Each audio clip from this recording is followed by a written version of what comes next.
Yeah. Legends ain't born, they built from the grind. From benches to banners, we sharpen the mind. We sharpen the sword and promise and swore that we going hard and leaving it all on the floor. Ayy, yeah, we going hard and leaving it all on the floor.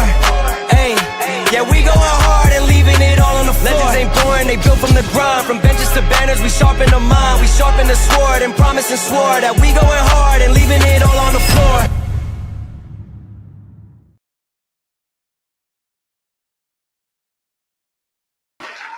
What's going on, everybody? It is Coach Greg Adams back in here with another YouTube live stream. Shout out to the Coach Gang. And that's you. For being in here, being involved, and being active on this YouTube channel. And welcome back to the Boss Up Show. Part of the Free Agent Lifestyle podcast here on the Free Agent Lifestyle channel. You in here with the Bruce Wayne of this ish, the King of Kings, the Geek of Content, and the Speaker of Truth. Yours truly, the Notorious one, aka Mr. Coachellini, better known as the Prognosticator, Coach Stradamus. And you're in the Desert Storm bunker. Let me say it again. And you're in the Desert Storm bunker with Hollywood CGA and EWF. That is every woman's fantasy in the whole fucking show. I'm the CEO, Nigga of Fixes Binds LLC, the unbinder, the undebatable, the undisputed best entertainment here on YouTube. You can call me Senor Gregorio Graybeard. The ladies love to call me Mr. Third Leg Your third Greg. leg was just also phenomenal. The man with one trabajo. That is the Mitch Slapper, the ecclesiastical Mitch Slapper. You're looking at the anointed one. Acknowledge me. The founding father of the Afterpill, the junior college sociologist, the Morpheus of the Mating Matrix, the chocolated Confucius, the Black Moses, the deliverer, also known as the man that walks in the spirit of Elijah. I'm the man with more nicknames than anyone in the game. But in case you forget those names, just call me CGA, the benevolent monarch. Or see God Allah, and I'd be the 14-time demonetized champion of YouTube. Malo Poppy Don Gregorio is in the building. We got a great show for you lined up today. We have famous podcaster, former rapper, Joe Budden, whose girlfriend, there's some clips that have resurfaced. I don't know if they're old or new, but now World Star is reporting them. That Joe Budden likes to watch his wife get pumped up by other niggas. All right, yes, by other niggas.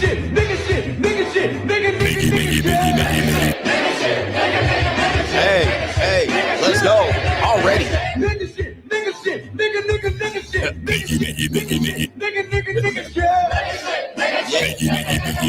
All right, so we got nigga shit going on here.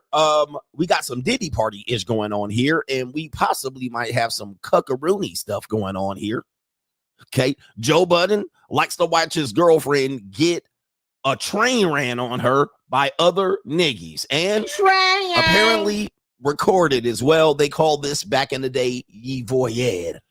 All right, he's a voyeur, and he likes his girlfriend to get ramrodded by other niggies. Now, why is this important? You're gonna say, CGA, are you just spreading rumors out here? No, I'm not. All right, this is a very, very important discussion in the mating matrix. All right, because many times a lot of people don't realize how a person got a girlfriend, right? How they got a mate. And you don't realize like there's some fugazi ish going on here. There's not a lot of vanilla stuff going on around here, and we're all sharing because your girl can get took. So you're thinking, man, maybe he's doing something right. Maybe he's because he's rich. And at the end of the day, he likes to watch her get a train ran on her. And also Lily Lintlake, too. I mean, there's some whole bunch of fugazi shit going on right here. Did you eat that cat? There's some Lily Lintlicking going on here, and he likes to watch her get Lily Lintlicked. All right, so, yeah, there's a lot of layers to this stuff, of course, with the entertainment industry. All right, I'm coming in, pause, to change the entertainment industry as Hollywood CGA. You guys know I'm here. New world order. But, yeah, man, a lot of layers to relationships. There's no one size fits all relationships. All relationships don't go by the same rules. So you will find that a person can easily get a relationship and they can easily get the type of girl you're looking for. And sometimes they have to be a beta male or they have to be a cuckaroo. Watching the girlfriend get a train ran on her. Now, CGA, where did you get this information from? Well, it's the New World Order. I got it from the U's. All right, they own World Star. So the U's are reporting. All right, the U's are reporting that it says his pod wife. All right, I don't know if they're actually married. Based on my research, they weren't married. All right, but they might be married. I have no idea. And why is this important? Because it's important. All right, so here we go. Right here, we have a video right there, resurfacing apparently on his network. All right, they have a network. And here it is right here. We're going to play a little bit of a clip or preview, and then we'll show you the whole clip down the line. But here we go right here. He uses it to jerk off. Me and two bitches play and do whatever we're doing while he watches us and does his thing. That's what he uses it for. Or this is where the trauma comes in. In the past, Okay. Joe has taken his travel lube with him to get dances and jerk off with other women on his own behind my back. Oh, the humanity. all right. And look at how they looking right here. They like, what the hell? Oh my God, no way. Yeah, man. And he looking like, hey, bro, come on now, dog. Come on, man. yeah, man. And that's just the tip. Pause of the iceberg here. All right, we're gonna add that to the stream. That's just the tip of the iceberg. And why am I looking like this? All right, why am my shit looking like this? It's a Monday. It's a Monday. And yeah, why she talking so much? Hey, bro, come on now, dog. You telling too much of my business out here. Come on, man. Plus, later on in the show, we have the return of crime and law CGA, an update on a woman who tried to get a guy busted while she was DoorDashing. DoorDash geezer. All right. It's Monday. I'm out of sync. All right. I'm out of sync. We also have a guy who works as a male nurse. All right. A male nurse says that he doesn't understand why people get married because there's so much frolicking amongst the people in the nursing home. I mean, in the nursing communities, there's so much cheating and affairs that he doesn't understand the point of getting married. All right. It's so I mean, I'm just even getting started on today's show. New world. I'm order. trying. All right. Already they going screen black. All right. I'm trying New World Order. I'm trying. Joe Budden already attacking today's stream. All right. Joe Budden is like, nah, bruh. We are not about to let you out here spreading rumors. But it's already over the internet. Or it's already over the internet. I know what I did. All right. What did I do? All right. I'm just trying to be me. They like Joe Budden's like, hell no. New world order. I'm trying. All right. I'm trying to bring you the best show, but do me a favor, hit that like button like CGA was hitting that bottom on Junior College Girls this weekend. We have Boss Up and I guess a little bit of Doom and Gloom CGA plus some Straggle and Sniggle Theater. And it's the evil world we live in. We're going to get into it, man. Shout out to the Coach Gang. I'm glad to be back. Are you glad to be back here? All right. With the best entertainment here on YouTube. Apparently, I got a little bit of a glare on my camera. I don't know what happened there, but I saw it last night after the maybe it's the light. But do me a favor, give me the likes. Okay, anyway, what do we got going on here? Did I tell you how to contribute to today's show? All right, if I didn't. To contribute to today's show, $ the Notorious CGA is on the Cash App, Venmo, Coach Greg Adams TV, PayPal, paypal.me/Coach Greg Adams, and that is near the top of the description box on the Free Agent Lifestyle channel. I'm early, and you can super chat by clicking the link on the top of the live chat. New world On order. the Free Agent Lifestyle channel. All right, yes, indeed. We got our brother, the Dark Side Foundation. Coach, that debate, okay, was that? That was 2 days ago? Okay, so that we're not going to talk about that. All right, hopefully that doesn't come up today. Maybe it will. Shout out to Lucifer is in the building. Ratzinger. He says nothing. 100%. That was from last night. Budden's girlfriend's got 3 kids too. Shaking my head. One got Tourette's. Oh my goodness. Tourette syndrome. Okay, so she has 3 kids. How many baby daddies does she have? All right, goodness gracious. Get him, daddy. All right, that's a co-sponsorship early. She's got 3 kids. I wonder how many baby daddies. What's going on, man? What is going on? This is a bad time for men. All right. And I'm going to tell you, man, boy, oh boy, this is a badass time for men. You men out here, even at the top, like, I don't understand it. And this is my own understanding. I don't. Okay, hold on for a second. What's going on here? PayPal wants me to confirm something. All right. All the info is correct. Leave me the fuck alone. All right. Most of these guys out here, I don't understand. Why do we work so hard just to get leftover women? Meaning that I don't mind frolicking with leftover women, right? You know what I mean? I like, recreational use only type shit. Like, I don't like, you know what I mean? You know what I'm talking about. But to be claiming them, why work that hard to claim leftover women? I don't get it. All right. Now, I'm just a different breed. And of course, you know, the dating marketplace is breaking down simply because one thing, and it's because men are not becoming stepdads at the rate that they used to. All right. That's why the dating industry is breaking down. All right. That's one of the major reasons, because dudes are like, nah. Because back in the day, people would do it. And as we can see, Joe Budden and another old ecclesiastical nigga, like, it was common for people to do that. Now it's not so common for people to do. And so that fractures the dating marketplace, the mating matrix, as we call it. And so since men aren't doing that, they're actually looking elsewhere. You know, they're actually trying to, you know, they're protecting their peace. The women are protecting their so-called peace. But why work so hard and then end up with a leftover skeezer at the end?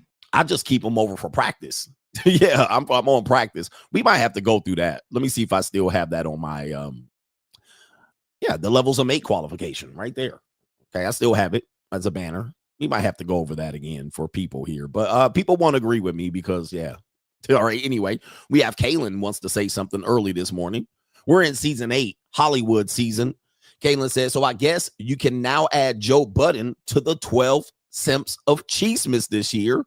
How far have men fallen? Yes, there's no one-size-fits-all relationship, but relationships aren't lasting anymore. Hookup culture is here to stay. Is anybody else just over this hookup culture? Joe Budden added to the list. I guess I better add him to the list of the 12 simps of Cheesemas. All right, there's a big old list going on here. All right, I got to add, what's his name to the list as well.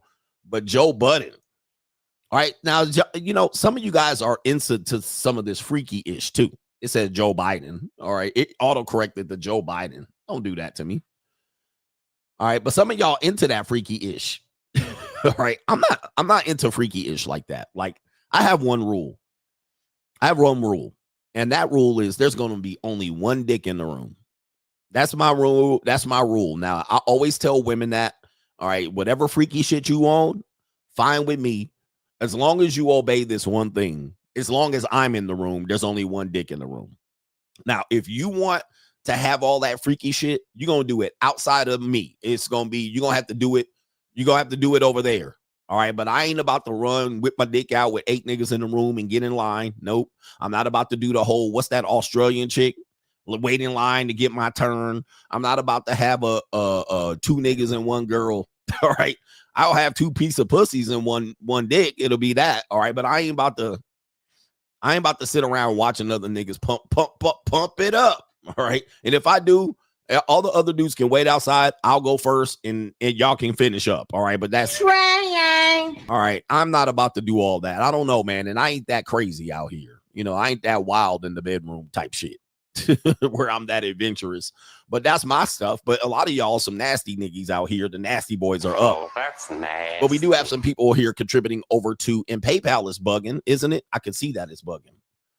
Possibly it's bugging. Maybe it's not bugging. All right. Nope, it's not. All right. So we do have Deshaun Rose is in the building. Shout out to you. It's been a long time. Shouldn't have left you. Appreciate you, Deshaun. No government name. I asked the TradCon, who wants a wife and a legacy? Should good women that are raised by the should good women that are raised to be wives marry or entertain broke men? He said yes, because life has its ups and downs. I replied, this is why women choose feminism over being forced to settle with a loser man. And he got triggered. Triggering these guys. All right, triggered. And he says right here, when are you going to start making content for women? Unlike Mitch's that understand that money talks and bullshit walks and supports their causes financially.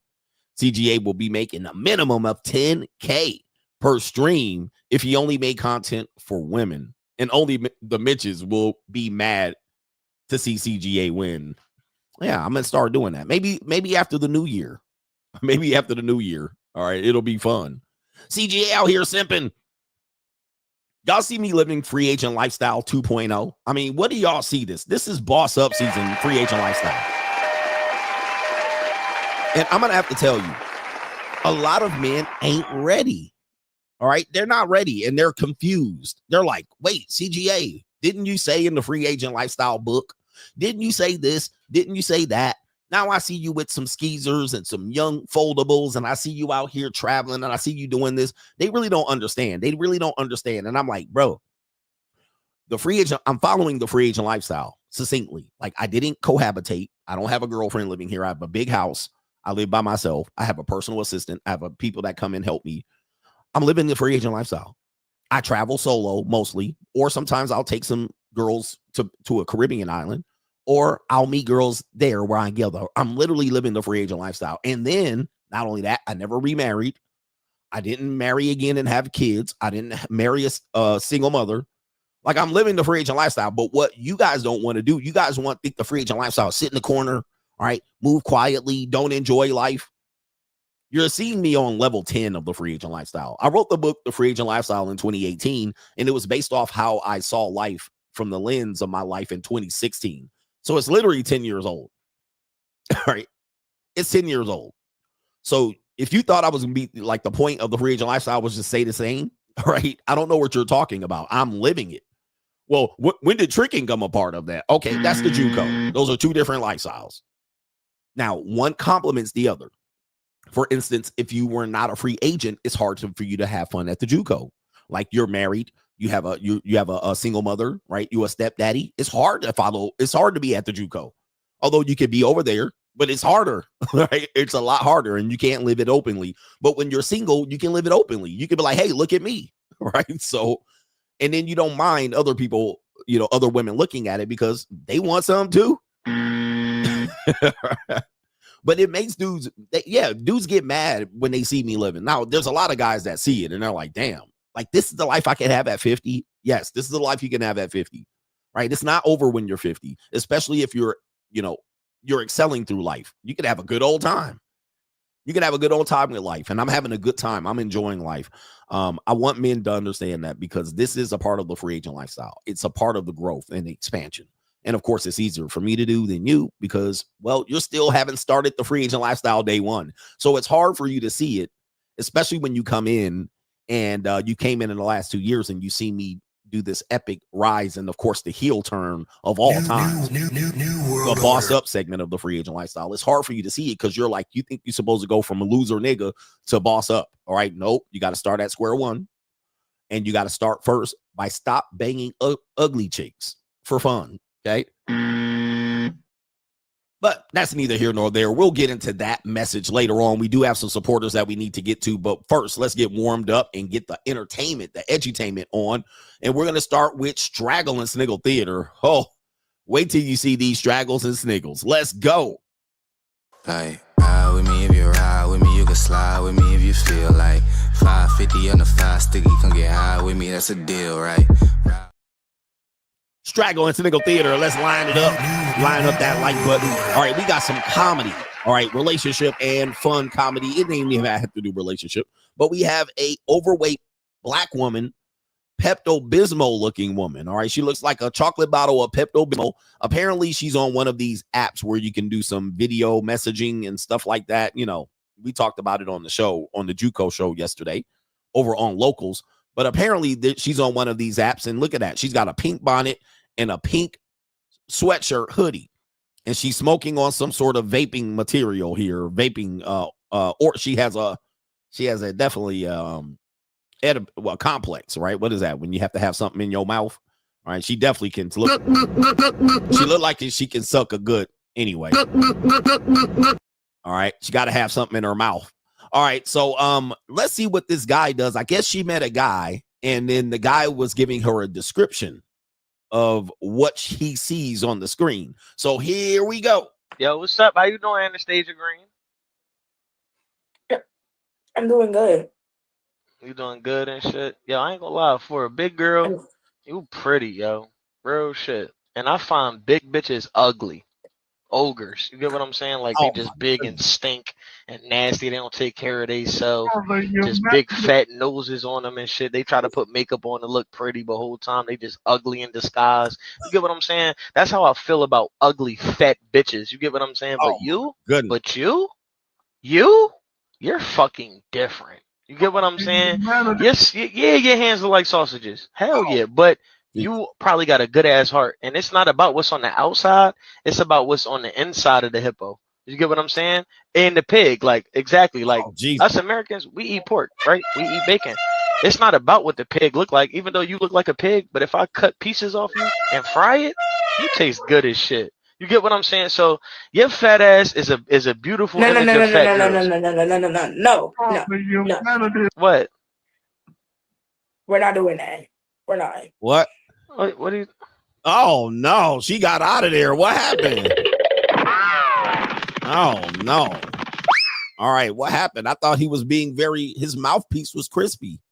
And he cooked her extra bacon burn crispy. I thought he was doing okay. All right, what happened? She didn't have anything else to say. She got out of there pretty fast there. I think I thought he was giving her compliments. He was doing well for her, and I don't think she liked it.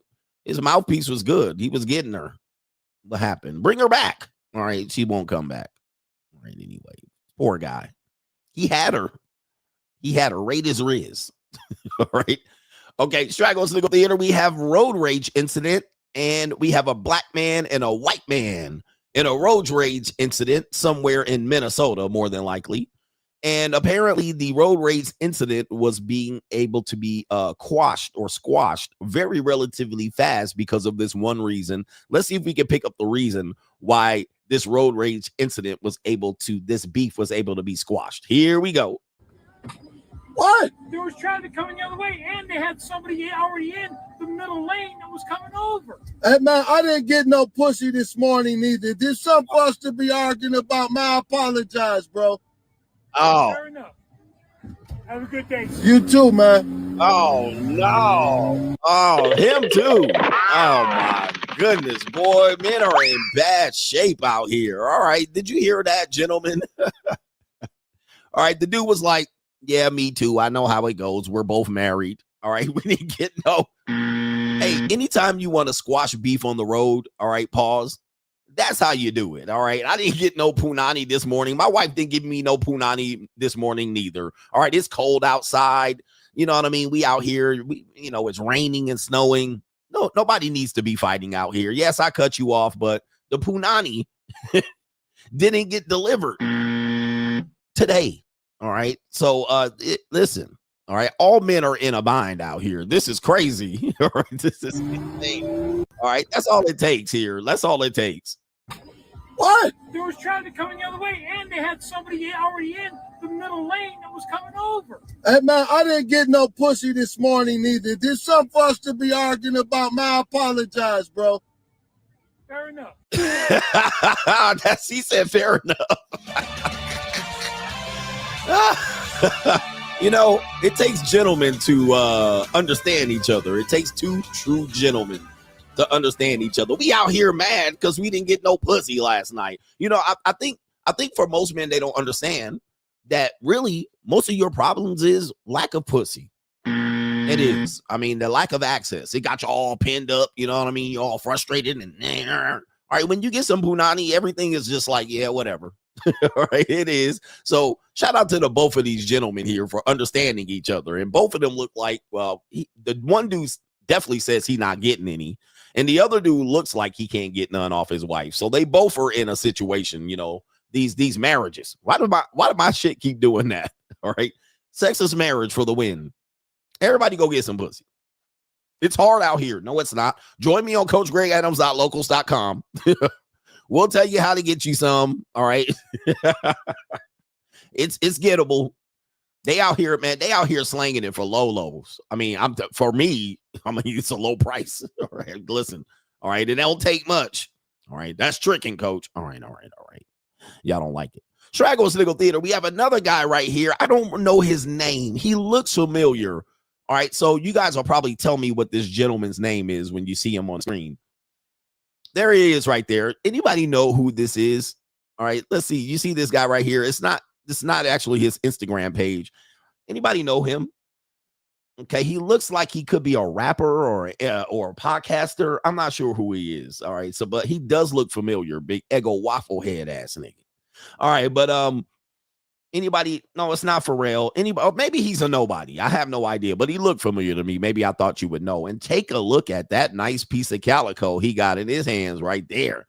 A nice young tender. All right, a nice young tender. All right, so he has a reminder for us. He has a reminder for us, and I want you to understand that his reminder is true. It's so true that it stunned the woman in his arms. Somebody said it might be Gavin, the YouTuber. It might be, because I've seen him before, okay? It's Gavin Laron on YouTube. Shout out to him. I think I reviewed him at least one time. So he's a content creator. And there he is, got a little Slimmy, all right, little Slimmy in her little sausage casing. All right, I call it sausage casing. All right, but it's yoga pants. All right, Gavin Laron has something to say here. Take a listen. Remember, she can always get took, brother. You're not safe. I'm not safe. Nobody's safe. Just remember, she can always get took, brother. You're not safe. I'm not safe. Nobody's safe. Ah! Wait a minute. She look. Yes, Gavin Laron. Absolutely. Gentlemen. Even, see, here's the deal. Here's the deal. She's not your girl. She's our girl. The Y is silent. Shout out to Gavin. And that's him even with a girl in his arms. And he probably knows something about that girl. He probably knows something. That's why he's sending an ill subliminal. But he is telling y'all the truth. All right. He is telling y'all the truth. Y'all don't want to hear it when you're young. All right. He said, your girl can get took. Now, do you have the stomach? Do you have the stomach? All right. Do you have the stomach? And he said, it don't matter who you are. You could be me, aka YouTuber Gavin. Is he a pickup guy? I don't know, man. I've seen him before. He said, you could be me, a successful content creator. You could be me, young, famous, and rich. You could be me and handsome, pause. Do you have the stomach? And he said, it still don't matter, bro. And in reality, it doesn't. It doesn't matter for the most part. Now, I know people are going to say this is nihilistic, but take a look at your own relationships. Your girl got took at some particular point, right? It happens. It happens to the best of us. And that's what he's saying. It'll happen to the best of us. You could be top dog. You could be NFL player. You could be the president of the United States. You could be the president of France. All right. At the end of the day, you could be Joe Budden, Diddy. It don't matter. You could be rich. You could be handsome. Your girl can get took. All right. You don't know. Do you have the stomach? You don't know, man. And there was a famous quote, video clip by, and we played this before, but it was by the guy who does this. Do you have the stomach? Sugar Free, where he was interviewing guys and he asked the guy, what would you do if your girlfriend came up to you and said, hey, that man wants to give me $2,000 to have sex with me? We call that an indecent proposal. And the woman's bringing it up to you to see what you're going to do to consider it, because now she's in a catch-22. She probably needs the $2,000. Well, the young man says, I would give her $2,000 to prevent her from doing it. And Sugar Free said, wrong answer. He said, that ain't P. He said, do you have the stomach? He said, now you gave her $4,000 because she's going to take the $2,000 from you and she's still going to go over there to the bathroom and get fucked by that guy, or at least get his phone numbers to get the $2,000 from him. So you gave her $4,000. Okay. So the smart answer for a real P, do you have the stomach, is to go get some of that Schmiggle Yang Smaggle Puff. All right. To basically say, okay, you can have my girl and get her to give you the $2,000. That's the P. Do you have the stomach? All right. So a lot of young men don't realize that, you know, when the woman brings that up to you, and that was just definitely a scenario that probably wouldn't happen unless, yeah. Okay. But you know, the situation is relevant, even with this young brother Gavin saying it's relevant. Yo, she going no matter what. All right, she going no matter what. She can get took no matter what. Now, she might not get took at the moment, but give it time and she can get took. All right, shout out to Gavin here with the knowledge. Yes, here we go. Just remember, she can always get took, brother. You're not safe. And look how she looking. Look how she looking. She mad. She mad. You not safe. And listen, I guarantee you, he already knows she can get took. All right. This is the reason he's saying it. And it looks like they just came off of a helicopter ride. All right. And he probably saw her being fugazi with her phone. Right. Or doing something wild, like some Snapchat or some social media shit. And she probably was hiding her phone while he was on a date with her. He probably saw something and he said, record this shit right here. Yo, record this shit right here. Yo, man, it's an evil world we live in, but it's still Straggle and Sniggle Theater. And why do I keep doing that? Dropping myself like that. Okay, here we go right here. We have how many more? Straggle and Sniggle. Speaking of pimping, we got pimping in full effect here. Who wants to see what the pimping industry looks like? We're going to Harry Hines. That's Dallas, Texas. All right, just in case you wanted to know where to find the street meet out here. We're on to Harry Hines. And it says right here, we're going to go inside the world of pimping and hoes. All right, and we got a young pimp. His name is the Rooster. All right. I don't remember what his full name is, but we have a pimp named Rooster that is on the Harry Hines. Apparently, he's a part of some recording going on. And they passed the hose on Harry Hines, asked Jerry Jones about Harry Hines. And one of the hoes says, "Don't record me." And the Rooster guy goes crazy. All right. So we got to see what that pimping is like in full effect. Let's see what it is like on Harry Hines.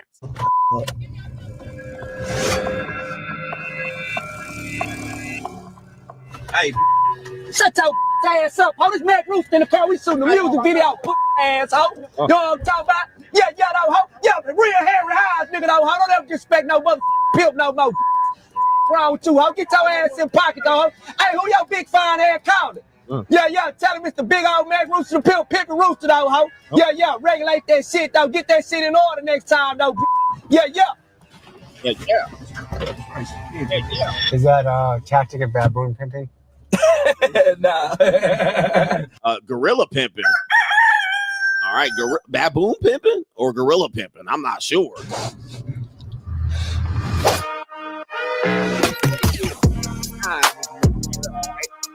Yeah. Okay. How is this open? All right, so yeah, this guy right here, but this is not important here. Let's go back to the beginning of the video here because that's the important part. That's the important part. I love this gorilla pimping here. That was crazy. Let me go ahead and do this here. Let's see what the gorilla pimping is like. All right, yeah, the Rooster. All right, there the hose is right there. Big thick, big lips, big thick hip, thick. I already messed it up. Big lips, hips, thick, ass like a motherfucker. All right, here we go. All right. That's a big old chocolate thing right there. All right, look at that.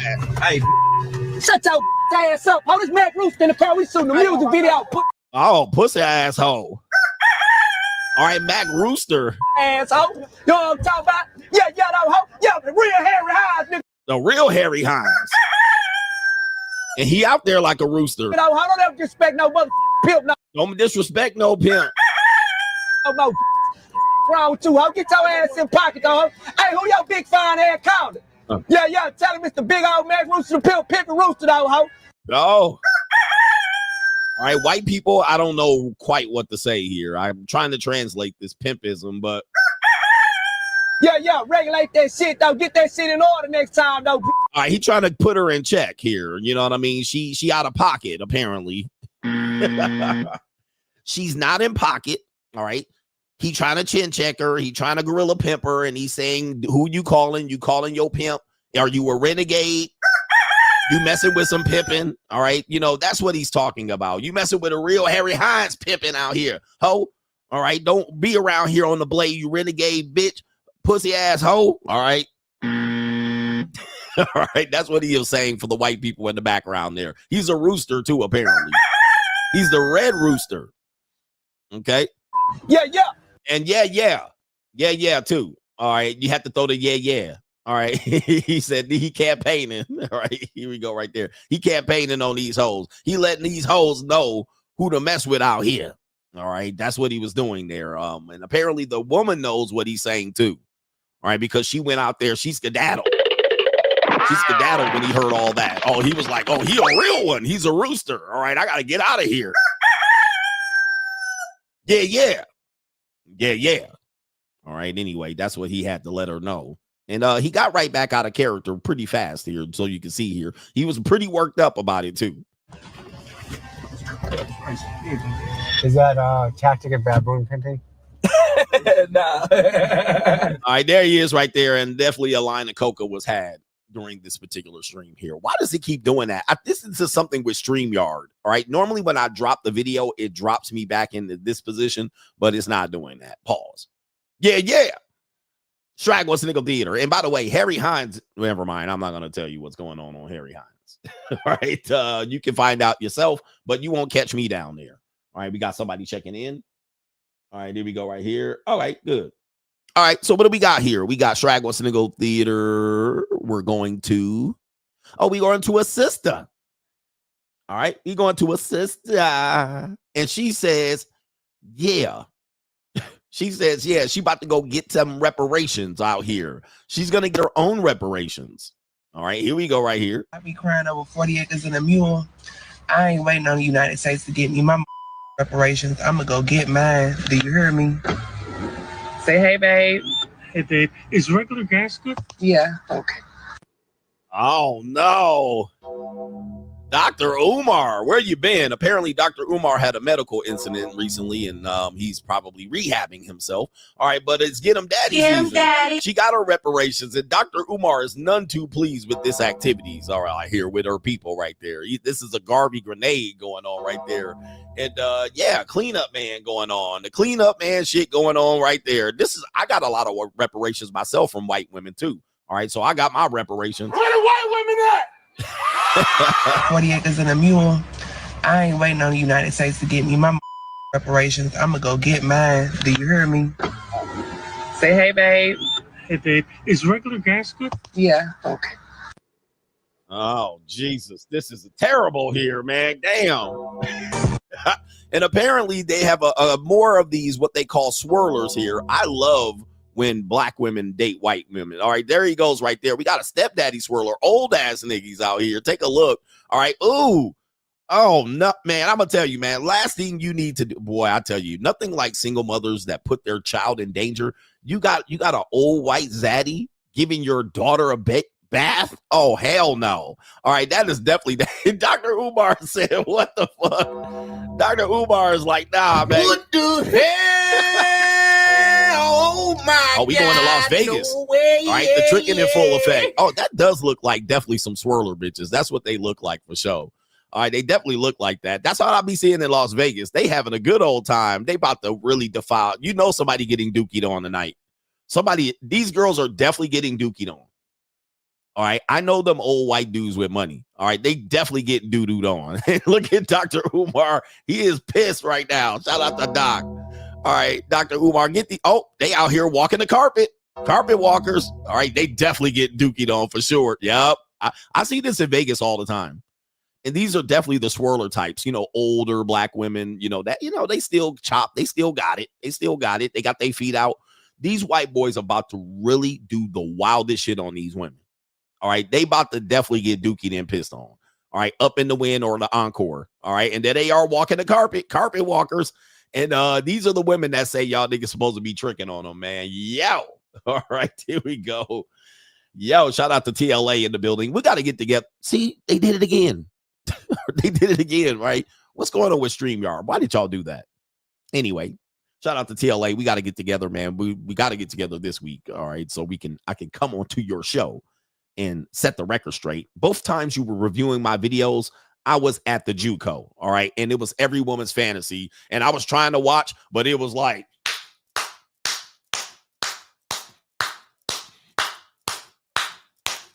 I was definitely busy, right? The second night for sure. I was trying to damn, I couldn't even watch. I had to watch the replay because it was JUCO. Because he reviewed my stream Friday, Saturday night. That's prime time for me. And he's like, let me drop the link and let CGA come up. I'm like, bruh, drop the link. All right, bruh, I got two.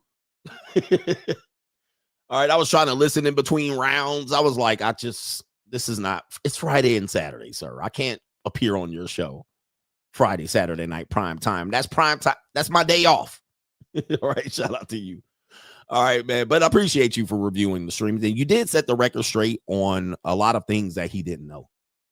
All right, anyway. Shout out to you. And you got one of your jock sniffers out here on me. Pause. All right, anyway, Straggle Sniggle Theater. Anyway, Straggle Sniggle Theater, we have a white comedian. His name is Matt Rife. And Matt Rife is going to read this woman better than most of you guys can read women.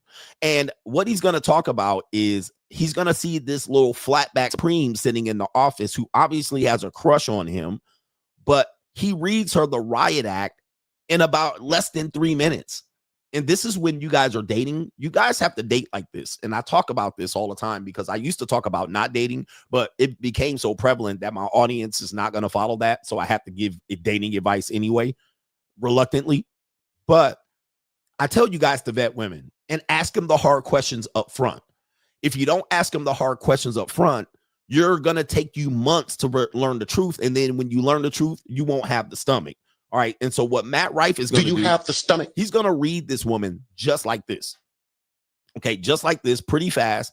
And he's going to determine that she doesn't qualify. She doesn't qualify by asking the tough questions. Let's go with Matt Rife. Here we go. And what usually brings it on for you? Have you identified it? Dating? What if you're the problem? What makes you anxious about dating? Is it like finding the right person? Have you had some bad experiences? What is it? Shut up. Poor people don't get anxiety. All right, so he's a Chad, all right? In all definitions, this is a Chad. Chad doesn't have to be muscular. I mean, he's muscular, but Chad, this guy's chatting. Okay, and he said, "Shut up, bitch." All right, basically to the audience. Yeah, shut your bitch ass. By the way, this clip is long, so I'll have to pause it in between to provide commentary. All right. So Matt Rife is one of these Chads is telling these motherfuckers. All right, here we go. Just kidding, upper bowl. Just kidding. Sorry. How old are you? 25? It's a great age to be single. Don't rush anything. When was your last relationship? 4 years ago? You haven't found anybody since? And this ex, what did he do work-wise? I was in college. You were in college? I didn't. All right, let me see. Ask you to brag, bitch. I said, what did he do? What did he do? Okay, what'd you get your degree in? Industrial engineering? That's boring as fuck. You're all right, so Chad, this is how Chads be dating. All right, so he's already figuring out the bullshit. All right, so she said she has dating anxiety. Quickly here, synopsis. Dating anxiety. Her last relationship was 4 years ago. You already know what time it is. All right, and yeah, that's brother Star. All right, you already know what time it is. And she said she was in college. All right, she's 25-year-old, what I would call just ending her prime. All right, getting into the treacherous territory, into manipulation, and she's already manipulating. So she's already have a history of getting ran through. He already knows this, so he's going to lead her into discovery here. So this is TLA. Now we have discovery. We had the hearing. Now we have discovery. Okay, so let's see what happens now that he knows. He like, I don't give a fuck about your career and your education. So here we go. already at a -3 on a first date. Okay. What's your ethnicity? What's your type usually? Who do you like to date? You white guys? Me? Nope. All right, so here we go right there. That's good. I have to pause it because the clip is long in the setup. So she eventually, you can see she's positioning. This is called positioning. She is literally there to try to get him. That's why she's sitting up front. She's there to get him. And now he's already knows she's dropped 3 points based on, now he still will fuck her, or he's still going to fuck her. But he's like, nah, you ain't the one. You're not wifey. All right, you already got problems. I'm reading you, and I'm going to ask you some questions here. She said, I'm positioning. She said, I want you. You're rich, you're famous, and you're a Chad. All right, so I'm positioning myself for you. And he was like, nope. All right, now he's just joking, but let's see what really goes on. He's going to really get down to the real issue. What do you think the real issue is? I'm going to pull an angry man. What do you think the real issue of this woman is? All right, it's not the dating anxiety. It's not the career. All right, and it possibly not be the fact that she was in a 4-year or she had her last relationship 4 years ago.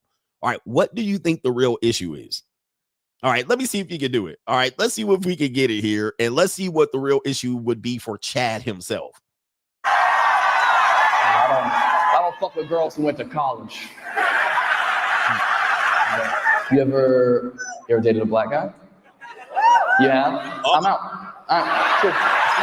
It's a respect thing. It's just a respect thing. That's all. I'm not going to follow that. You know what I mean? Oh no. So that's the issue. Yes. Niggas.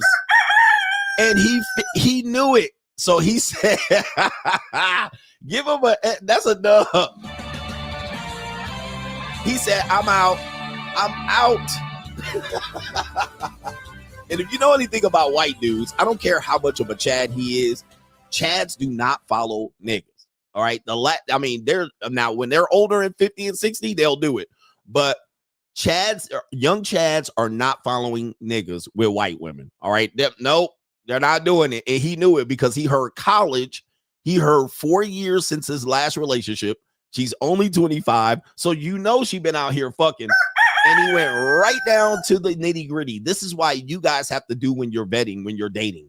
Have you dated any black guy? Now, it doesn't mean you have to ask if they dated a black guy. You have to ask the vetting question. And he knew it. And he's like, I'm out. So he knew she was 3 months already. I'm out. Let me ask the tough question already. Have you dated black guys? I'm gone. I'm good. I'm good.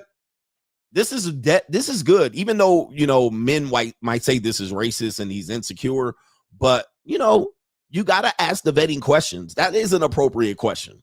If you're vetting a woman, he's out on that one. He said, well. And she probably got a kid by one of these niggas. All right. Cause not many white girls can date 4 black guys and not have a kid. All right, here we go. Okay. 25 damaged goods. Just kidding, black guys. Congratulations. You have kids? No. Do you have a one any? Yeah, how many would you like? 4? Oh my fucking God. You're gonna have to date 4 different black guys. Oh no, this is terrible. Oh my goodness. Chad is going in. If you want 4 kids, you're gonna have to date 4 different black guys. And as we've seen the last couple of weeks, it is true. All right. Jesus. That's a terrible, man. Matt Rife, I do have a bone to pick with you. Pause. All right. That was terrible, but it was funny. That's how you vet. All right. Vetting by Matt Rife. Go ahead and check him out. That's Straggle and Sniggle Theater. Like, ride with me if you ride with me. You can slide with me if you feel like 550 on the 5 sticky. Come get high with me. That's a deal, right? Yeah.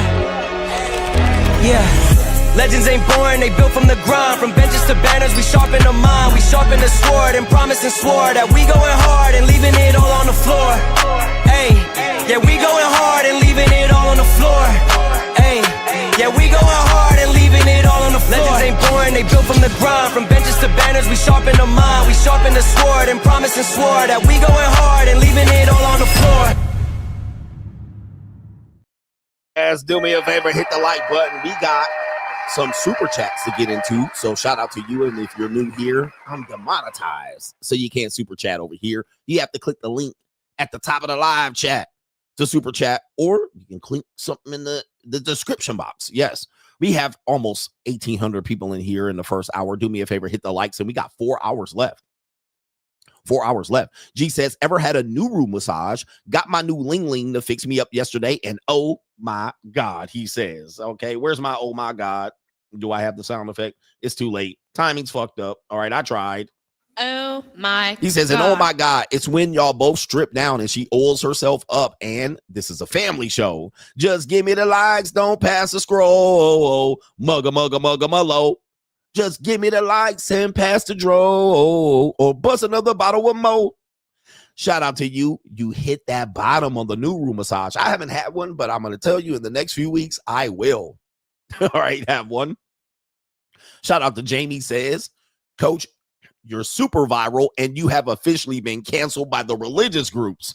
Oh, no, not the religious Sky Daddy groups. All right, the religious groups are canceling me. All right, who is this guy talking about Sky Daddy? All right, and apparently, when you talk about Sky Daddy, you automatically lose the debate. All right, you lost the debate. I lost the debate on technicalities and shit. All right, technically, he lost the debate. He doesn't believe in God. This is why I don't debate religious people. Like, how did I lose? Because I didn't believe in God. All right, the other guy was completely ridiculous, but then I lost the debate because I overtalked him. Then I lost the debate because I was emotional. I didn't lose the debate on facts. right? But right, not because he was truthful and honest. Oh, because technicalities. And I was black. You know, I mean, how many things did I lose a debate on? Shout out to Jay Will. And of course, I don't like the black community. All right. You don't like the black community. I'm like, yeah, who doesn't? You're not supposed to like the black community. Now, that doesn't mean I don't like black people. Like, the black people and black community are two separate things. All right. That's not the same. Like, I look to be black. You guys might think I'm black. But who likes the black community? He doesn't like the black community, so he lost the debate. Like, that's not how that works. I don't like anybody, really, to be honest with you, and you guys know that, I don't like anybody. Right? So don't take it personal if I don't like you. Like, I don't like anyone. Right? I don't go around just liking shit to like it. You know what I mean? And like, you would think me like, all right, I should like something because I look like it. I'm like, I don't like shit. You know what I mean? I don't like people. I don't like communities. Like, I don't like the Fugazi community either, but I don't go around thinking about it. Right? So, but if somebody brought it up, I'd be like, I don't like them neither. It's, you know, I don't like the white community neither. So I don't know. Yeah, that's why I'm the Desert Storm Bunker. Like, people think I'll just be liking people and disliking people for certain reasons. That's a lot of people I don't like. I mean, if you start asking, I'll be like, yeah, but I don't like them either. All right. So anyway. All right. Anyway, what do we got here? Jay Will says, Coach, have you heard Tekashi 6ix9ine admitting to sleeping with Aisha Curry? He says we may have a front runner in the 12 Simps of Christmas contest. CGA don't miss. I heard that. I saw that video and I was like, should I play that? That might be the main event on tomorrow's show. All right. But he claims that he banged Aisha Curry. Dr. Beto says, let's get the week started good. We back. Shout out to our bullet. It is Drake Leo says, Tomasi admitted that you won a debate in his latest stream. Okay. You know what that is? And I don't know if that's true. And I don't know even how to find his latest stream. Now I won. You know what happened? The Manosphere and the gatekeepers, y'all picked the wrong dude. And the more this, and people are still talking about this debate. I don't want to talk about it too much because then people say I'll keep talking about it. I'm like, they're talking about it. Everybody's talking about it. But they picked the wrong person. And they tried to go with who they wanted to win, and they tried to go with their white support system and allegiance. But as the weeks went on, the days went on, he was revealed to be a fraud. So it's too late. All right. It's too late. Okay. It is too late. They did what they did. They picked the wrong guy. And now when that guy got exposed to be who he was, all right, and I pulled the Fred of Scooby-Doo on his ass and revealed him to who he was. Now they scrambling and scraping for shit. Because now that when that trans girl, that girl Charlie Chuck told him about his history, a lot of people yesterday on Twitter just discovered it. So now they're like, oh shit, if he's out here preaching one thing and doing something else, it's definitely not going to work. Being religious and then having that background, and everybody has a past. But a lot of people realize that they picked the wrong person and they're going to have to figure that out. Now, you got to imagine debating a person like that, which was completely asinine. Everything he was saying was asinine. But then when you combine it in conjunction with what his lifestyle is, dude, you can see why my reactions were the way they were. I could see that he wasn't living that life. I could tell he was I don't know, man. I really didn't see him to be very ecclesiastical. So I thought he was speaking nonsense. But what it did was it gave men hope. All right. It gave me hope that I could do this. Then he also, a lead attorney, I saw a clip somebody sent to me that the lead attorney was saying, yes, divorce is a lawsuit, despite the fact that ChatGPT during the stream said it wasn't. And despite the fact that Andrew Wilson claimed that a woman can't divorce you if you have an ecclesiastic marriage. And I said, yes, she can take you to court. Oh, no, she can't. You're not married. And I'm like, you're not listening, bro. If she files a petition, you have to respond. It's a lawsuit, just like any other lawsuit. You're going to have to respond to it, and you're going to have to prove that you're not married. But guys didn't want to hear that. And I'm like, y'all so dumb. And they were calling me dumb and incoherent. I'm like, dude, you guys are so dumb listening to this guy. So dumb. He was really misleading you guys, and to the point where even his lifestyle is misleading. He don't even have an ecclesiastic marriage. So it's pretty sad. It's pretty sad that y'all fell for that shit. All right, anyway, shout out to Smart Guy says, my ex left me for a pookie 2 months ago. She already wrecked her life in 2 months, failed out of school, evicted from her apartment. Saw her yesterday and was in disbelief. 2 months. Okay, just like that. Pookies will do that to you. Shout out to the Smart Guy. Got his girl took by a pookie, and it was right. Well, your girl can get took. Shout out to Independent Thinker in Normie Clothings. Your debate with Andrew Wilson was appreciated. Both great men challenging the world of mouth breathers with two wise yet different perspectives. Hope neither of you allow differences of opinion split the help you both offer to the world of young men and old. Shout out to you and good respect for that individual. And that's all I'll say related to that. Good luck out here to the gentleman. We have Cash App activities over here. Angry Little Dude says, heard Sensei went Hollywood. He came off the mountain. All right. Yes, indeed. I sure did. Hollywood. New. Changing up Hollywood. All right. We have, let's see what's over on the pay pizzle. I'm refreshing this shit while I'm doing it. All right, we have Rational Rationality says, now, Coach, didn't you say in the past you ran train on a lady? Yes, indeed. In the past. Price is wrong. Indeed. But I went first. All right, but listen, you got to go through shit sometimes to realize you don't want to go through shit no more. All right, so the next time somebody offers me and like, hey, you want to run a train on this woman? No. All right. Now, I ain't trying to do all that shit. Train. All right, and most of the time, trains are spontaneous.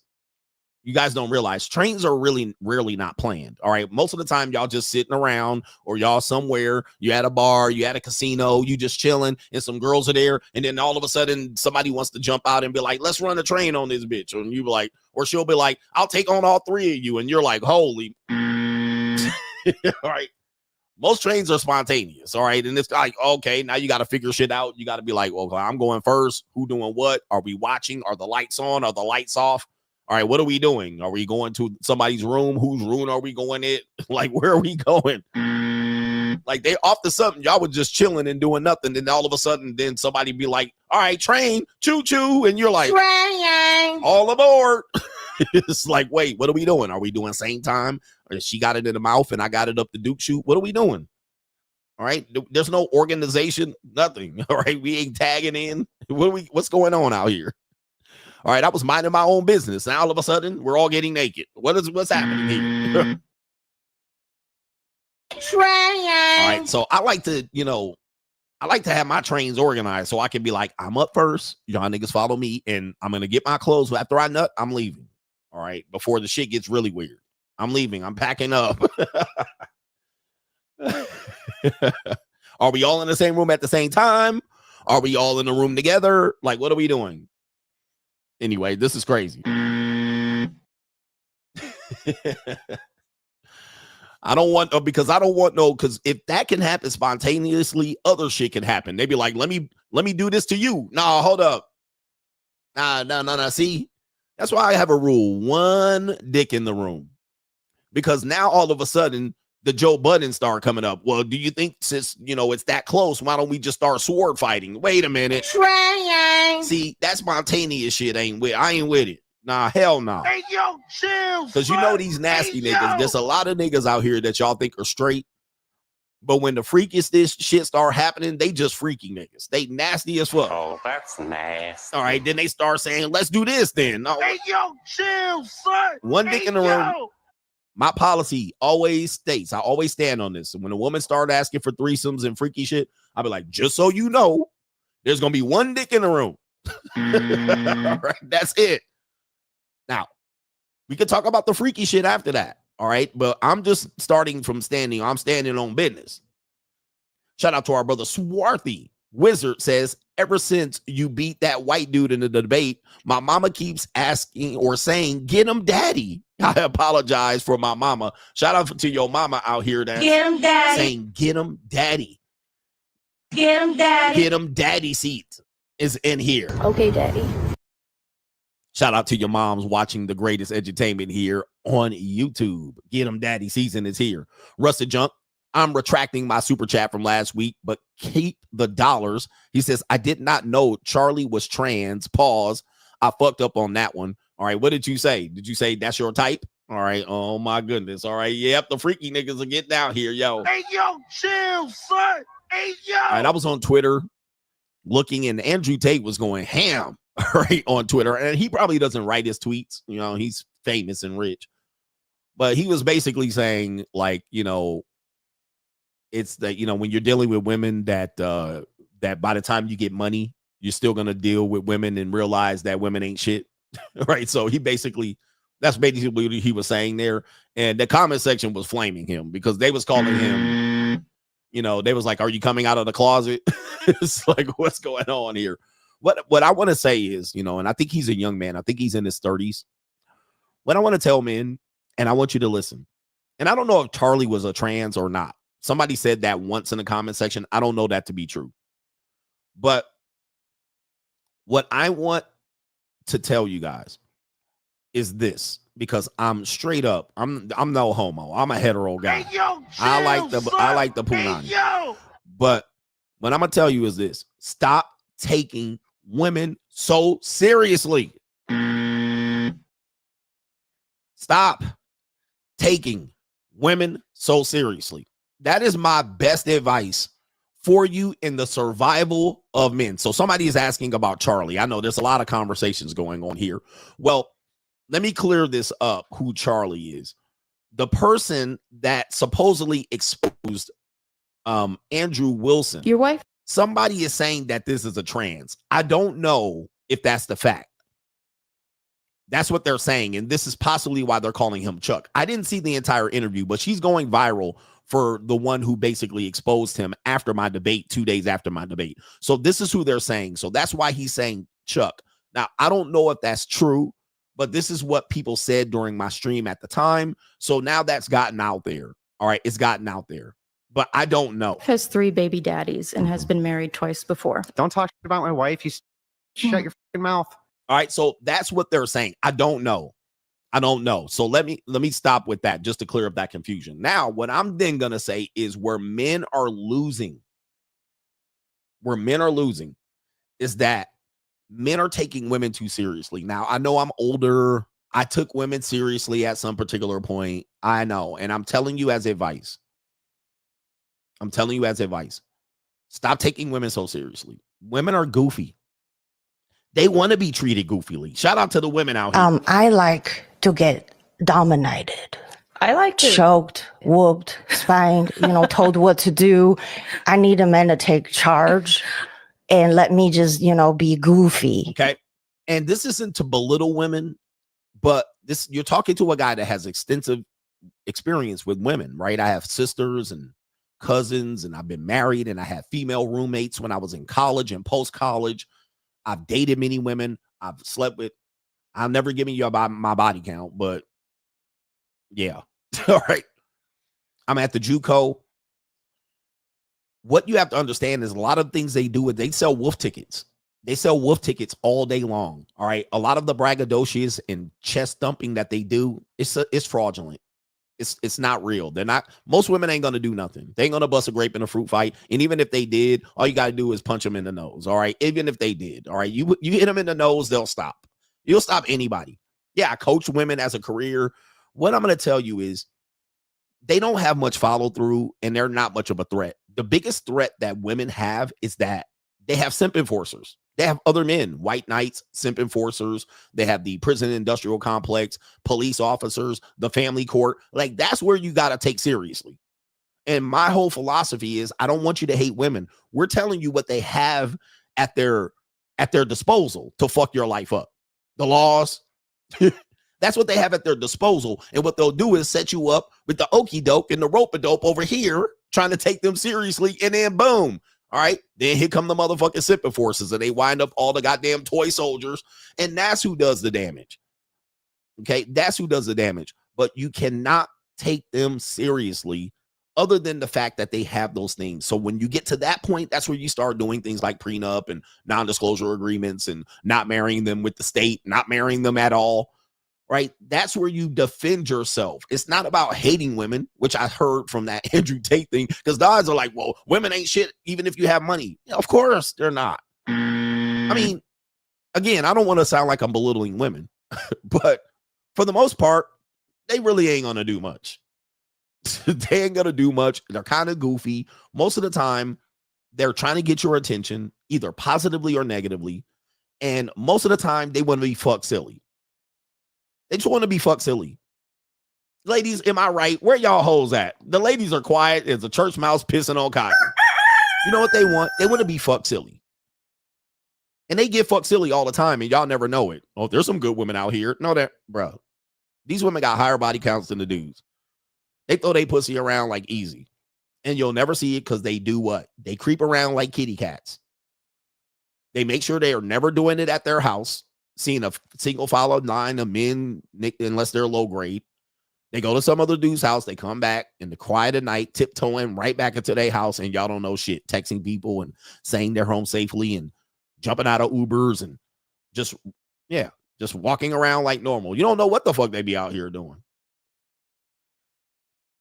Okay? You don't know where they be doing because y'all don't see it. They be at hotel rooms and parties and shit and boats and back seats of Jeeps and all of that shit. Creep back home and then know when to get home and know when to check in and turn on the light and all that shit. It's like kittens. Have y'all seen cats fuck? Never. Okay? You've never seen cats fucking. You might have heard some cats in heat. You've never seen cats fucking. Now, dogs. Have you seen dogs fucking? They walk up to each other, just sniffing booty. Yep, this will work right here. Mount. Broad daylight. Right? I'll take it from here, champ. Here we go right here. Different breed, different sizes. They don't give a fuck. Little dog on a big dog on a little dog. They don't give a fuck. We'll go right here. All right, let's do it right here. Let's break out. Breakout session. Let's do this train right here. Let's go. Line up. All aboard. Right here. Dogs will do it anytime, any day, all night, every day, in front of people. They don't give a motherfucker. That's what men are. We'll do it anywhere. In the bushes, right? You want to go right here? Let's go. Let me go right now. Have you ever seen some cats fucking? Never.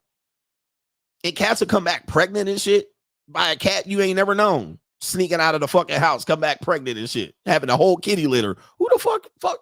And she'd be over there licking her paw. Just got tossed and the train ran over.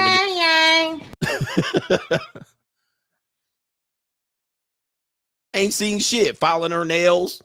Cat like, yeah. It was a long night. Showing back up to work like nothing.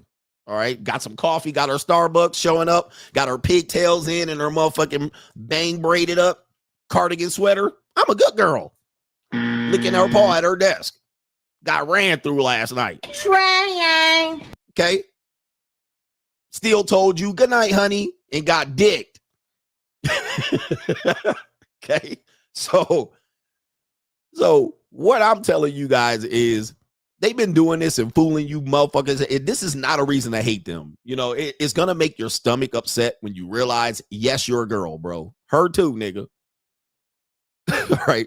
But you got to realize that that's their lives. They have to live it that way. They have to, because shame has such a impact on them, and they don't want to lose their beta male orbit or potential boyfriends, because she wanted to get tossed or somebody slide through in the middle of the night. All right. And it's not a reason to hate them. What you guys have to do is stop taking them so seriously. Angry Man gave me that advice back in the day, and it's true. It will make it to the point where you're like, whatever, let's just fuck. You know what I mean? Let's just fuck. Like, let's get all this shit off the table. And if she'd be like, well, I don't want to. Okay, have a nice life. You don't have to be disrespectful. That's nice. So, well, listen, let's not waste any more time. I'm not interested at this point. Move on with your life. But you guys are so weak in trying to take them seriously that you let these women play in your motherfucking face for months and months and months, and then come on my show crashing out. Coach, $20 super chat. My bitch got took by a Pookie. Okay, she was fucking Pookie the whole time, nigga. Pookie was fucking her the whole time you was in a relationship. How's that, nigga? Do you have the stomach for that motherfucking detail? Do you have the stomach? Pookie was fucking her the entire relationship. You were on loan from Pookie. That's Pookie's girl, nigga.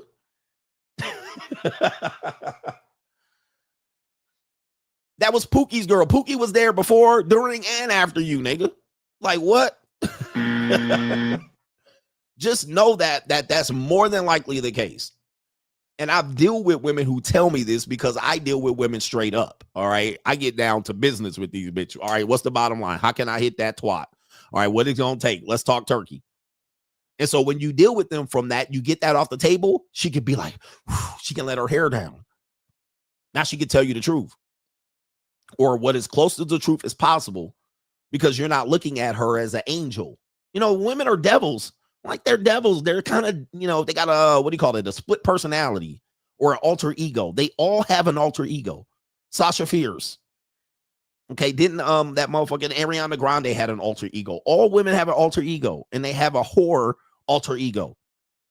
So what happens is when you let them know, I know you're a whore, then they can be honest with you, or somewhat relatively close to honest. I know you're a whore. Like, listen, baby, I know you a nasty bitch. Yeah, I am a nasty bitch, daddy. All right, I am daddy. Make me nastier, okay? Okay, daddy. All right, I got you, baby. Who was you fucking last night? I was fucking another nigga. Okay, yep, I got you, baby. It's okay. I don't judge you. Just bend over, grab them ankles. Okay, daddy. It's okay. You're gonna fucking me tonight then. And then I'm gonna send you back home with a parting gift. We'll get together again. I don't judge you. See, the one thing is that most of you guys don't realize is that you fail with women because you judge them. You judge them. And all women know only God can judge them. Am I hitting y'all with some facts? This is the realest entertainment here. Only God can judge them. Not even God can judge these hoes. Women be vaping, doing coca, smoking weed. They have the least disciplined lives of anybody you can imagine. All right. This is like 80, 90% of them. 80, 90% of them. Undisciplined. They lack discipline, lack consistency, lack leadership, lack vision. All right. They get their pussy is a damn bailout pass. All right. They are nasty. They're debaucherous. They degrade themselves. They want to be degraded. All right. It's what it is. Now, just because they can show up to work consistently means nothing. All right. That's their cover. That's their front business, having a job and a career. That's a front. Okay. But until you figure that out, until you accept that, you will have women frustrate you like crazy. And then some dumbass niggas go say, well, what about those good women out here? Okay, what about them? All right, what about them? Where they at? Okay, what about them? Like, where they at? What they gonna do for me? All right, do they want me? What about the good woman? Oh, there's some good women out there. Does she want me? Does she want to be a good woman for me? Well, I don't give a fuck about her then. All right, she can do whatever the hell she wants. Okay, now, last point, and we're going to move on. A good woman is only a bad girl who hasn't been caught. A good woman is just a bad girl who hasn't been caught. I'll say it again. A good woman is just a bad girl who hasn't got caught. That woman still has a higher value to where men still see her as good on the spectrum, but she's just a bad girl who hasn't been caught. And even the women know this. Like everything I'm saying, the women know. All right. They know this. So that's all I look at good women. What about this good woman here? I saw this good woman and she's a wonderful wife. She's just a good girl who hasn't been caught yet. You haven't caught her doing some sneaky shit. All right. And shout out to the ladies. I like y'all. I mean, listen. I love all you debaucherous, you treacherous 304s. I love you skeezers. All right. Where my skeezers at? Meow. All right. They quiet. They listening to me like this guy's despicable. He knows us too much. All right. Anyway, let me check these chats to see if we got other brothers in here. Desert Joe says, add Akash to the 12 Simps of Cheesemiss. Indeed, Akash. All right. Already got 12 on the list. So is it Akash? I can't say that name. It's Akash. All right. He definitely going down. All right. He definitely going down on the list. Disgraceful individuals. But stop taking them so seriously. All right. That's my best advice. They're just for fun. And sometimes for entertainment, cheap entertainment, fun. If you get your bag up and that they're cheap entertainment. Right? Dudes out here like, I'm gonna teach you how to get them for free. It's not even worth it. It's not. You're wasting your time, bro. They're cheap entertainment, bro. Like, if you think about this, shout out to the smart ladies in here. If you think about this, most women have gotten by and basically on their looks, right? Which is a tool. This is not to degrade them. But most of the time, they become successful by being goofy, right? Silly, dancing, ballet, you know, kick the girls, kicking shit, showgirls, right? Strippers, like marriage, playing ditzy and dumb. Now, recently, they've changed in the last 40 years where they've been wanting to be intelligent and smart. But most of the time, they've been out here, especially when they're young, getting by doing some silly shit. Go-go dancers. It's this type of shit, right? Video vixens, cam girls, you know, and the women that don't, and shout out to the ladies, and the ladies are going to say, well, what about us smart women? All right, show me a picture of you. Show me a picture of you. An ugly woman is just a man with some pussy. All right, so that twat gonna get hit. But if you just an ugly chick, you just a man with a vagina. All right, so I don't want to hear about the smart women. And shout out to the smart women and the bitches that sent rockets up to Houston and all of these girls. I appreciate them. But ugly woman is just a man with a pussy. All right, that means your pussy can get you out of things. It's still gonna get hit. But guess what? You still got to go to work. You still got to have a career and a job. You're probably going to mostly support yourself. You're probably going to get a 50-50 relationship at best. All right. Unless you 304 yourself out. Yeah. Leslie Jones. All right. She's like, I need a man that does this. But you're ugly. All right. You're ugly. It shouldn't be that hard to figure out. I don't care how much money you got. That ain't going to fix the fact that you a gorilla, McGilla looking motherfucker. Like, you're just a man with a punani. Somebody might hit that. Like, I was not going to hit it, but somebody might hit that. There's a lot of nasty niggas out here that's going to take that down. All right. Tranquilize dart and take that shit down. Kiss you all up in the lips and shit. Not me. It wouldn't be me, but some dudes will do it. But I got to give support here because our brother Alexander said I won that debate. He said you won a debate early, in my opinion, against AW when he reviewed the Christian divorce rate. That was slightly above 30%. Then you asked him, what do you have for the men outside of the church? He says, see, you didn't want to bring this conversation outside the church. That was when I won. I agree with that. It shouldn't have went further than that. All right, but he wanted to fight. I'm ready. He's like, and he wanted to go with Little House on the Prairie shit. I was like, man, this shit is ridiculous. And it wasn't it. So actually what he started doing is started asking me questions about anything just to win a debate. But about the black community, here's how I solve the black community. All right. Anyway, let's get to it. Let's get back to this show. We got Fuck You Boss Up out here. We got some bad news, apparently, for the ABT people or the Snap people. Apparently, Donald Trump is, he's going ham on the world here. The New World Order, Donald Trump on Fuck You Boss Up. Let me get the banner up.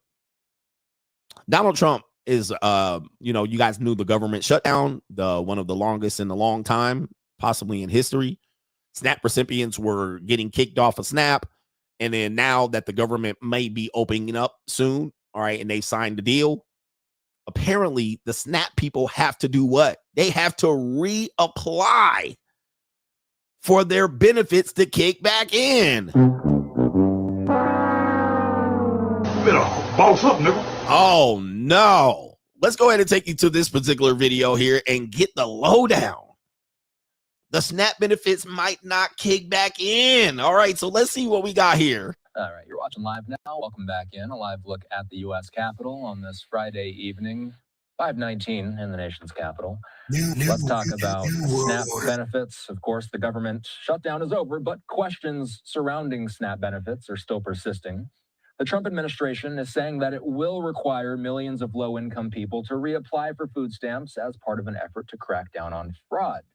Agriculture Secretary Brooke Rollins telling Newsmax that she plans to have everyone reapply for their benefits. But for now, it's unclear when or how people would need to reapply. Grace Yarrow standing by. She's a food and agriculture policy reporter for Politico, and she's the author of Politico Pro's daily morning agriculture newsletter. I think my main question here is, what kind of fraud are they talking about? Yeah, thanks for having me on. So it's not 100% clear exactly what the secretary is planning to do yet. We haven't heard back from USDA when we sent them an email to request more details. Because SNAP participants are already required to recertify their application information every 6 to 12 months. And they're also required to update work history, income, et cetera, to make sure that they're still qualifying for SNAP along the way, or they'll get kicked off the program. So a lot of the fraud that Republicans, including Agriculture Secretary Brooke Rollins, are talking about is cracking down on folks receiving SNAP who aren't working, or what Secretary Rollins has said is she wants to make sure, and the president said earlier this week, is that the administration wants to make sure that the folks who are receiving SNAP benefits are those who truly need it, in their words. So Republicans have already sought to crack down on error payments, which are just miscalculations from SNAP administrators, et cetera. So we have to stay tuned and figure out exactly what the department is planning on. All right, so they don't have the exact answers, all right, yet. All right, and so that means people's benefits might have kicked in already, but that doesn't mean they may continue. They may get cut off. I'm not sure, but what it sounds like to me that, this is what I thought COVID was. And, I got demonetized, censored, and channel banned. COVID was a chance for the big reset. Even they called it the Great Reset. They called it Build Back Better. And so now you're in a new system today. By the way, I was preaching this in 2020. I said, they're changing the system so that when they kick back in, you're under a new system, but you think it's the old system. Only the people that know it's a new system are going to survive, right? But you think it was they just started the old system back and just plugged the refrigerator in and shit. And then, we're going to start back up in 2.5 years. No, they stopped the world and reset it. Now we live under new conditions, right? New inflation. We live under new conditions to qualify for housing, food affordability, and so forth and so on. And I was saying this in 2020 and nobody was hearing me. I was like, they're just resetting the world. They're just stopping the world, sending you guys home and resetting it. Essential worker. So this sounds like the same thing. It was a government shutdown, but what they were doing on the back end, what they were doing was they were setting up a new system for you to apply to. And the only way to do it was to stop it. All right. Just like to stop us from going to work. So now they stopped everybody from getting it. And then it's kind of like they have a new system. And the government systems are always fucked up anyway. All right. But they had a new system. They needed everybody to stop. All right. So that they can integrate the new system. That's all it looks like to me. And I know it's more complicated than that. But if I was explaining it to someone, that's how I would explain it. All right. They needed to be able to establish the new system by stopping people from getting the old system benefits. And then now when the new things come in, they set up the new system. Now you got to qualify under the new system. Okay, now you got to reapply and requalify and all of that stuff. Right. So that's kind of what I see this is happening. And it's not a surprise. It's almost the only way to really do things. And these things have already been they've already been set forth into action years ago. All right. So they knew they were going to do this at this particular time. They just needed a person to be able to blame it on and do this and do that. But they were both part and parcel ready to do this. So this is what I'm just saying to sum it up for the normies. That's how I see this.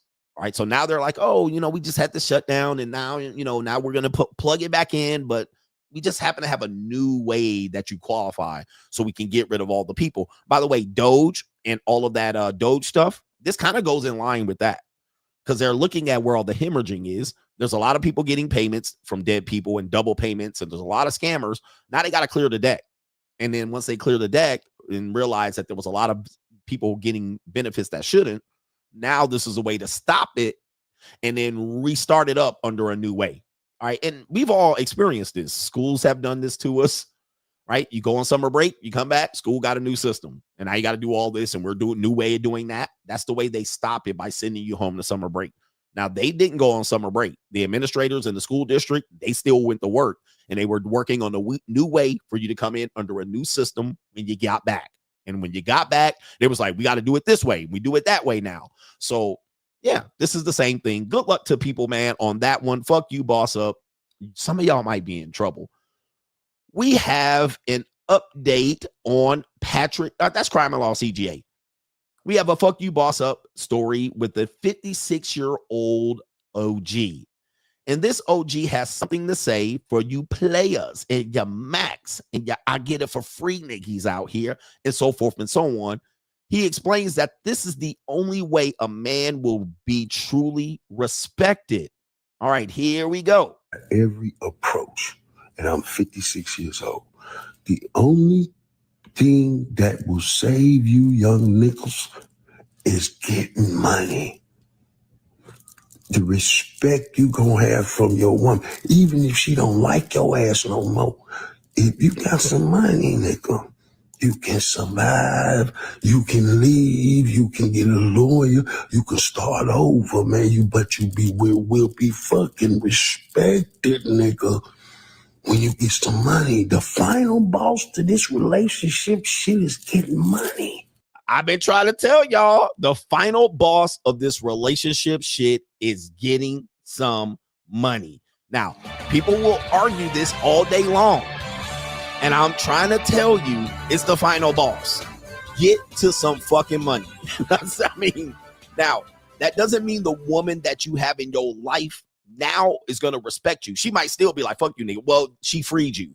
Because what he said was it allowed you to leave a bad relationship. It allows you to transition. It allows you to go somewhere else. Money frees you. The bottom line is money talks, bullshit walks. Now, it doesn't make women literally respect you more, but it allows you to respect yourself more and not have to deal with certain women. Okay? So I got money. It's leverage and options. It's a hard thing. And a lot of people are going to fight this. Well, you can get this and you can do that. Well, the final boss is getting to some fucking money. I'm sorry. It's it. That is the truth. And he said, I've tried every way possible up until this point. So he's done it. Pimp, player, Mac, run game, all of that. Now, some dudes will be like, a woman only will respect you if she gets it out of the mud with you. Those days are good as dead at this particular point. And he talking about any women disagreeing. There were some women disagreeing with him in the comment section. And of course, they were ugly women. They are actually men. Never listen to a woman talk you out of getting some money. Okay, if you have the ability to go get some money, go for it. Never let a woman talk you out of getting some money. She basically is mate guarding you and trying to prevent you from leaving her monkey ass. All right, so get some money. Okay? Get some money. You got to be able to get to the bag. Okay? I'm telling you from a financial perspective, that's the only, I went religious, spiritual, taught theology, and the end of the movie, the final boss nigga is to get some money. So he said even with ecclesiastical. He went ecclesiastical. He said, I went the religious route. I did all of that. The bottom line is to go get some money. Please. If you ain't hear nothing today, I don't know who need to hear this, young nigga. You got to get some money. And shout out to him right there. If you don't hear nothing else today, is you got to get some money. I got money. Okay. This is unfortunately a bad fact that a lot of people will be talking to. They will tell you that it's evil and you're going to owe what? Back taxes. That's easy, bro. You got the money. Just pay them. All right. Pay Caesar what he owes. Not a big deal. Pay Caesar what he owes. Now, if you ain't got it, well, you better make a deal or you better go box like Floyd Mayweather. It's okay, bro. You rather have those issues than to not have no money. You rather have those issues than to not be able to get out of a bad relationship. I got money. You rather have those issues. Those are issues you welcome. I'll take them issues. Here's a tissue for your issues. Those are good issues to have. All right. More money and more problems. Give Caesar his cut. Pay him off. Go ahead. Here. What do I owe you? Here. All right. That's a good problem to have. That means you got some fucking money. I got money. Okay. But what is bad is that when it comes to dating and relationships, when you ain't got no money, you ain't got no motherfucking problem. Right? I mean, when you ain't got no money, you got mighty a lot of problems. All right. You want big money, big problems. You want them problems. But if you can't leave a relationship because you don't have money, it's bad. And boy, the disrespect is going to be flying left and right. Left and right. Trust me, one of the reasons I stayed in my marriage though as long as I did is because I could not afford to get out of it. And I told myself, I'll never be in that position again. It's not because she was a bad woman. It's not because marriage was bad. What it was I was in a bad position. All right. I was not in a good position to be able to free myself and walk away. So I was like, dude, I'm never putting myself in position like that. So you got to really understand. Don't focus on these little things that people tell you that are exceptions to the rule. Well, I know a poor guy that gets laid, and I know a poor guy that gets attractive women. Those are exceptions to the rule. Those are ecclesiastical. Those are as good as ecclesiastical marriages. All right, those are exceptions to the rule. That is not the rule. What is the rule? Most of the time, no money, no honey. That's the typical rule. So when you know that, and you ain't that guy, you're gonna move differently, man. Get to the motherfucking bag. Do whatever you got to do. I got money. And if you're young listening to me, please do not argue with this. This is the way it goes. Anyway, that's the way love goes too. Who else do we got here? All right. And that dude is apparently ripped. All right. So he's 175 pounds. He got pictures with his shirt off. I'm not going to put it up here. But people keep talking people out of this, and it's crazy. We do have the return of crime and law CGA, and I have to give some updates here. Where's my crime and law? It's been a while since I did my crime and law segment here, but I don't even know where the sound effect is. Oh, well. Crime and law CGA, we have an update on a couple cases here. All right, first update we have is Patrick Beverly. All right, Patrick Beverly on crime and law CGA. Apparently this weekend, he was arrested on felony charges after allegedly finding his younger sister with an 18-year-old man. You notice they said man. You know, when it comes to this age thing, when it's a woman, 18 is a child all of a sudden.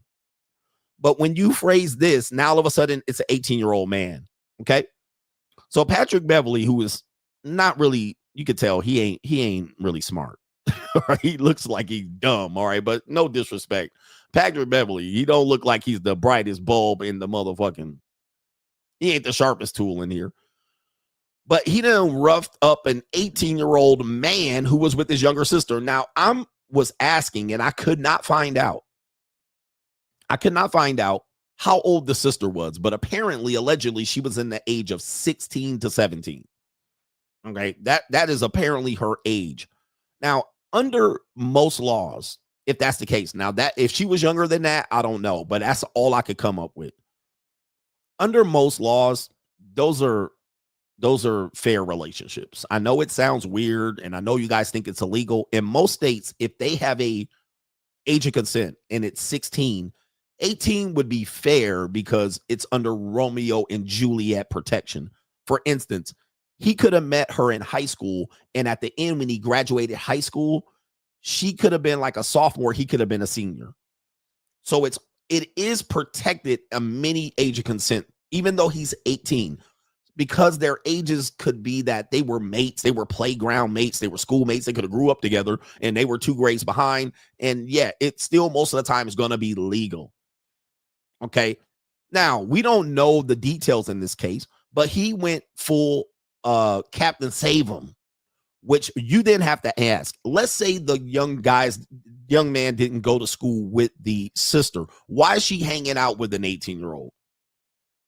Okay, so we always tell you they start early. Okay, these young women start early, and I always tell you it's right around 16, 15 to 16, sometimes 13 to 14, depending on where you are and the poverty level. They don't start at 18, just like you guys think. So he's going out there and trying to rough up a guy that the girl wants to be with. It's not like he was in the room laying and waiting and jumping out of the closet and while she was changing her panties and some voyeur shit. All right. She was doing what she wanted to do. And then he went in full Captain Save him and then caught a felony charge. Over that, it's probably a legal relationship. Although, okay, it's probably a legal relationship, even though people get it wrong all the time with this age of consent thing. Oh, well, she's 18, under 18, it's illegal. That's not true, right? It certainly is not true, all right, unfortunately. But people need to study the laws. on this one, it's probably a legal relationship. Unfortunately, I'm sorry. I know. I mean, Here's William. If it's in California, it could be under Romeo and Juliet protection. It just depends on what state they're in. Let me see if I can pull up the details here. You guys got to watch out. Don't catch a felony charge over some bullshit getting emotional. All right. We do have some details here. Patrick Beverly here has no criminal record. He cares deeply about his little sister, a young lady, a minor. Again, we don't know the age, but the age that I came up with in my research that she was 16 or 17. Given that he was unexpectedly found her alone in a home with an 18-year-old man in the middle of the night. How did he get there? He was understandably concerned, and as any brother would be about his sister. However, we don't believe what followed happened the way it was described, and we look forward to an opportunity to address this in court. This sounds like a lawyer statement. Is the girl defending the boy, the young man? Is the girl defending the young man, which is most likely the case. All right. And he's also a millionaire. And I don't know whose house it was. Was it the house that he has her in? Right. So we don't know that. Does he have her in that house? Is it like he lets his sister live with him, or did he go visit his mom and where the sister lives? And how old is Patrick Beverly? How does he have a minor sister? That's a whole nother conversation. All right. Where I'm like, man, I mean, that age gap is interesting. Let me see how old Patrick Beverly is. As far as I remember, he is a retired basketball player. He might be. He is 37, all right, 37 years old with a minor sister. So that is definitely a big age gap. That's a 20-year age gap between one sibling and the next, or at least the 21-year-old age gap. Wowzers. All right, wowzers. So anyway, he's probably going to lose some money. Hopefully he doesn't catch a felony. And, you know, most of the time you get a charge, you'll probably be able to plead down and make some restitution to the victim in this situation, and he'll be able to catch a misdemeanor, or they may dismiss the case. I don't see him serving any prison time for this one, but this is an interesting case here. But I would tell you guys, you do have to know, if you do have sisters and all of these things, and you guys think you know the law, please know the law before you go in there. And I know, you know, probably the guy was a big overgrown 18-year-old boy, so he probably looked like a grown-ass man and all of that. Yeah. And he's definitely going to get a civil court case if he did rough up this young man. Sad case, man, all around. But yeah, protect your young ladies, but also realize some of these women want to do it. All right, some of these women want to do it. You're trying to save them from something they want to do. And if the young woman's defending the boy, the young man, over Patrick Beverly, which she probably did in an initial statement, and Patrick Beverly would be cooked, you probably have to pay up some money. Okay. I got to find the crime and law CGA button, all right, because it's no fun. Sounds funny. Wait a minute. All right, there it is. All right, protect your daughters and sisters and shit like this. But he said they found her in the middle of the night. Was she getting her cheeks clapped? All right, yeah, that's crazy. Crime and law CGA, the lead attorney could probably fill you in on this one. All right, but apparently, and this might be true, due to a Georgia marital law, Offset may be legally considered the father of Cardi B and Stefon Diggs' newborn, as Cardi still remains married to this day. Woo! Now, I've heard some things like this, and some states, this is why you got to do your due diligence. If a woman is married and she has been impregnated, but you've been separated and the divorce is not final, in some cases, you're the presumed father. All right. You, as the husband, are the presumed father of any child produced in that marriage. All right. So let's just get the basics out. Let's just assume that they were married the whole time and she did not get impregnated by Stefon Diggs. And let's say the divorce happens and Offset was unaware that any children produced by that marriage was not his. So he was unaware. But when they go with the divorce, if he brings it up and said, hey, I think my second child is not mine, she had it with another man, they're going to say, well, we don't know that. We presume you to be the father. Okay, because you were married, and for conventional wisdom and law basically dictates that if you're married, all children produced is in that marriage. Okay. So you are presumed to be the father of any children that has happened in your marriage. Now, we don't know, but I'm going to read this caption here on Crime and Law CGA. Oh, my goodness. My crime and law thing sounds funny. Georgia law creates a clear presumption that if a woman is legally married at the time she gives birth, her husband is considered the father of that child, regardless of biological paternity. This rule is rooted in the idea that children born within the marriage automatically falls under the legal protection and responsibility of that union. The presumption is strong and exists to give the child a stable legal father from the moment they are born, unless the status is formally challenged in the court, which he would have to presume get a DNA test or get her to admit that the children is from another man. Because Cardi B is still legally married to Offset, Georgia's marital laws could view him as the legal father of the newborn, even though Stefon Diggs is widely recognized as the biological father. In situations like this, the biological father would typically need to initiate legal action to establish paternity. The biological father would. So Stefon Diggs would have to file an illegal and a action, while the husband could also challenge or confirm the presumption. So the husband could come in and say social media, a DNA test. Nothing becomes official until the court addresses it. But legally speaking, the marriage presumption means Offset may be recognized as the father by default unless it is contested. Of course, ecclesiastical marriages, right? I tried to warn you people of these laws. I tried to warn you people that the laws are the laws. You guys want to try to get around the laws and beat the laws. There's more laws than you know you can get beat. All right. You don't even have a clue. Yes, you do. Even if you have an ecclesiastical marriage, your wife can run to the court. All right. And file a action of a separation legally. And you're like, well, there's no legal. She could still run to court and do so. And then you would have to do what? Respond. There's no social pressure that can stop her. All right. If she decides to do that and she says, I have a wedding ring, we live together, I changed my last name, we have several babies, we filed tax returns, married. Okay. So even if she cheated, you would have to then either the father would have to go in there and say, well, the second baby is mine in their marital union, or you would have to have a DNA test prove that the second child is not yours during the divorce. So it is bad news all across the board, ecclesiastically. Right? Ecclesiastically.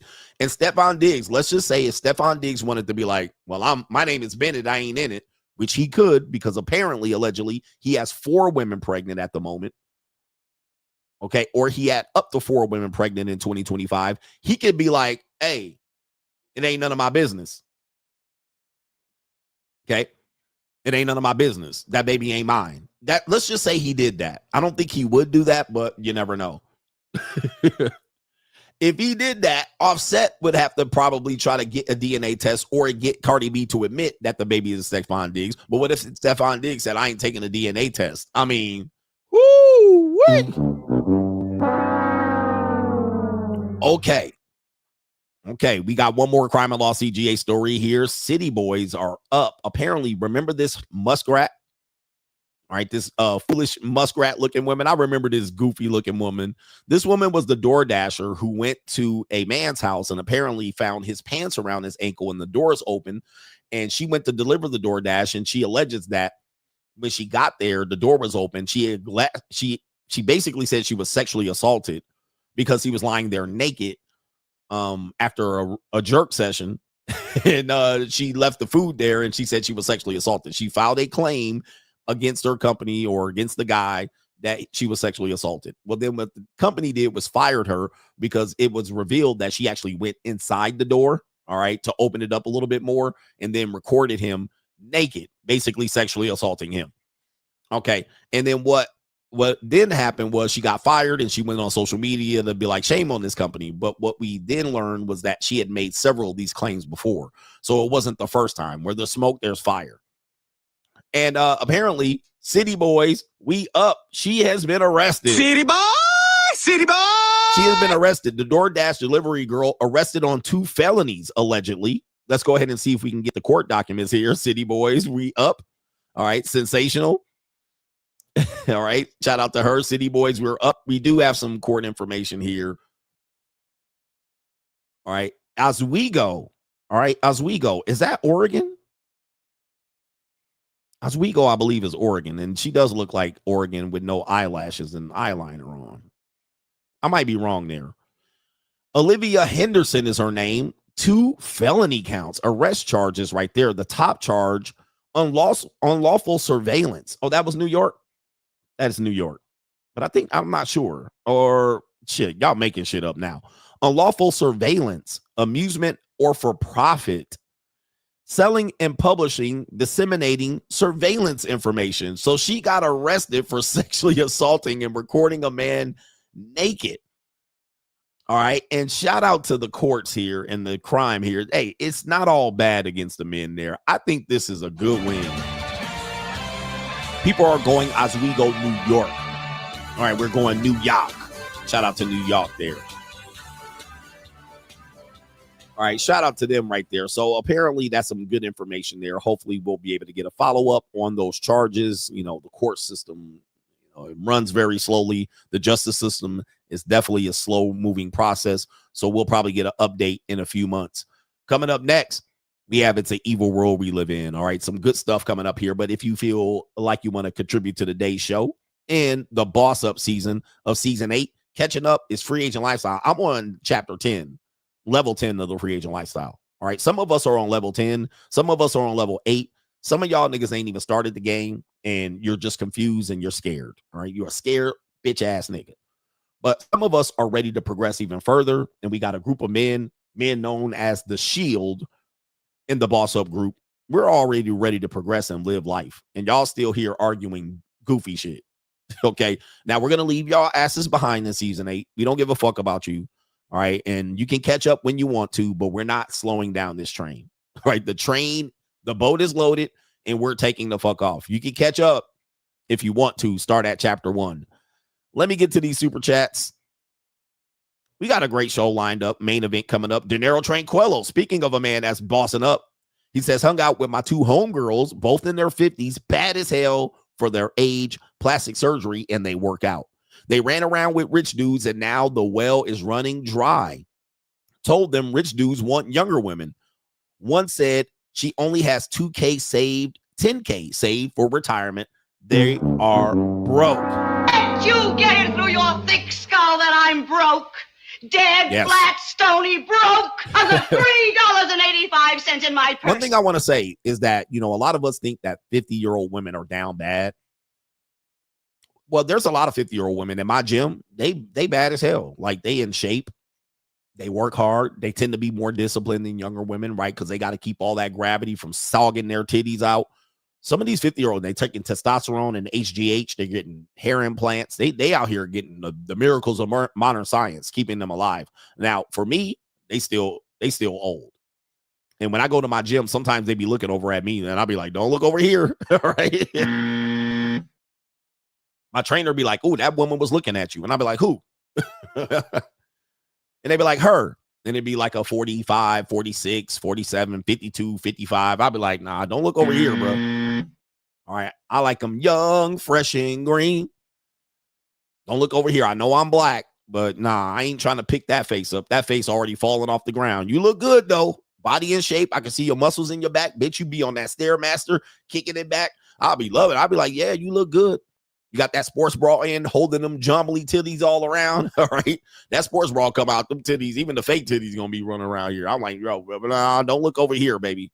All right. You do look good, though. You do look good for your day. I'm late 40s and 50s. All right. But don't fuck around and find out over here. I ain't about to trick and take your ass out. All right. Where's your daughter at? I'll talk to your daughter. I'll fix her behind. You, on the other hand, nope. All right. I'll stick to paying younger ones. All right. Shout out to our brother and Ko-Fi supporter. Frankly, AEW was the perfect candidate for the Reverend X early on. Too bad you couldn't. Yeah, if I had my sound machine, he would have been cooked. He would have been cooked. Tranisha says, damn, why is it that when a black woman is having financial problems, it's always some man attacking her with that? But you strong and independent-ish. Do black men want a dependent woman to exploit him to get on her feet? Or do black men want a dependent woman to exploit him to get on her feet? My first donation was telling you that.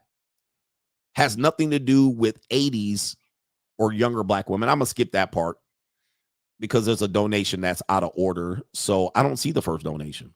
Was that yesterday or last week? Oh, those are angry black men. All right. Those are broke niggas. And there's a lot of, hey, listen, there's a lot of broke niggas out here, man. Shout out to my broke niggas. Press 1 if you are a broke nigga. What the first part is where women find to be quite confusing. And I find this when women argue this, I basically say, show me a picture of yourself and just as normal, they're a regular woman. Okay. Regular, degular ass woman. So then I have to have the conversation that you're average at best. Rest in peace to Kevin Samuels. You're regular, degular. You're 42. Like, it's too late. You're already a single mother. Throw in the towel. Right. That's when the conversation has to get real when I hear women say this, because I don't hear 22-year-old women saying this. I don't hear 26-year-old women saying this. I hear 35, 38, 40, 42, AKA washed up women. And then what they're doing is they're dealing up with washed up niggas, broke niggas who cannot make a woman a dependent. So they're kind of messed up too. They're in a messed up position. They don't have leverage. So what they'll do is continue to say, well, we don't care about strong and independent women. Don't you focus on your career? And then at the same time, if this woman said, okay, I'll give up on my career in life and you support me, they'll run for the fucking hills. So they don't know what they want either. It's the wrong sound effect. Okay. So let's just get this straight. As a man that has started off homeless in 2012, and risen to the point where I'm at today, these are 5-figure conversations. Yes. Okay. I'm not trying to say I'm better than you. I'm not trying to say I'm all rich. I got no net worth around here. Right. But these are 5-figure conversations between washed up women and broke niggas. All right. Let's just get it straight. And I'm trying to be fair to both sides. Broke niggas and washed up women are trying to meet in the middle. And there is no middle to meet. There's no ends to meet, and there's no middle to meet in. Woman, you're going to have to go to work. You're 36, you're 38, you're 40, you're a single mom, you're a regular ugly woman, you're average at best. Get your motherfucking ass to work. Nobody's going to make you a dependent unless you find an old white man. Okay. Then the broke guys are trying to find out and find a way. They're still trying to find a way and a path to women being broke. And when I say broke, that doesn't mean you don't have any money or a good job. That just means you're tight, right? You don't have 10K saved. You don't have extra cash. You're tight, right? You meet all your obligations. You don't have much discretionary income to spend. Certainly not on dates. So this is then they're trying to find their way to date like they're 21 years old again.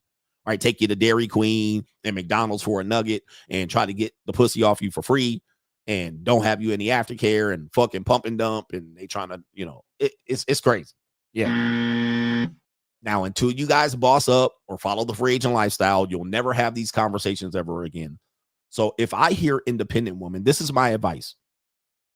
And I tell this to women all the time. If I'm meeting with you and you bring up anything related to your job, you're paying the bill. All right. You're paying half the bill. You're paying half of your expenses. Do not ask me for any goddamn thing. Now, typically, since I'm dating women in their 20s, this neither is the case because these bitches work at Boot Barn. They still in school at 26. They done lost, misguided, and undecided. They don't know if they coming or going. They don't know where they're going. They don't know if when they want to be a sugar baby or find a husband in 5-10 years, they're a sugar baby until they find a husband in 10. They don't know what the fuck's going on. So they typically are not having this conversation. They don't know if they want to be controlled by their sugar daddy or be free. They don't know what the fuck's going on. So this is when you're dating old broads that say they're independent and they got a career and they got all this shit. Well, guess what? My rule is somebody said, when are we going to talk about the topic? Bro, are you new here? The topic is not going to be discussed for another 2 hours. Okay. So you might want to go and leave the stream. There's 2,000 people in here that's going to get some knowledge. You can leave the stream and come back in 2 fucking hours. Okay. But we don't talk about the topic to the end of the show. You must be new here. See you later. Nah, nah, nah, nah. Nah, nah, nah, nah. Hey, hey, hey. Goodbye. Nah, nah, nah, nah. Oh, you like this topic? Yeah, this is the real topic. And he done interrupted this shit. I was out here trying to tell y'all something. This the whole fucking show. This is the topic. Anyway, take your motherfucking ass on. Disrupting my goddamn show while I was spitting some knowledge. Let me tell you again. So if I'm dealing with an older woman and she brings up career and she wants to be independent and she doesn't want to be controlled and all of this stuff, check this out. What I tell her at that point is you're supporting yourself in whatever dating relationship that you're going to have with me. So you're paying half the bill, you're not getting princess treatment and strong and independent. So I buy my way out of this by hustling and bossing up. I never have to deal with women like this. I don't have 5-figure problems. Right. So I don't have to hear about this shit. So when you have black men putting down black women for being strong and independent, and then the woman says, well, if you support me, you don't have enough to support me. These are obvious conversations of low level, low frequency people who are trying to date when they're both not in position to date. The man is not in position to date or have a relationship. Neither is the woman. All right. Because people keep saying you can get the relationship for free. You can't. Relationships cost. Like, what the fuck? It's not that hard to understand that, what I'm saying. There's a cost to everything. Yeah, I could sleep with a woman for somewhat free. But soon as you engage in a relationship of any kind, multiple dates, relationship, situationship, friendship, it's going to cost. There's going to be a birthday, an anniversary, a gift, it's going to be something. Valentine's Day, it's going to be something. Or you're going to have to get rid of her, start over again, which is a cost. So as soon as the holidays come around, you're going to have to get rid of her. I don't want to buy her shit. Her birthday comes around, you break up. You're going to have to get another girl. That's going to be a cost. You got to start the cost all over again. Okay. So I don't get it where people are doing this. What people want to believe, and they're falsely believing, is that relationships are organic. You fall in love and everything just falls in place. False. Relationships have always been business. Men are in love, women are in business. Everybody's taking credit for it. They're always been business. Except at the bottom, brokies. They want to make it about love. Why do people want to make it about love? Because they're broke. That's why. Because when you have nothing to leverage, all you have is romance. That's all you have is love. When you got nothing motherfucking else. Let me just say it for the broke niggas. I'm going to get off the broke niggas because they getting offended. What do women make relationships about? They make it about love. Why? Because they fat and ugly. That's why. They're fat and ugly.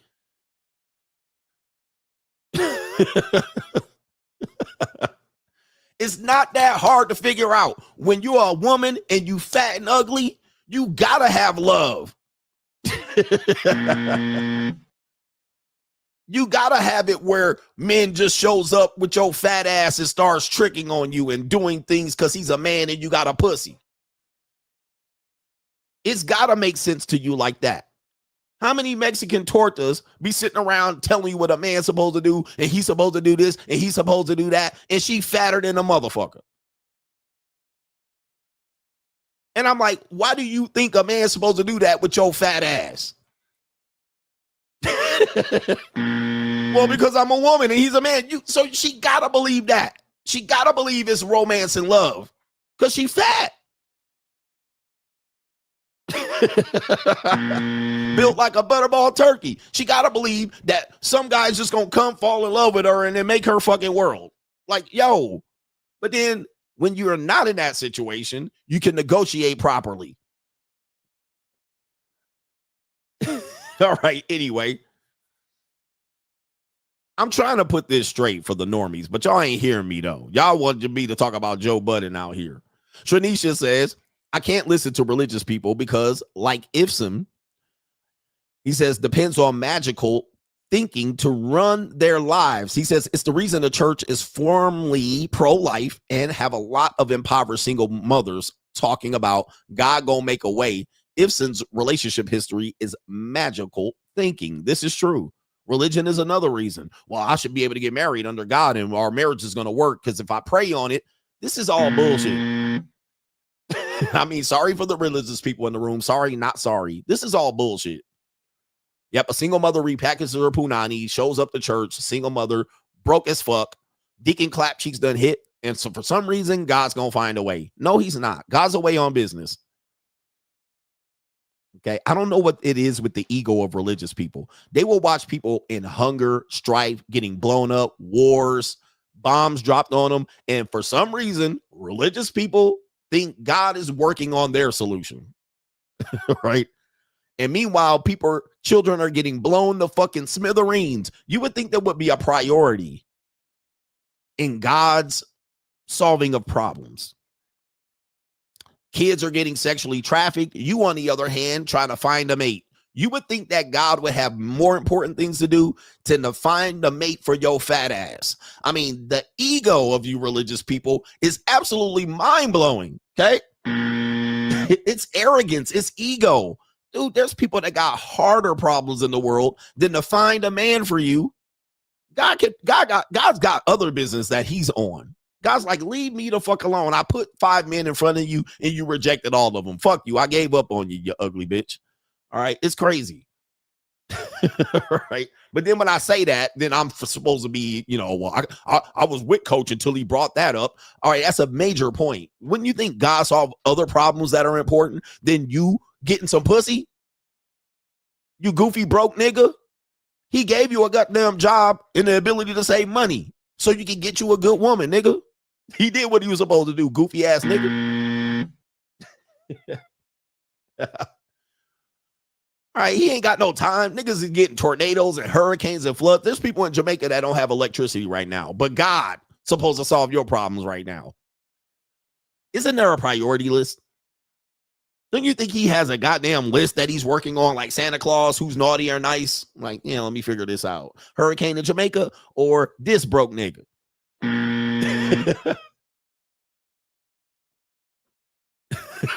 All right. Goodness gracious. This is why I can't debate religious people, man. I can't listen to this shit because I'm looking like, bro, this don't even make no goddamn sense. Because if I was God, I will be telling y'all this every morning. As soon as y'all start praying, all right, God, y'all niggas wake up like this. Hold up for a second. You be like, God, I know I was partying and drinking and smoking all weekend, but Lord, I meet you today to let you know that I'm down bad. I spend all my rent money out here playing dominoes, betting on NFL football games that are allegedly fixed.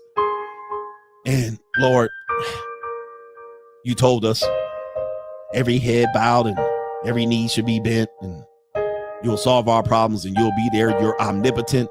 And you'll be there and you'll solve our motherfucking problems. As soon as you get down on the knee, God be like, shut your bitch ass up. That's what he be saying. He like this. Silence, you fool. Because that's what I would do if I was God. I'd be like, hey, nigga. Shut your bitch ass up. All right, but I'm not that type of God. I mean, listen, y'all don't want me to be God. All right. In Jesus' name, in the Latter-day Saints, I pray, amen. Shut up. I'm like, man, every month with you motherfuckers. All right, y'all don't want to listen to me up until the 27th of the month. Anyway, let's get to this real quick. We got evil world. We got an evil world we live in. What do we got here? Let me see. What is this? Oh, okay, we got this. Okay, I can't play the music. All right, so what did I tell you guys? Men are the new women. Women are the new men. We've changed, right? Especially then after COVID. We've changed. The women have called the men passenger princesses. They want to be spoiled. They want flowers and all of that stuff. And the men, for the most part, have pretty much followed that. They want to be pampered. They want women to chase them. This type of thing. They want to live off the woman, right? This is where men have become. And we don't realize we've changed. Okay, so now the women have become more masculine, dominant. You'll hear them say stupid shit like, I'm in my masculine all day long. I need to be in my feminine. I need a man that will get me in my feminine. You'll hear dumb shit like this that people say. And I'm like, what are we doing? So the woman is like, I'm a go-getter. I'm a bulldog all day. I'm a boss babe. But I just want to find a man that would take me so that when I get off my job, being in my masculine, I could be in my feminine with that man. This is all the goofiest shit I've ever heard people say, but people say it, and I'm like, you're doing it wrong. Yeah, 48-year-old women wanting their Prince Charming. It's all silly shit going on. And then you have young dudes that'll fuck these cougars, all right? And then you also have men that are older that got money being talked out of not going to get some young pussy. I mean, right? It's completely mind-boggling what we've come to in this generation. We have also 22-year-old women or children, but 18-year-old men are men. Like, what are we doing here? It's all clown world at this point. So, with that being said, it gets worse. It gets worse. Here's how worse it gets on this evil world we live in right quick. Let's get the sound effect. It's an evil world we live in. What you're going to see is a compilation of videos of husbands or boyfriends waiting for their wives to get home from work, dancing, and ready to perform sexual acts. Now, we're not going to see any sexual acts performed because we can't show that on YouTube, but I'm going to play a compilation of videos. You see it on the screen. It says, how I greet my girl when she comes home. All right. So, well, that was pretty close, but how I greet my girlfriend when she comes home from work. We literally have switched places. All right. And he almost dropped her right there because low T, how I greet my girl when she comes home from work. Man, we are gone, bruh. What the hell? Oh my God. No way. These niggas are twerking and setting up TikTok with their ass poked out. I'm telling you, man, you got to watch out for men in relationships. I've been telling you this for a long time. Just because you see him in a relationship doesn't mean he's masculine. Most of these men are beta males. I mean, it's across the board. We live in a different, look at these niggas are literally waiting for their wives to come home from work. What the hell? This is, it's clown world out here. No I mean, you know I'm not an alpha male. I'm a pro-masculine male. All right, I got to skip this one because I'm pro-masculinity, you know, just like Andrew Wilson. I'm pro-masculinity. I'm pro-patriarchy too. But we're gone. We are gone in this world.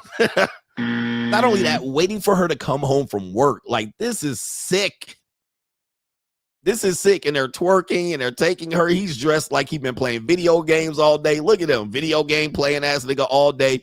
Twerking for his wife. Look at this shimmy. Chad shimmy. This is a Brad. And look at this.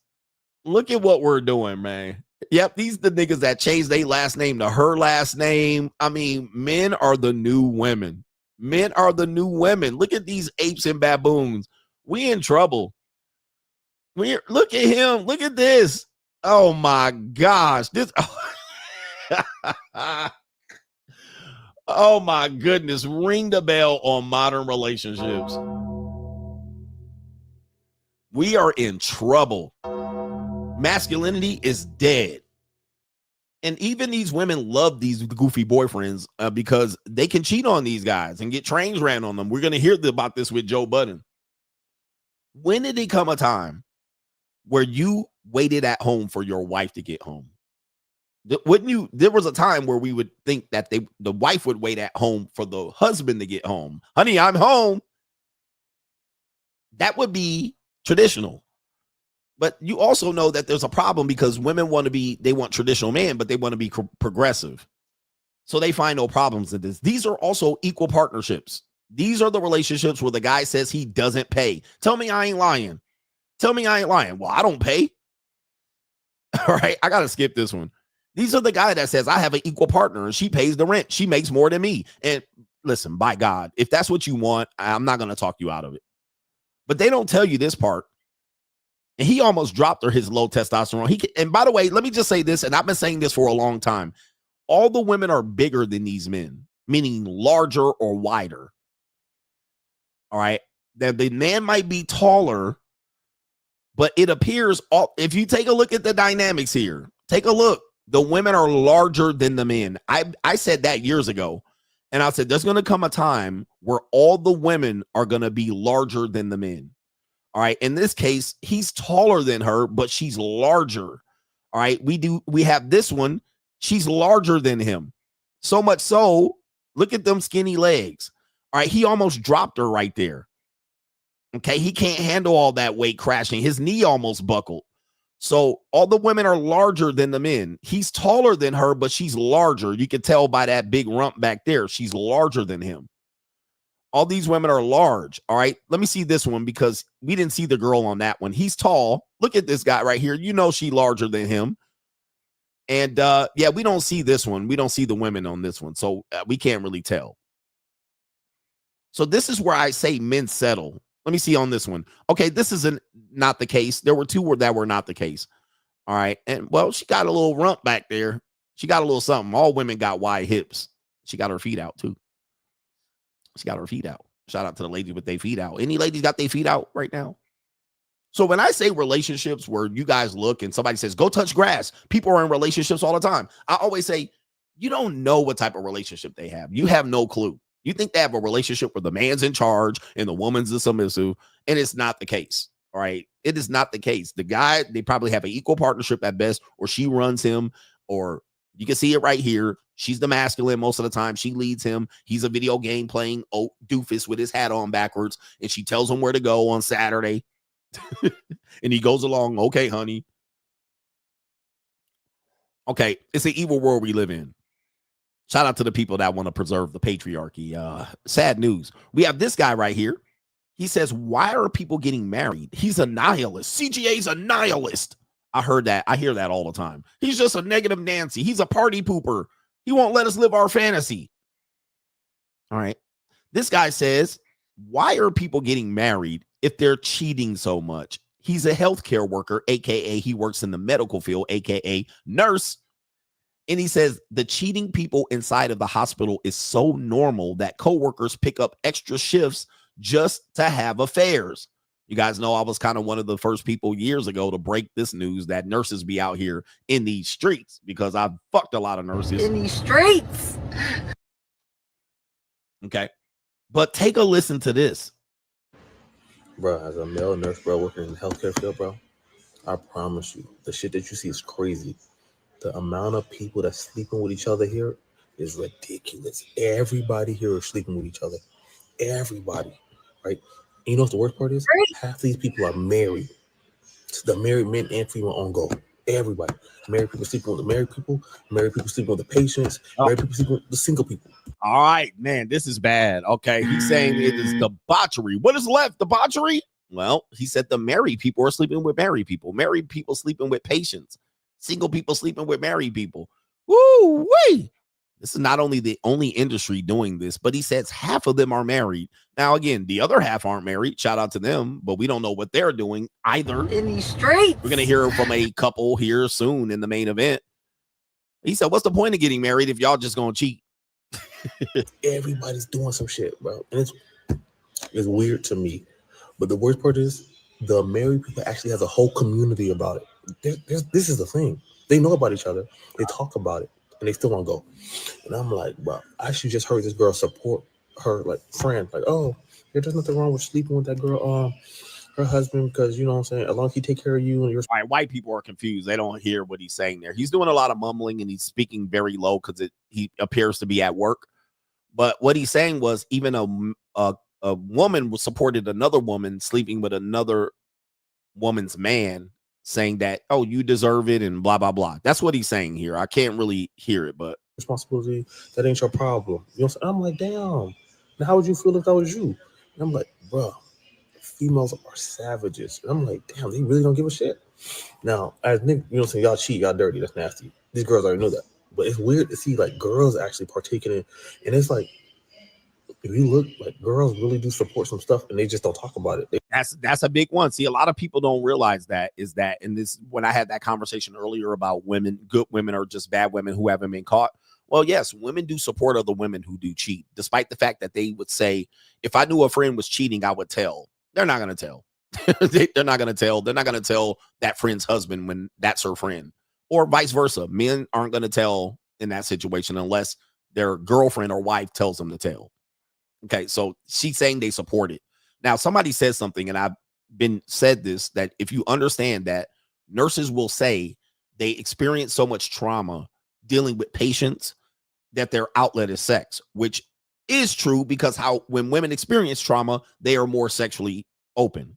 All right. When they break up with their boyfriend, they fuck 10 guys. All right. Their father dies, they go on the fucking spree. They typically express trauma by sex. They use sex as to heal from trauma. And I've heard nurses even say this. Now, we saw the nurses during COVID, during dances, they also fuck. All right. That's what people don't realize. Even men experience trauma. One of the things you do is try to fuck your way out of it. And that is common human experience. It's not an excuse to excuse their behavior, but it is true. You're dealing with 3 12-hour shifts. You're dealing with patients who are sick, death, children in ICU, and so forth and so on. You're on a 12-hour shift, sometimes overnight. Drop draws. All right. But it is not a good excuse for doing the act. But again, how do you know if your person's doing it or not? That's what he's saying. You don't know who's doing it or not. Oh, this also goes for good marriages. Okay. So good marriages, but also you have this level of affairs in this industry. They just keep everything on the hush hush. Okay, they just keep it on the hush hush. Shout out to this guy right here. That's a great presentation of something that we already knew. I knew this based on when I was dating. I kept meeting a lot of nurses. And I was like, what's going on here? Now, if you guys understand, a nurse is the top female profession. All right. It's one of the top. It's like the top 2 or 3, 1, 2, or 3 of, if you take the population of women who work or the percentage of women who work, nursing tends to be the top profession, teachers and nurses and this type of thing. So if that's the case, then more than likely you're taking the most populated or the most percentage female profession. And yeah, per capita, you're going to see a lot of them being whores and cheaters. So that industry is going to be tainted to the point where some women who are not like that, they tend to say we're being painted with a broad brush. Now, the problem with that is if you ask that woman that, well, do you know of any coworkers that fit this? They will tell you that, yes, a lot of their coworkers are whores. All right. So they're being painted with a broad brush. They're being generalized. But then when you say, well, is it true? Let's look at it. They will say their experience does match this. All right. They cannot deny it. Even doctors know this. I actually had a wife I trained, and her husband was a doctor. Most of these doctors have their own suite in the hotel, which is an office. Sometimes it has a couch. And yes, sometimes the nurses have keys to these offices. And this is a wife of a doctor telling me this. And she was basically saying that she wished her husband would cheat on her. Okay, so this was her little joke. I wish he would cheat on me. She was like, I wish he would get it elsewhere. So he's not trying to get it from me. And then the other thing was she was in her sexy phase, right? She had all her children. She had completed the investment phase and she wanted to go get chatted out. So she was now experiencing the frustration of wanting to get chatted out. So one of the things she would say is, I wish my husband would cheat on me so then I can go have an excuse to get chatted out. You see, that's what the motive was. The motive was, I hope he cheats so I can catch him and divorce him. The reason why she wanted that was because then she could go out back in these streets and have an excuse to go. Well, at that point, just have an open relationship. But she did tell me that doctors do have their own private suite and offices. Sometimes the nurses will have keys to be able to get in there.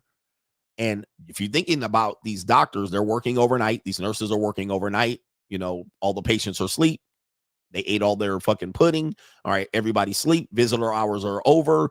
All right, guess what? It's time to fuck. Somebody said she wanted me. Well, that cannot be disputed either. Right, but it is what it is.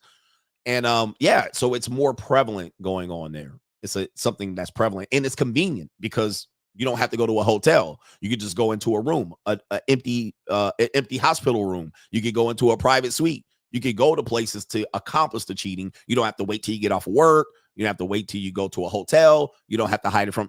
It's pretty bad. So it's the most convenient way to cheat as well. All right, it's a mess. I'm a nihilist. Here's another Evil World segment here. We have another married woman. Boy, we got some interesting videos here. We have a married woman allegedly in this skit being confronted by being on Tinder.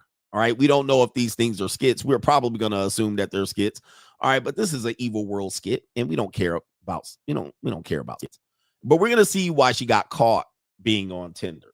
Hey, baby, ready for movie night? What's that? What's that? Why do you have that up? It's funny. It's funny. That's your Tinder. Yeah, I mean, I don't know what you expected. I wanted to get a divorce in the first time. Yeah. But you didn't want to, so I just went on the app. You went on the app because you wanted a divorce. Yeah. That was your get out? You didn't want to in the first place, so now maybe I'm on this. Maybe you want to now, right? No, I don't. Jenna, I still love you. But you want to get a divorce. So instead of getting a divorce, you go to Tinder so other dudes can bang you. Yeah. Are you serious? What did you expect? All right. Now, guys, we know this is more than likely a skit, and she's a whole muskrat. I mean, a whole muskrat. I mean, and she, for some reason, she looks like she has a child face filter on. What do you expect? All right. Well, you had your pastor ecclesiastically force me to fuck you. All right. You use social pressure to get me to have sex with you, and I didn't want to. What do you expect? She wanted a divorce. She probably confronted you with a divorce ecclesiastically, and you said no. The pastor said no. Your social pressure said no, and now she's cheating. She's like, what do you expect? You don't think she's not running from it in this particular skit? She's just the one that said it is what it is. And some black guy is destroying that vagina. All right, just so you know, there's a nigga hitting that bottom raw and nutting inside of her. I mean, I'm telling you right there. And also, if you take a look how she's presenting herself, which is funny, women want to always be scantily clad, except when they're at home with their husband. Okay, so now they're at home with their husband and now covered up from head to motherfucking toe. All right, all the cleavage covered up, the private parts covered up, long pants, ankles covered up, toes covered up. But these hoes want to be out here with their cleavage out when they go outside, halfway naked. Okay, but when they at home with their husband, she button up to her motherfucking neck. All right, with no skin showing and shit. All right, no makeup, hair. No, where's the makeup, hair, esthetician, facials, and vagina waxing at? Nah, when you're married, you get the dressed down version of her. All right, shout out to this skit. Let me see what else is left on this skit. All right, I think she has something else to say. She basically cucking him out. Like, what else am I supposed to do? You have no feelings for this relationship. I told you I wanted a divorce. Hey, baby, ready for movie night? Yeah. Yep.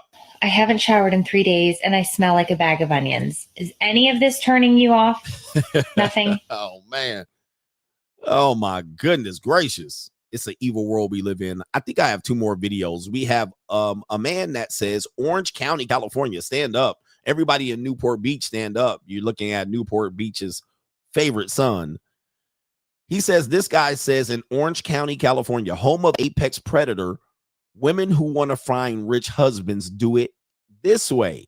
County women are getting rich husbands by studying public divorce records, and when they see a new filing, they go look at the guy's name, and he's going to be fresh out of a marriage, and they look him up on LinkedIn to see if he's some sort of doctor or CEO. One woman said these guys are the best targets because they're emotionally unstable right now, because they're looking for anything that will make their ex-wife jealous. So the next thing you know, these women are on a plane to Turks and Caicos to celebrate with this guy. Unfortunately, she said a lot of times you learn why this guy is divorced immediately. He's a jerk. He's just whatever. He's a loser. He's got money, but he's no fun. She said if he was actually a cool guy and just divorced his wife because he's looking to trade her in for a younger model, some of these women are very happy to be that younger model and will even engage in a long-term relationship depending on what a prenup might look like going into another marriage. When I asked her if she thought that was a little shallow, she said, "This is Orange County, California. If you can't be shallow here, then where can you be?" She said a 10-year age gap is nothing if he's got a 10 million net worth gap on her. Orange County women are getting rich husbands by... It's an evil world we live in. This is why I tell you, man, men are in love, women are in business. All right. So says CGA. And this is I know Orange County women, and Orange County women are very predatory and manipulative. This is why you're listening to me in Indianapolis and you're like, Coach be tripping. While I lived in New York, not New York City, but Long Island, I lived in Los Angeles, Southern California all my life, and Las Vegas. I lived in some of the most hypergamous apex predator cities you can ever experience. So my experience with women is going to be different than yours in Tupelo, Mississippi. Yours in Tupelo, Mississippi, you're dealing with low-level predators, right? Bitches that be trying to get dudes 4 husbands at the bar. All right, I'm dealing with high-level apex predators. Like, you're in Edmonton, Reno, you're not dealing with what I'm dealing with. You grew up there, you live there, you in the bubble. Okay, so this is the high-value target stuff that I said back when Kevin Samuels was popular. You're dealing with high-value targets. So these women know manipulative strategies in order to find you. Same thing in Miami. Yep. Same thing in Dallas. Same thing in New York. This is high value predatory targets. So women are using different dating strategies. When they know you ain't got it, they either will, let you fuck for free type of thing, or they won't even deal with you. They're like, oh, no, we're not dealing with this type of stuff. Okay. But you're not dealing with this type of stuff. So this is a true statement. He's saying he listened to women doing this. I remember when I was dating in Newport Beach, Orange County, it was a mess. I remember this woman matched with me, and then she was like, basically like, she was trying to see if I was wealthy. And her whole conversations was like, she was like trying to ask me questions. What do you do? And where do you work? And like, you could tell on the phone, she was confused. She was like, he looks successful, but I really don't know. You work in entertainment. Where in entertainment? What? And soon as she figured out I didn't have nothing, she's got off that phone. All right, she got off the phone. It was like a 3-minute call, but she was like, I don't know. And she was a Middle Eastern chick. It's different, man. It hits different when you're in these apex predator cities. If you're not, it's a little bit different. But yeah, man, they're looking for predatory ways to find men. And as you can see, I've been telling you, divorced men need to do what? Wait 5 years before they get a serious relationship, because you're vulnerable. You're vulnerable. And that woman even admitted it. This is why I'm telling you that when I tell you stuff, I'm not telling you to be nihilistic. I'm telling you because even those women know when you're getting a divorce, you're trying to compensate for the fact that you lost your mate, your wife. So what do? You try to get the hottest, youngest thing, right? The best woman. You try to rebound, right? You try to prove that it was the wife's fault that you got divorced, not you. You're trying to move on quickly. You're trying to get another woman. And what happens is you inadvertently give up the playbook for this woman who is not the best woman for you all the time. This is why the divorce rate for second and third marriages is sky high. 67%, 73%, because this woman, you're telling her what the ex-wife did. Okay, the ex-wife did this, and my wife did this, and she wouldn't do this, and she did this, and she did that, where you're giving her the playbook, especially if she's predatory. So I won't do this, I won't do this, I won't do this, I won't do this. This is what sets him off. So she sits up under you. She only has to play this role for 6 months to a year, and she gets remarried, and then you take on her kids. Now you're a fucking stepdaddy. Then what happens is if that ends in a divorce, you stay to save face, because you can't get divorced in 5 years later after you got remarried. Can't get divorced again. Okay, because now you're going to look like you're the problem. 2-time divorcee. So you got to save face. You got to stick it out. And sometimes if you do break up, you stick around for the step kids. All right. I don't want to break up our kids. Our kids are now friends. And you can't afford a divorce because you're still paying off the first ex-wife. So I'm telling you guys, when you get a divorce, take 5 years off, go fuck around at the JUCO, stay single, go in monk mode, whatever you have to do everything but to get married again. All right, because even these women know, I'm going to play that part again. Even these women know that you're vulnerable. You have something to prove and they can manipulate. Let me play that part again right here.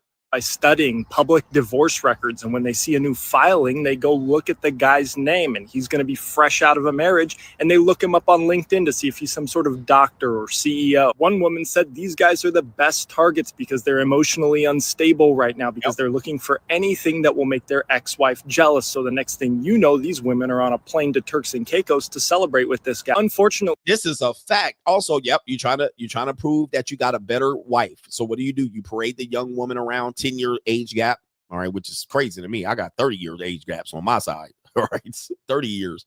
It never goes below that at this point, but as I get older, it'll be getting older. But yeah, you can see he's vulnerable. He is emotionally unstable. He probably hates that woman. He's distracted by her. There's a lot going on, and he wants to make her jealous by getting a fresh, new, younger version. And I know married guys that do this. They move them into the house quickly, into their new apartment or townhome. It is the same story all the time. And I'm like, dude, just go to Colombia, right? Just get your passport, go to monk mode, recorrect your life, or else these women are going to get like when I got divorced and I was dating again, because I was in my mid 30s and I had young children. Obviously, you didn't consider women with young children an acceptable person to go to. But I think these women are manipulating you because they know you're vulnerable and you're more likely to go into some Brady Bunch shit as opposed to a man that doesn't have children dating her. So she'll find freshly divorced men that have custody issues or have part-time parentage, and she has some sort of custody issue or part-time parentage, or she's a full-time single mom, and she'll literally focus on you and wear you the fuck down. Like, this is the best you're going to get. This is not so bad. I will do this and X, Y, and Z. But then you have to ask, why is she single? She's single for a reason as well, and you'll find out long enough. So she'll play good until she gets the ring or moves in, and then you're going to see the mask fucking fall off. Why? Because she was preying on you. Now, some women don't think that's predatory. I do. I think it's very predatory. It's just as predatory as what he's explaining. It's evil. It's an evil world we live in. Because you guys know that these are juicy targets. All you have to do is to get him to feel like you're better than his previous wife who's fucking him over. And then you can dump your 2 or 3 kids right in this motherfucker's lap. All right. And he could be getting sucked off by 19 and 20-year-olds and having fun. But no. Now he's in another monogamous relationship. And now, boom, he's stuck again back on the plantation like Andrew Wilson. Taking his motherfucking stepkids to school like a goddamn dummy. All right. You don't need to do this, guys. Free your motherfucking self. Now, if you want to do this, go for it. But for me, it was a no-go. Here we go right here. I do have one more video, and we have a sister who probably is a single mother. She says, and I quote, unfortunately, gentlemen, this is the times we're living in. You can be a non-traditional woman and want a traditional man. Okay, I disagree with this. I disagree with this. This is just basically double dipping. You know, a lot of women are caught up with this. Okay, no, you cannot. Now, you can disagree with me, but the single rates show that this doesn't work. All right, let's hear what the goofy shit she got to say. You can still very much be a non-traditional woman and want a traditional man. This is 2025. I will be damned if I'm sitting around waiting for a man to save me. Like, I'm not even married yet. Of course, I'm going to educate myself and start working on my career. Like, I'm going to live the lifestyle I want with or without a man. And I'm not just going to wait around until I have a ring on my finger to do so. But at the same time, when a man does come in the picture, I still expect him to show up as a man. Okay, basically says she's going to whore herself out. She basically said, I ain't stopping down. I'm gonna still be in these streets, whoring myself out. All right. And then if the right man comes along and buys what I'm selling and marries me, I'll go for it. Like, this is absolutely insanity to me that people do this, man or female. You know, men who do this, I'm gonna pump it up these holes. But if I find a traditional woman, I'm gonna marry her. The answer is nope. No, that's dumb too. That's stupid too. Okay, this is just you playing yourself and you playing with other people. Let's hear what the fuck she got to say here. You think I worked so hard to create this lifestyle for myself just for a man to come in here and not add anything to the table? Absolutely not. I feel like if me as a woman can build a certain lifestyle for myself, it should be expected that I require a man to add more to the table and add more to my table. Again, this is called monetized dating. People don't realize this. People think monetized dating is prostitution, and that's not the only level of monetized dating. There's levels to it. So essentially, if a woman says, well, I make a certain amount, I have a certain amount to the table, he needs to bring in something above and beyond that, that's monetized. Right? She has used her monetization to raise the bar or standard for a guy to come in above and beyond. And certainly she gets these guys every now and then, and they nut in her throat, and then the relationship ends. Okay. But this is monetized dating. This goes right along with monetized dating. Okay. Let me continue here. elevate that tenfold, because partnership isn't about dependence, it's about contribution. And I feel like it's almost a requirement to be a non-traditional woman in 2025. Too many women are ending up divorced with nothing to their name, and I will be damned. So yes, I do want a traditional man, the one who's a provider, who leads, and who wants me to make some money because I want to and not because I have to. All right, she could find this guy. I mean, I'm not saying this guy ain't out here, but, you know, these guys get cuffed up pretty fast, and she might not be attracted to the guy. I don't think she has that much acting skills, but wow. Wow. I mean, I think this is completely delusional, although looking at the state of men today, it could be possible. I really don't think that's too much to ask. I don't think that's too much to ask. I mean, really, I mean, listen, I think you've made your bed, you dug your hole, you made your bed, lie in it, you dug your hole, sleep in it. Okay, that's it. The likelihood of this happening is slim to none, and Slim just died. Good luck out here, gentlemen. And do I have this here? Oh, yeah, the main event's coming up. I do want to show you this because this is important. This data has been coming out here, and this is where relationships, I'm telling you, we have a problem here. Is because it says girls now, Gen Z, ecclesiastically, girls are now less likely than boys to say they want to get married. Okay. All right. This is, again, here's some, it looks like some data directly from a government source here. I've seen this particular type of data in graphs. Percentage of 12th graders saying that they're more likely to choose to get married in the long run. Take a look at where we are. This is a sign of ye old times. So the boys look like they're a little steady, a little drop off, but take a look at what the young women are doing today, the Gen Z. We've seen several versions of this. It is dropping off. Women are finding the way to find a world where they can be independent and strong, and like this woman, non-traditional, but want a traditional mate. They're prioritizing other things. All right, other than relationships and marriages. They got the streets. They got monetized dating in various forms. They have the ability to promote themselves on social media and get attention. They also have the ability to sample men and jump off one dick to the next, dick hop. All right, and then get themselves in a pickle financially and then have a guy rescue them, right? So we've seen this, but the sign of the times, all right, this is women in their, you know, it says these are 18-year-old women here, 12th graders, so 17 and 18-year-olds. All right, they're going to spend the next 10 years of their lives not getting married, okay? Fucking and having fun and traveling and variety of things, building their lives, even the regular women working at Walmart, becoming manager, right? I mean, it's high level and low level versions of this. But I said this. Young women are going to have higher body counts than the boys. We know that's true. We also know the boys are going to be more focused and centered on, when they're in their 20s, finding a woman that they can build with, as opposed to the girls. All right, the girls are like, I ain't building shit. All right, I ain't helping build a goddamn thing. All right, and I don't even want to get married. I don't even want to have kids. But the boys are like, what about family, and what about society and the destruction of humanity? So what happens? They're 30. The women turn 30 and 32, and they start 35, and they start saying, well, I'm non-traditional. I need somebody to, you know, bring something to my table. Where the man wanted the woman to bring something to the table, these women want something to bring to their table. I mean, you got men waiting for their girlfriend and wives to show up twerking when she gets home from work. All right, but we literally have changed the direction and path of relationships and marriages. And people are still trying to find a way to then make it work. And I'm the one that says it's not going to work for everybody, unfortunately. It's not going to work for everybody. It's going to work for some, but most of the time it's not going to work for everybody. Sorry. Most people are going to lose. They're going to miss out because you ain't got it like that. And that's going to cause frustration and all kind of red pill rage and all of these things here. I have this graph here that basically validates this. I did this whole show on it. See if I can pull this up. Right there. It says, which of this is 18 to 29-year-olds, 13 options. Which of the following is important to your personal definition of success?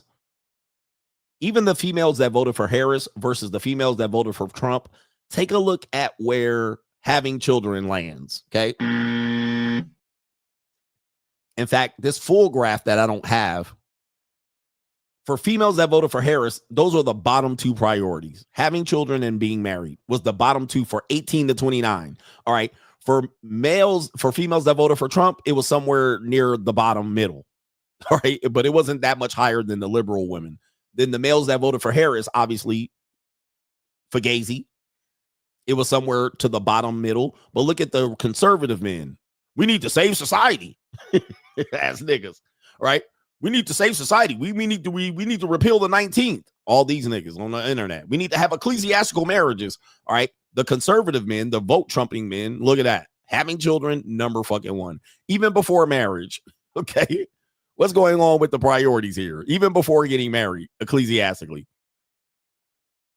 But this is the sign of the times. When I do my show, all right, I'm just looking at patterns of human behavior. I'm looking at the data and I'm looking at my own kind of experience. Okay. What is my experience? I date women in their 20s. Okay. That is the primary amount of women I date. Every now and then it's a woman in their early 30s. Sometimes it's a woman in her 40s and I'll do that. They don't last very long because both of us have a life that we can't merge, right? We can't make a high school romance out of it. So at best, we're going to see each other very sparingly, a day here, a day there. When do you get off of work? When is your day off? When, can you rush over? I'm going to go home. I'm going to go home. I get home at 7. I'm going to jump in the shower and then you can meet me here. It's not very compatible. It's not very compatible for long-term dating. At some particular point, 2 or 3 months down the line, you're going to just get frustrated and be like, this shit ain't going to work. Why? Because we're not teenagers.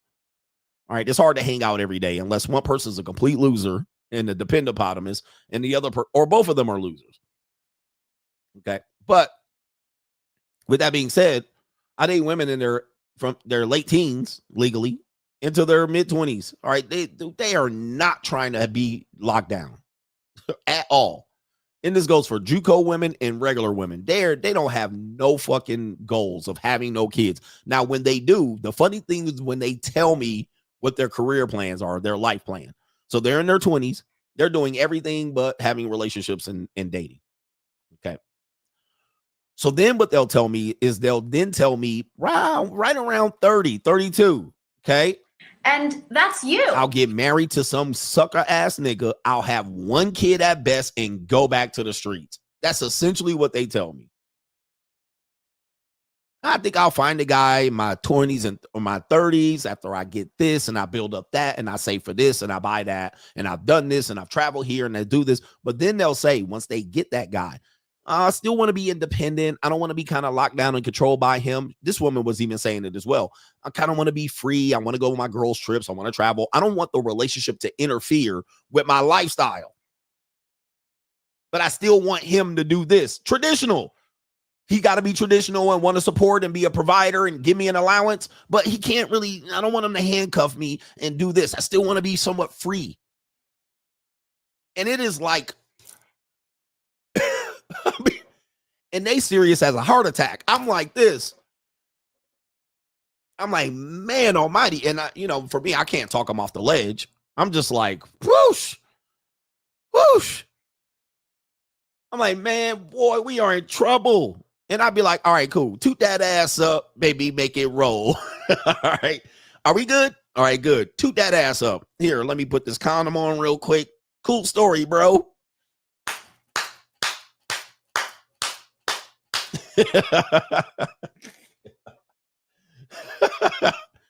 Nice story. And then, but I know the ending, it's tragic. It is never going to be that ending. They're never going to get that. And then by 32, they still kicking that can down the road, kicking the can down the road. And they'll be like, what happened to your plan by 32? Well, these guys out here tripping. I put myself out there to find a marital man ecclesiastically. Oh, you didn't find him? Nope. Okay, cool. Toot that ass up, baby. Make it roll. Here we go. All right. Cool story, bro. All right, nice. Well, you're still out here? Cool. Let me get them guts real quick. And here's a couple of $100. Bye-bye now. All right. Goodbye. All right. Oof. It's an evil world we live in. Let me get to these super chats. It's an evil world we live in. All right. Shout out to those ladies. Ladies, you make a great marketplace for me. All right. I love this marketplace. This is the best, watching y'all out here slipping and stumbling and tripping and fumbling. Crazy because you're falling in love. All right. And they be like, oh, you got extra candles? Go take a candle. You got an extra bag of chips? You can have it. Oh, I don't have a knife at home. Can I borrow this knife? Have it. Could you fill my gas tank? Sure. Oh, I've been hungry already. Look like you have an extra bag of rice. Let's see, you have 3 bags of rice in your pantry. You can have it. All right, I'll be generous like a motherfucker. Like anything to get you to fucking leave. How do I get you to get out of the door? Yeah, you start wanting shit. Oh man, look at this. You got like 15. You got like 15 candles here. All right. Oh, I like this candle. You can take it.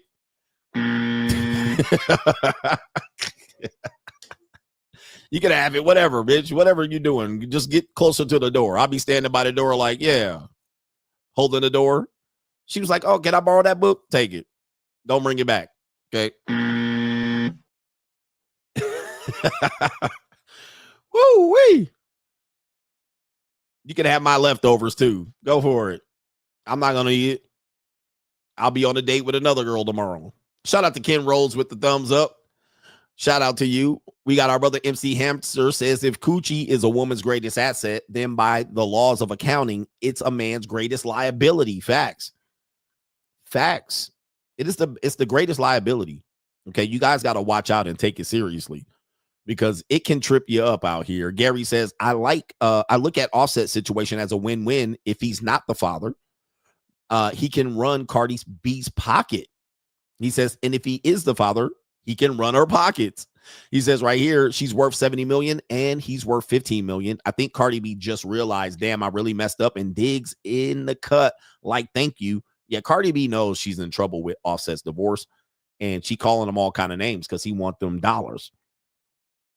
TB says, Coach, I'm starting to see a lot of ads on Facebook about cute young women advertising for babysitting, house sitting, and pet sitting. The way these women pose in the pictures are screaming, selling punani. What say you?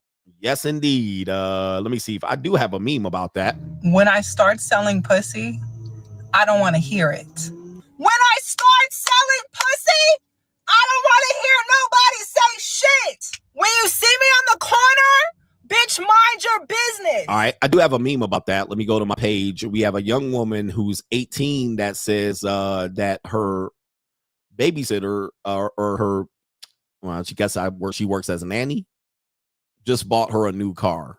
All right, let me see if I can do this. All right, people be really getting triggered in my comment section. People be wild out and weird. Okay, let me stop sharing that. Sharing this. And what say you? It says, the family I babysit for bought me a car for my 18th birthday. So thankful.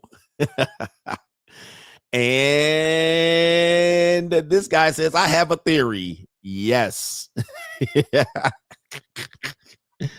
Woo-wee. It's crazy out here, man. I looked at it as I have an ATM between my legs, and I'm just using it. All I got to do is put my card in. And that's it. And put the PIN number, and boom, money just comes right out. It's an evil world we live in.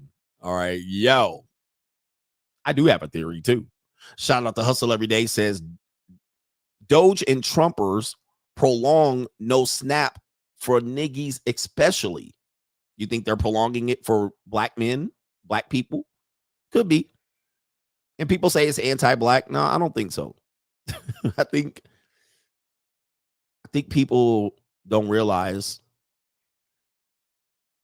that the United States doesn't want the Negro community. Yeah.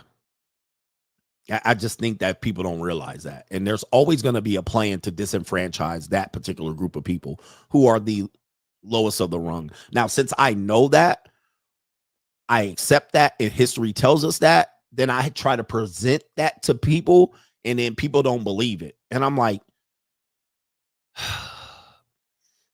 America doesn't want, somebody said, why though? I mean, do we want to go into this? I don't know if we have time. I'm going to offend people because I'm pragmatic. Yeah, I got time, cuz. Guys, America, let me just say this. America never wanted Negroes to be free. All right. It's that simple. Now, I don't know if you want to accept this. It's that simple. You were here to be slaves. Right? You were here to be slaves. Then what happened was you got free. All right. After 275 years and whatnot.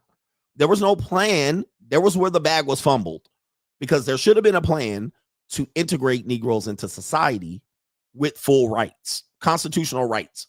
They dropped the bag right there, and they can never correct it. This is why people want reparations, and rightly so, because they never corrected. They never gave people education. They never educated you during that time.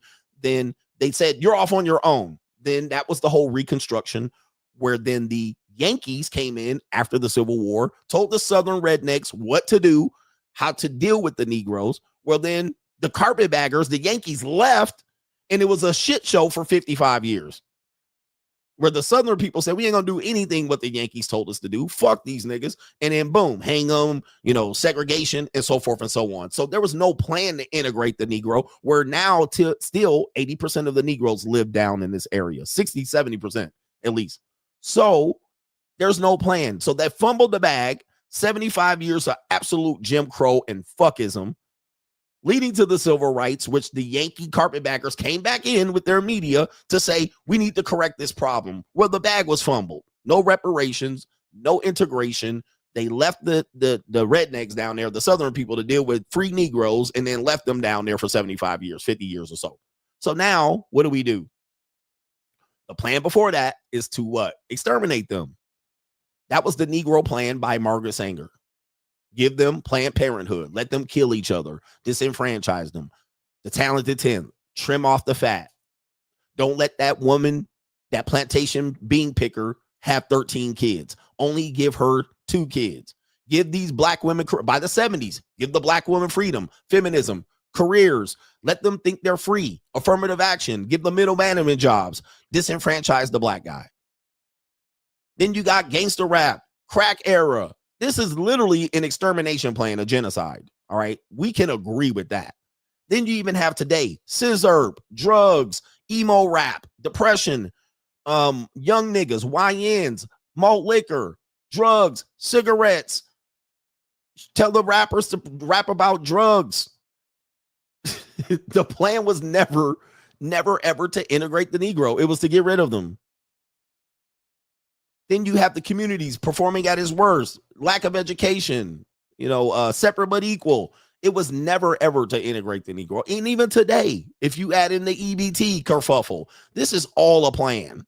Now, you can disagree with me, and you can then ask me, why aren't you stopping it and coming up with solutions? Nigga, it ain't my fucking problem. Prison industrial complex, Tupac, Planned Parenthood. This is a plan. Okay? You cannot tell me it's not a plan. And they're executing it even to this day. Even in 2K, even though you think we're progressive, they're continuing to get rid of you niggas, right? Get you guns and shoot each other. Promote it. Now, somebody's going to say, well, then what's the solution? Nigga, you figure that shit out. It's dog eat dog world. I ain't got no solutions to fix this shit. Neither do I got the problem. All right. I just know I know what it is. Okay. Now dudes act like I didn't have the solution, like I didn't know what to do. No, I know what's going on. It's clear to see. Even interracial dating to an extent is a plan to wash out, thin out the bloodline of the Negro. Whitewash it out. Promoting of miscegenation, if you will. Okay.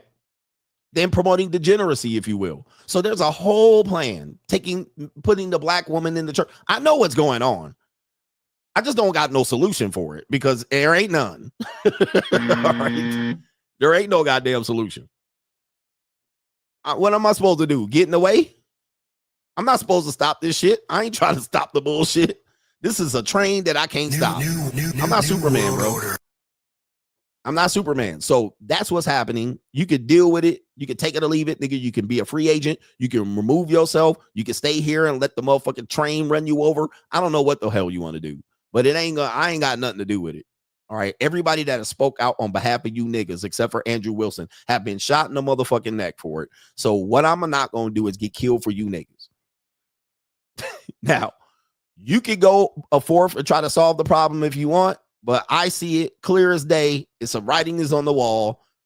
Yeah, they'll let a couple of escapees escape from the plantation, like CGA, and they'll let a couple of you Django niggas. Who's that nigga on that nag? They'll let us escape here and there and then go off and integrate peacefully and assimilate and all of that shit as long as we don't motherfucking rock the boat.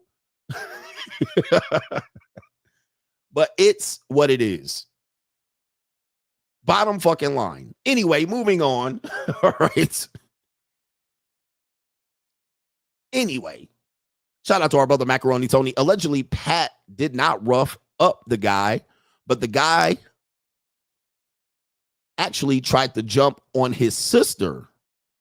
Holding frame going wrong. Okay, Patrick didn't rough up the guy, but the guy actually tried to jump on his sister. Interesting. I'm not sure what's going on there. Okay, so they were at the house and the guy wanted to beat up his sister, and then that's when he took exception. All right, shout out to our brother Anthony B. He says it was a win because your playback views doubled since after the debate. Also, the only dude I know who practices Greek Orthodoxy is Roosh V.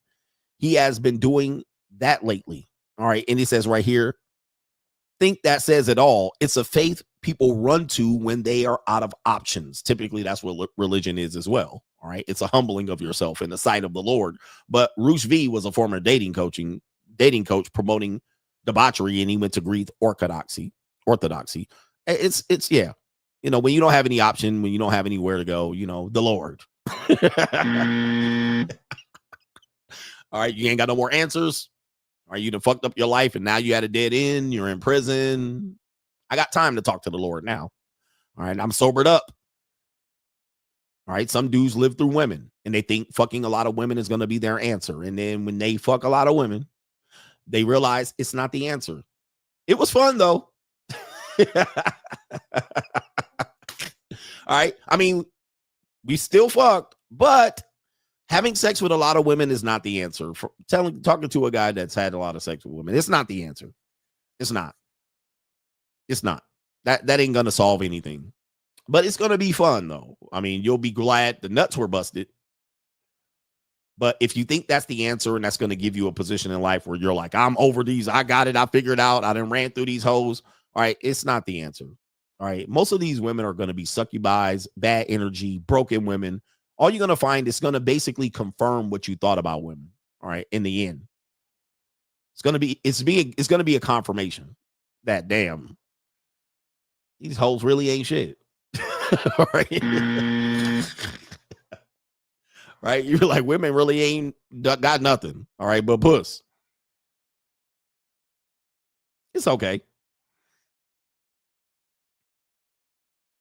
But it'll be fun. Like I said, you'll be glad when you're doing it. When you're doing it, you'll be fine with it. After you finish doing it, you'll be like, damn, disappointed in women.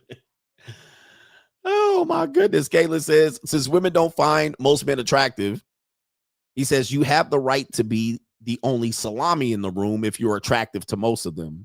He says women choices create their own competition anxiety.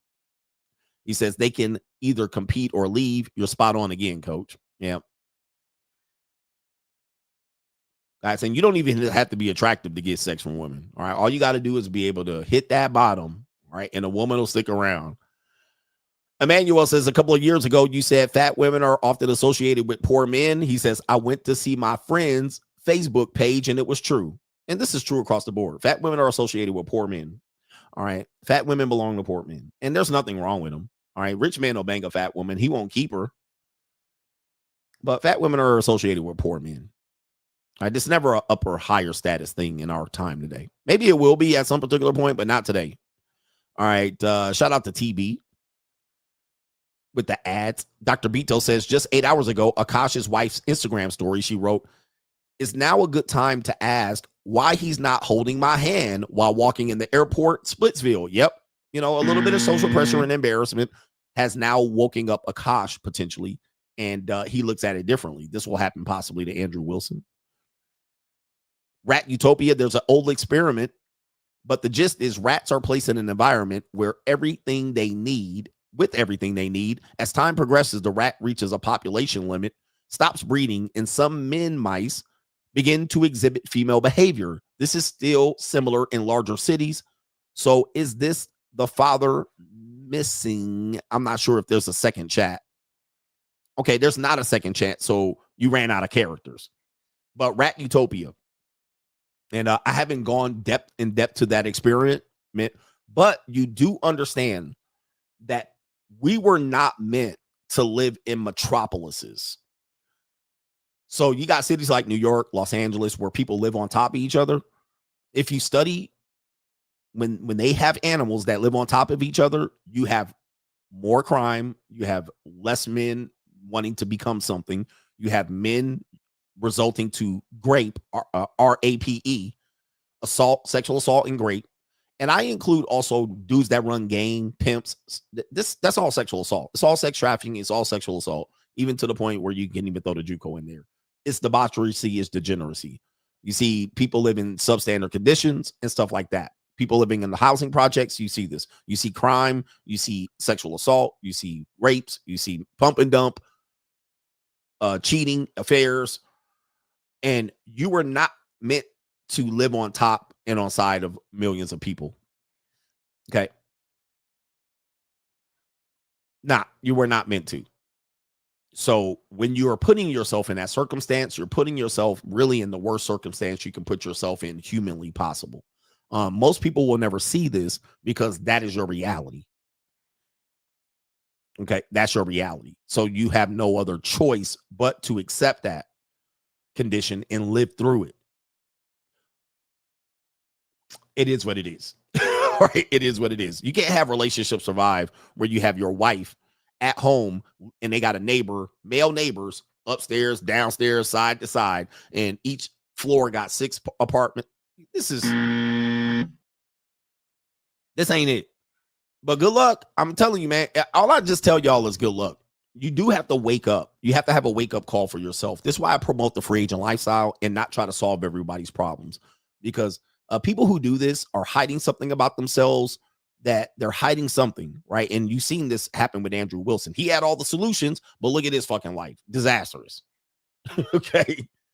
And I'm not picking on him, but people that think they're a savior, have a savior's complex, who think they could solve complicated social problems that have either been engineered that way, or people accept their reality, or those people are ignorant even in their own ways and lives.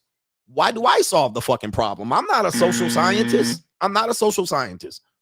I'm the junior college sociologist, but I'm not here to be a social savior, social scientist. I'm not here to solve very complicated issues like homelessness. I'm not fucking, dude, I ain't your savior. I ain't your will.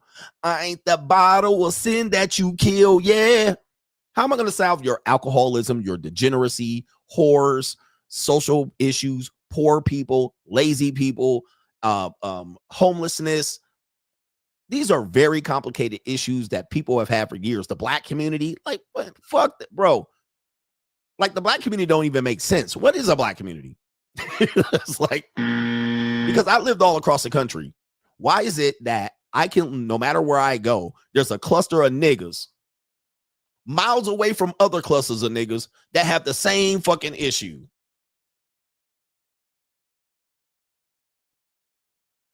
That's a community? Or is that social engineering? Well, if it's social engineering, I don't have a solution. There's no fucking solution for you.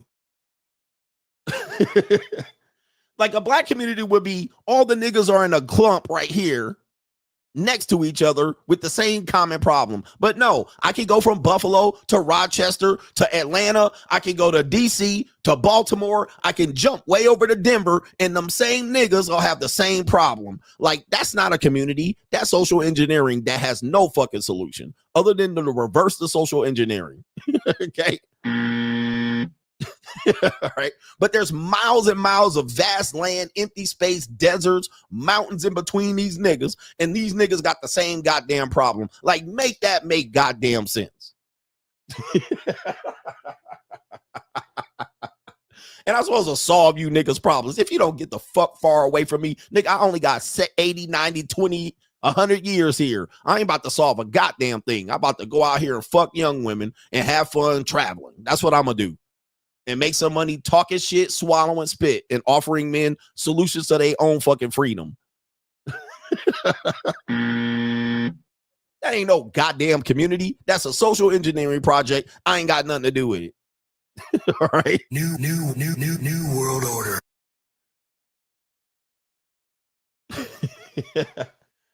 All right. Fuck, I'ma solve the problem. We need to get rid of abortion. That's a dumbass solution. It ain't gonna happen. Pipe dream. Not when it's part of the social engineering to screw these niggas over. We ain't getting rid of it. Why would they get rid of it? New world order. I'm gonna be here and there, to and fucking fro, putting hands on young women's hips. All right, making some goddamn money and being on a motherfucking boat in a yacht, watching blue fucking water underneath my goddamn feet. That's what I'm gonna be doing.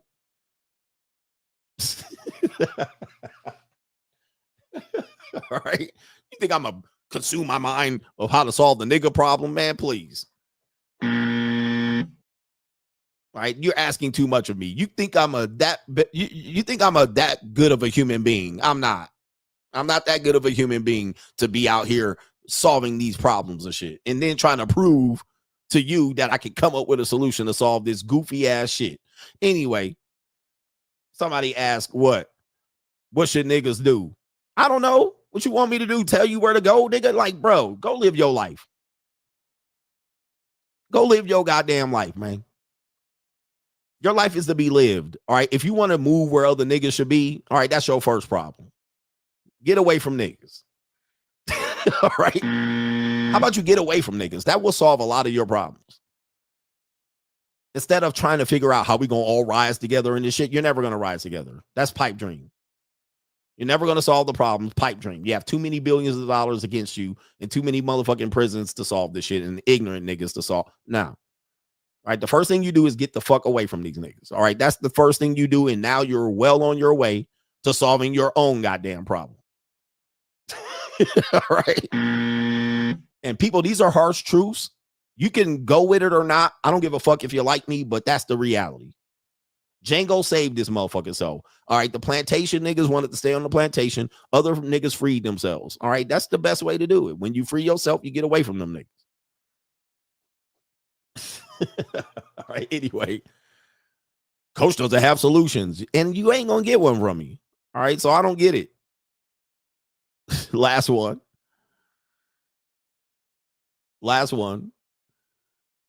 Shout out to our brother Dinero Tranquillo. Been a doctor for 25 years. ER and ICU nurses are the biggest 304s in the hospital. All right, so now you know which one. He says, nurses are the first red pill that I got. They are the nastiest, foul-mouthed people, and I've been around many women. He says, men have nothing on them. Do not enter ever into a relationship with a nurse. All right, yes. And the nurses, the other thing about nurses is they know a lot of things about sexual health. They're always kind of talking about it, and they know a thing about diseases. So when you're with a nurse, the fun thing is they'll tell you a lot about STIs and Ds and, you know, they draw blood. Like they know about these things. So they kind of know things about safe sex and what to do. So they'll bring that kind of information in front of you. And sometimes they'll let it hit it raw, which is crazy because they're nurses. I've raw dogged a lot of nurses. Right. So, but they'll also know and have a understanding about what the risks are, what the risks. And so they'll always be talking about do this and don't do that and don't nut in my throat because this and trichomonas that, don't put it up here. They'll know all of that shit. They'll have a steep, vast history of understanding about this. So it's a kind of a weird thing when you get in front of them. And he says, don't take anyone in the healthcare relations field seriously. It's like being in college. Man, I banged out an x-ray tech on the x-ray table. Banged out an ultrasound tech in the supply closet. Had a receptionist drop that neck in the parking lot. Pure debauchery. Shout out to you. And we're not going to say your name, but he's a doctor of 25 years. Woo-wee. It's an evil world we live in. Yes, indeed. All right. There's some nurses here going, this is terrible. All right. I'm a nurse and I don't do this. But you always have to ask yourself, when a person says they're this and they don't do that, then the next question is, do you know of anyone that we're describing?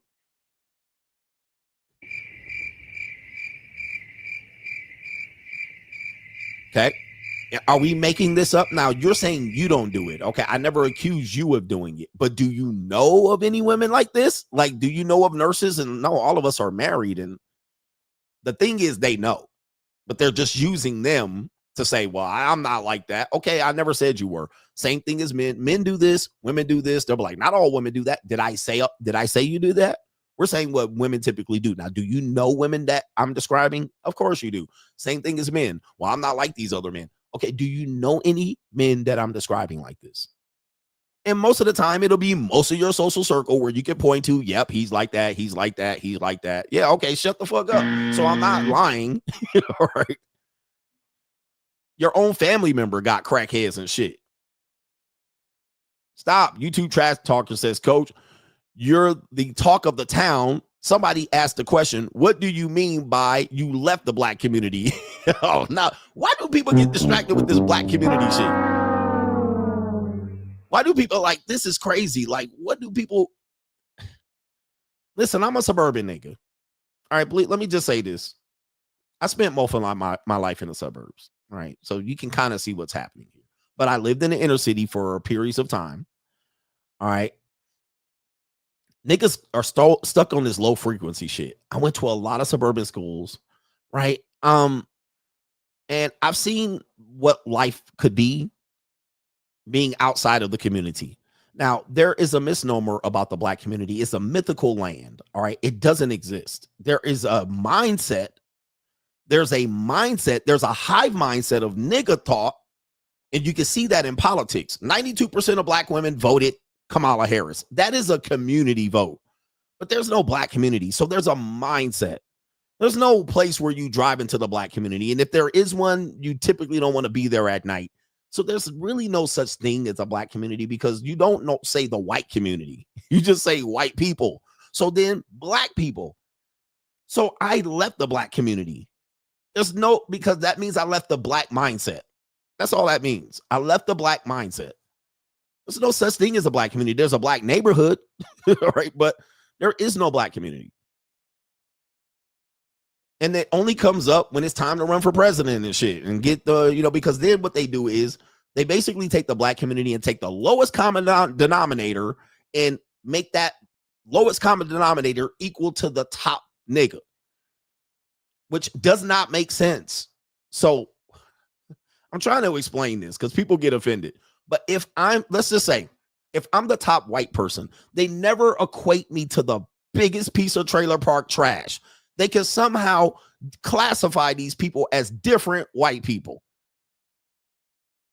Am I not tripping? Am I not making sense? So a white person, he's the top white person. They never say the white community and take a piece of toothless trailer park trash meth person and compare the two and clump them in the one group of people. They never do that. It's never done. But in the nigga community, you can have the top nigga and then you can take the bottom feeder nigga and they the same people. That's what the black community means. And I say, I don't want that. I'm leaving that shit. I don't want to be always dragged in by the lowest common denominator nigga. And then I got to relate to that nigga somehow. No, I'm separate from them. Right? I'm separate from that person. I see my life as separate from him. I don't see my life as similar to him. That's why I can say I left the black community, because it's a mindset that they get you stuck in the goddamn pit where I got to be next to this nigga for some reason because I got the same skin color. That don't make no sense. That doesn't make sense at all. Why does that make sense? I'm like, I'm different than him. I'm not the same. Well, you look the same and that could be your son. Okay, listen, it won't be. I'm not him. I don't care what you tell me. I'm not him.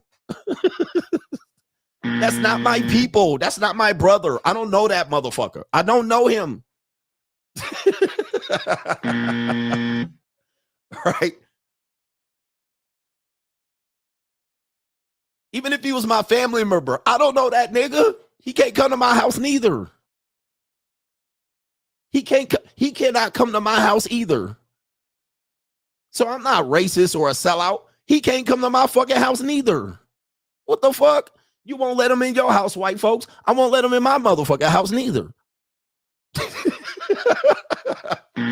So I don't get it. I don't get why people get confused. That's not that hard to figure out. That tells me if you can't figure that out, you got to be a low frequency individual that can't figure that shit out. Why you keep clumping me in with these fucking losers?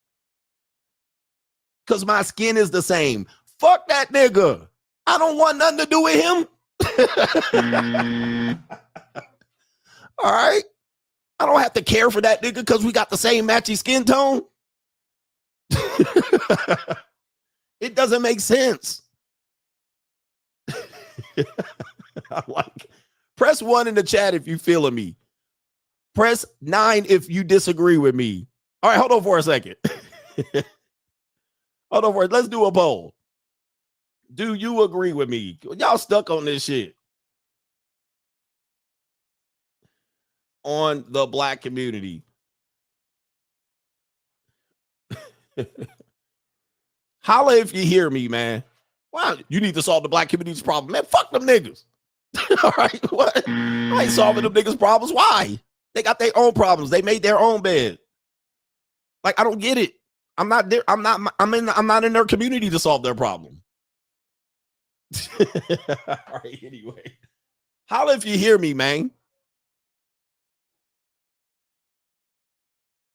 I don't see why people keep putting that on me and shit. You know, let me put my trash in CGA's backyard. Fuck that. No. No. Hell no. All right, look at these niggas. All right, shout out to you. 93%. 94% of people agree with me. It's not that hard to figure out, man. Trying to shame me. See, he talking bad about his own folks. Them not my people. It's like, I don't get it. Why are they my people? Why are you putting that shit in my backyard? Isn't that now hard to figure out? Shout out to TB says, I noticed during the debate, AW tried to bait you with the community question, then you tried to skip over it when you said black men thrive when they abandon the matriarchal model. He thought you were a regular pro-black nigga. And they always do. They always do. He thought I was going to be like, oh, the community. And I didn't take the bait. As soon as he started talking about black people, I just sat over there quietly, like, go for it. All right, if you want to. Do you think black people are inherently different? Do you watch it? I just dodged his questions. I ain't answering this shit. You're not answering his questions. I was like, because he's losing the debate. He wants to change the questions. And our brother here, R. Williams, says, with the birth rates declining, marriage cannot be saved, period. The only solution is to save ourselves. Boss up 2026. Shout out to you guys. Better boss up, nigga. Yeah. And people that have a savior complex, we need to save society and save masculinity, and we need to save it from feminists. Dude, it's a wrap. The United States is just too big. I've been to every state in the union except Alaska. when you realize the landscape and the map of the United States and the way things work and how slow it would be things to slow things down, I'm sorry. And the United States is basically 5 different countries in one. It's 50 states. It's 50 different countries in one. All right. But it's definitely 5 different regions. How are you going to make something happen in Kentucky and make it happen in California? You can't do it. It can't be done. So when people say, well, you can solve it by, like, Kentucky had that whole 50-50 right off the top, no child support. That's Kentucky. Right?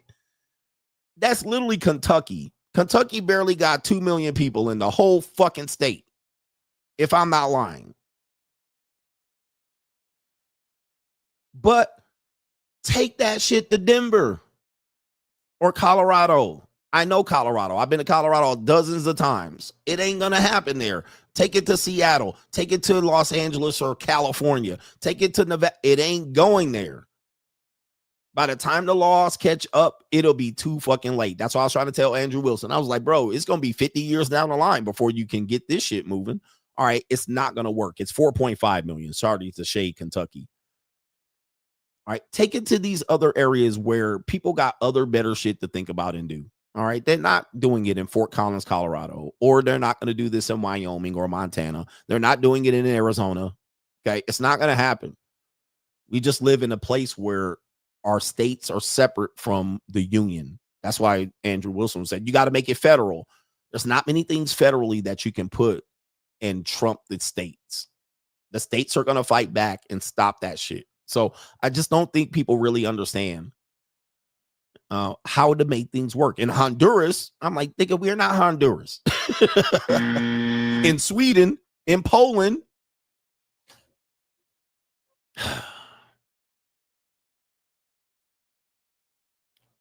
What did I kept telling them? We're going to be good as dead by the time any of this comes to fruition. I'm going to enjoy my life. I'm going to be at the beach with my feet out, with a woman with her fucking feet out. That's what I'm going to do. I'm going to stop it. The Amish and all of these small populations that you're trying to make happen in America. I'm like, do you know how America's working? The birth rates are going to continue to decline for all races of people, not just the white people. The white people will be more impacted because they're no longer going to be 70% of the country, then 60. They're going to be somewhere below 50% in 25 years. They can do nothing about it. You can do nothing about it. There's been too much damage is done. Okay, too much damage is done to reverse this. Well, we can put propaganda in. Okay. By the time you do this, they're going to be 45% of America will be white folks. And Elon Musk's father said that will be a disaster for America. And he's not lying. Okay. I know. I'm a racist. But yeah. All right. That's going to be socialism at that point. Now you have socialism. Sorry, man. You have socialism at that point.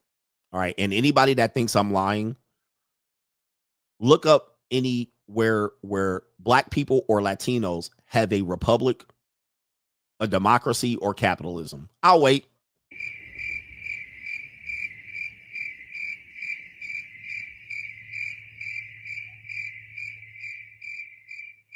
All right. Anywhere black people live in clumps is literally either a socialism or it's a motherfucking what do you call it? Where niggas got the beret and shit. You know, what do they call it? When one person runs the shit, I can't even think of it.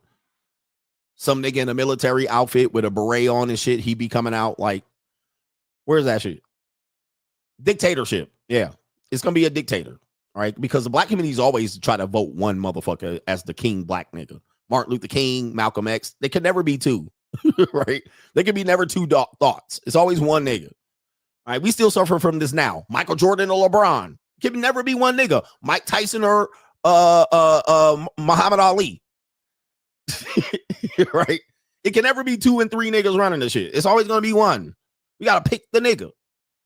So it's always gonna be a dictatorship. Yeah, barbecue and motherfucking Haiti.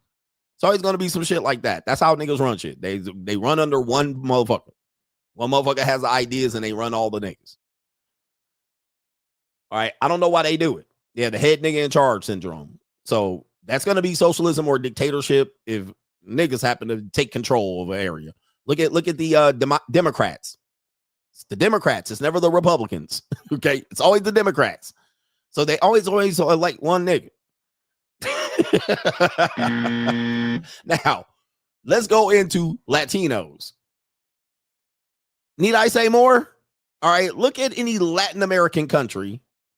The vast majority of them are impoverished. Typically because cartello and a puppet politicians. Either CIA puppets or cartel puppets. Look at Mexico burning right now because they president, that Jewish Mexican woman, is in bed with the cartel. Corruption rampant, Latin American countries.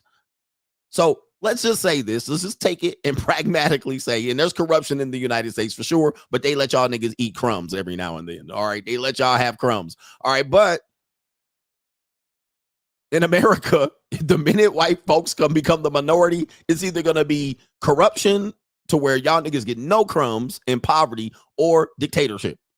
That's what's going to happen. All right. So, all right. So I know that's going to happen. We already seen it happen in New York City. So it is what it is. You can disagree with me, but fuck yourself. I mean, I don't care if you disagree with me. I'm just telling you what's going to happen. All right. I know I'm the all-knowing. I'm the king of kings. All right. So once white people become the minority in the United States, it's either going to be dictatorship or Latin American corruption. Cartel going to run shit. Because the Latino people, they'll act like, oh, we hardworking people. And the cartel be on y'all motherfucking necks. And they be like, what cartel? Right? And be scared to piss about the cartel every goddamn day. They know the cartel, they get literally they overlords. And they be like, cartel? Where? All right, we just hardworking people and we're just looking for some opportunities to raise a family. What cartel? Where? Where they at? Living in Juarez, Mexico. And then look at the black community. Big U. Look at all these niggas that run the black community. Got y'all community held hostage. Big U. All these guys. Whack 100 and Crips and Bloods and GDs and Vice Lords. The black community always think we're going to get together as a people and rise up. What about all these goddamn gangs? What's going to happen? Soon as white people leave y'all niggas for 10 minutes, them gangs going to be running your neighborhood on every corner. Am I not lying? Am I not lying? They will have every corner like Nino motherfucking Brown. Every apartment building overnight when white people leave y'all motherfucking asses alone. Pimps running the goddamn. They had a rooster pimp nigga running your whole fucking blade. All right. We know this shit. This is not hard to figure out. Y'all educated niggas think y'all gonna do something about these niggas. No, the fuck you're not. No, the hell you not. So I know what's about to happen. All right. You don't ain't no utopia. You be having this shit.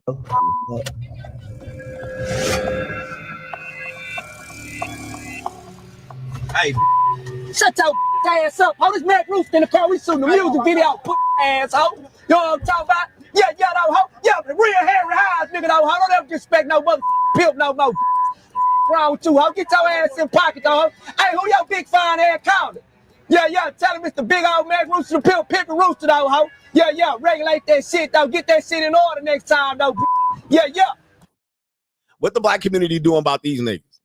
Nothing. That's what I thought. Nothing. What about these guys? What you gonna do with them? White people ain't doing nothing about them. Neither are y'all niggas gonna do nothing about them. So, all right. So when white people leave y'all alone, trust me, them niggas gonna be running all the street corners, and y'all gonna be in the house. Cause soon as night comes out, y'all gonna be going to sleep, and these niggas gonna run your daughters and your nieces and all that. All right. Anyway. Oh man, it's not that hard to tell. I excel and prevail. All right. Anyway, we got the main event coming up here. Do me a favor, man. We gotta drain the lizard real quick. We got to clear out the pipes. But do me a favor, man. Hit the like button. And we will continue with the greatest show on turf. Let's do it.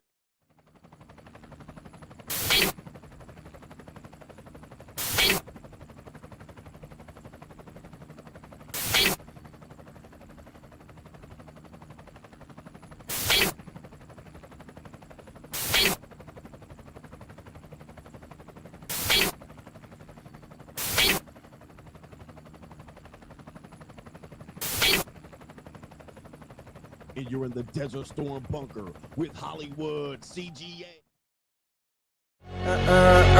Yeah. Legends ain't born, they built from the grind. From benches to banners, we sharpen the mind. We sharpen the sword and promise and swore that we going hard and leaving it all on the floor. Hey, yeah, we going hard and leaving it all on the floor.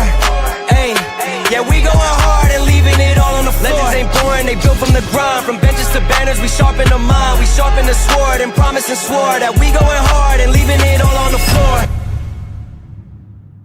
The Money Mindset 2025. Join us if you are looking to elevate your mindset to the next level and get your financial information and game back to where it needs to be. This is the Blue Chip Mindset on steroids.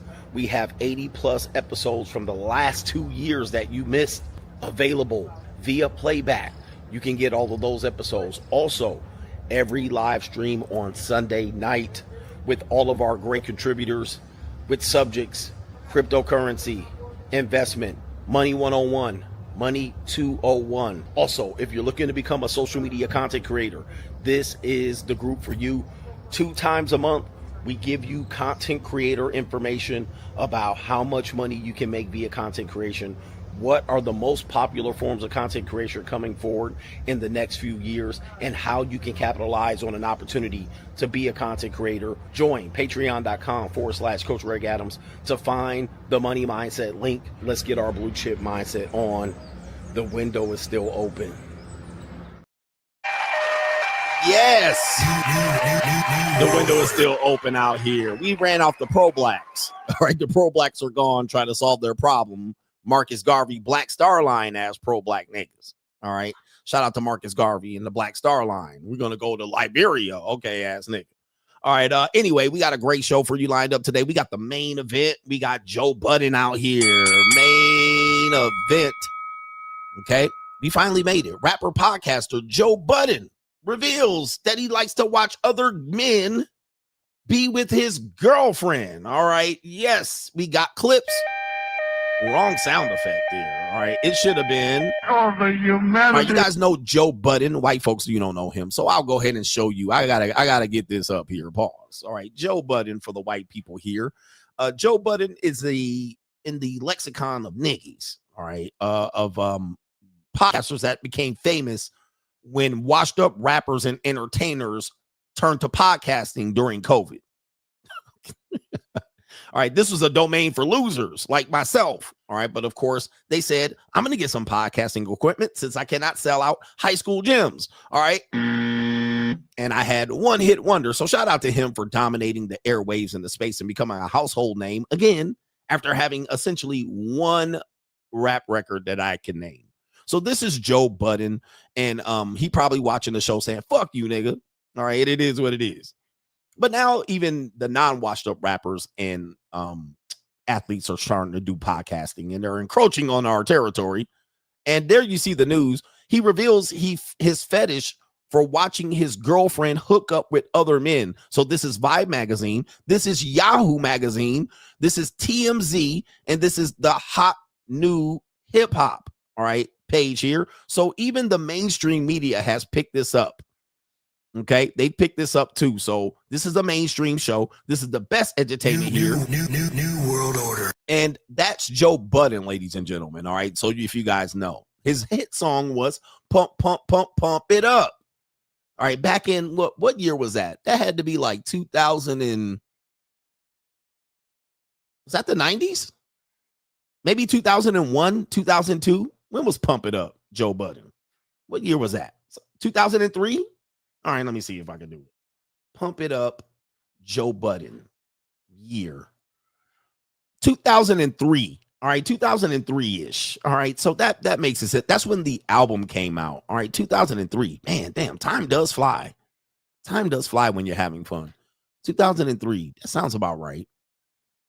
Pump, pump, pump, pump it up. All right, shout out to Joe Budden here. Well, let's take you to the video here and take a look at the faces of these two people here. You're going to see. This is World Star reporting a video. This is them reporting it first. These two people are now reacting to some stuff that he said.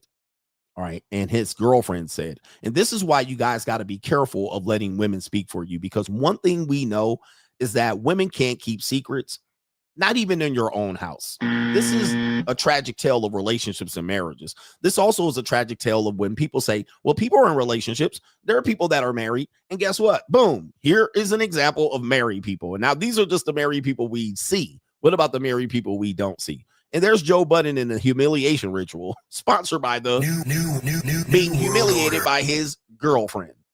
Okay. Now, there have been rumors about him being fugazi already. And somebody even said that Pump It Up song is about men. Well, I don't even know the lyrics. All right. But I've been doing some research and they're like, that song is about men. All right. So anyway, let's review this video. Tragic video of a woman speaking ill about his relationship and what he likes. All right. So it is pretty bad. And this is a guy who is prominently a prominent member of y'all's community. Here we go. It says, wildin' for this one. He's still telling her to pump it up. But for other dudes, Joe Budden admits that he's a voyeur who likes to watch and record his girlfriend get it on with other men. All right. Yikes. All right. Ring the bell. All right. What is going on with these gay fugazi rapping industry guys and dudes? Many years ago, I have to say this. Sorry. Many years ago, I used to hear that rappers were gay. Okay. This goes back to the 90s. And they used to say, man, the rap industry is full of gay guys. And shout out to the Pooter intruders and the Duke shooters. This is your moment here. And I used to not believe it. But if you think about the entertainment industry and arts, if it wasn't for gay people, we wouldn't even have music and movies. Right? We wouldn't even have an industry. We wouldn't even have entertainment and arts. We wouldn't have paintings and shit like this. We definitely wouldn't have photography. We wouldn't have people that write songs for people and shit. You know what I mean? We wouldn't have singers and R&B singers. And certainly rap is supposed to be this hyper masculine, hypersexual culture. But now we know for Diddy, like Diddy, and what we hearing about B2K and what we hearing about all these other niggas. Yeah, we wouldn't have designer clothes and we wouldn't have a whole bunch of shit without gay people. Shout out to the gay people out here. Let's give y'all some round of applause. Hey, yo, chill. All right. Hey, yo, chill, son. Hey, yo. All right, but the gay people, man, they are very, very pivotal to our entertainments and worlds and clothes and shit like this. Versace. Versace. All right. I mean, yeah. Diddy. All right, but anyway, enough about that. Shout out to gay people. The gay dudes. Here we go right here. Let's play the clip. He uses it to jerk off. Me and two bitches play and do whatever we're doing while he watches us and does his thing. That's what he uses it for. Or this is where the trauma comes in. In the past, okay, Joe has taken his travel lube with him to get dances and jerk off with other women on his own behind my back. So now I find the lube in the trunk, in the money bag, which normally these bitches are strippers or bartenders, so that's the thing. Why the fuck is the lube in the trunk when I put it away and I have not been here for a month and a half? You wasn't getting no dances with me. 2 + 2 is 4. So again. You know again. All right, so she obviously was saying a little too much. All right, and this is why, sisters, can I talk to y'all for a second, sisters? A lot of times, and I've had women of all races do this to an extent. You guys don't know when to shut the fuck up. One of your problems is you don't know when to shut the fuck up. You think our business is everybody's business. One of the things I don't like about relationships is that women take the stuff in the house outside the house. And one of the reasons they do it is because they don't know when to stop fucking talking. They don't have a line. They don't know when to stop sharing shit. Sometimes they do it to protect themselves, but sometimes these women be getting beat on and all this shit. They don't tell everybody the business, but then you want to tell them about my business. And he grabbed her hand to tell her to really just shut the fuck up. Shut up! Sisters, y'all got a really big problem with this. Yeah, they think it's funny. They think it's funny. And let me tell them the time where you did this. And remember, just be quiet. Nobody needs to know all that. Remember that time I caught you jerking up? Nobody needs to know all this. And they want to kind of get a one-up. It's kind of like those zingers, those married couples that throw zingers at each other. And now they take the zingers public to other married people. And it's like, bitch, we on camera, right? Why you throwing zingers at me? Married couples do this all the time. Okay, where they do this and they'll throw a zinger at the wife. Well, you know, the wife does this. And then the wife will say, well, you know, I'm the smartest person in the room. They'll throw zingers in front of married people, in front of people. And you be like, this is the type of marriage I want? Like, this is crazy. And it's a humiliation ritual. This is why when men say relationships are a humiliation ritual for men, this is an example of it right here. So this has to revolve around a relationship. Shit, Sakash's wife. We've seen even the quarterback from the Rams' wife throw these zingers. Like, why are we doing this? It's like, don't we love each other? If we love each other, why do we find fault in others, in our spouses and girlfriends and boyfriends, and then humiliate them in front of other people in the public? Now, if it's something that you don't like and you can't accept, just leave the relationship. But of course, too much business out in these streets, and you're supposed to be in love with this person. This is bad news. Let's continue here. That was a good one. Well played. That was really good. Joe? I can participate, but I'm not He fucking. doesn't want to have sex with anybody like in that type. He's not. Do you want to? He's a watcher. Okay. A voyeur. Voyeur. Yeah. Nice. Well, and an exhibitionist. Yeah, but he's Isn't that also the like same a producer. He likes to give direction as well. Okay. So you're like you'd rather like a- direct than engage. 100%. I'm a visual guy. Right. Let me just kind of. That's why I was laughing at the porn novels, because I'm like, shit, we're like porn stars then. Like, Okay, I think Diddy got convicted for this, if I'm not mistaken. All right. Didn't Diddy get convicted of this? All right, something similar to this. What are we doing, man? He likes to watch. Now, they're talking about two women in this particular clip, but you're going to hear another clip him talking about even when men do it. All right, and I'm a non-monogamous guy, and I can get with poly, but again, one dick in the room. I don't want no other. I'm not going there. I'm not on that fugazi shit. And I'm not on a nigga even like when Diddy had those men and he was watching the men with Cassie. And then every now and then he tried to see if they was on some fugazi shit. And they was like, nah. All right. Don't think it's open season out here just because I'm okay. I'm all for fun and games, but this sounds like it's going crazy. It's going weird. And I would say keep it in your own motherfucking house.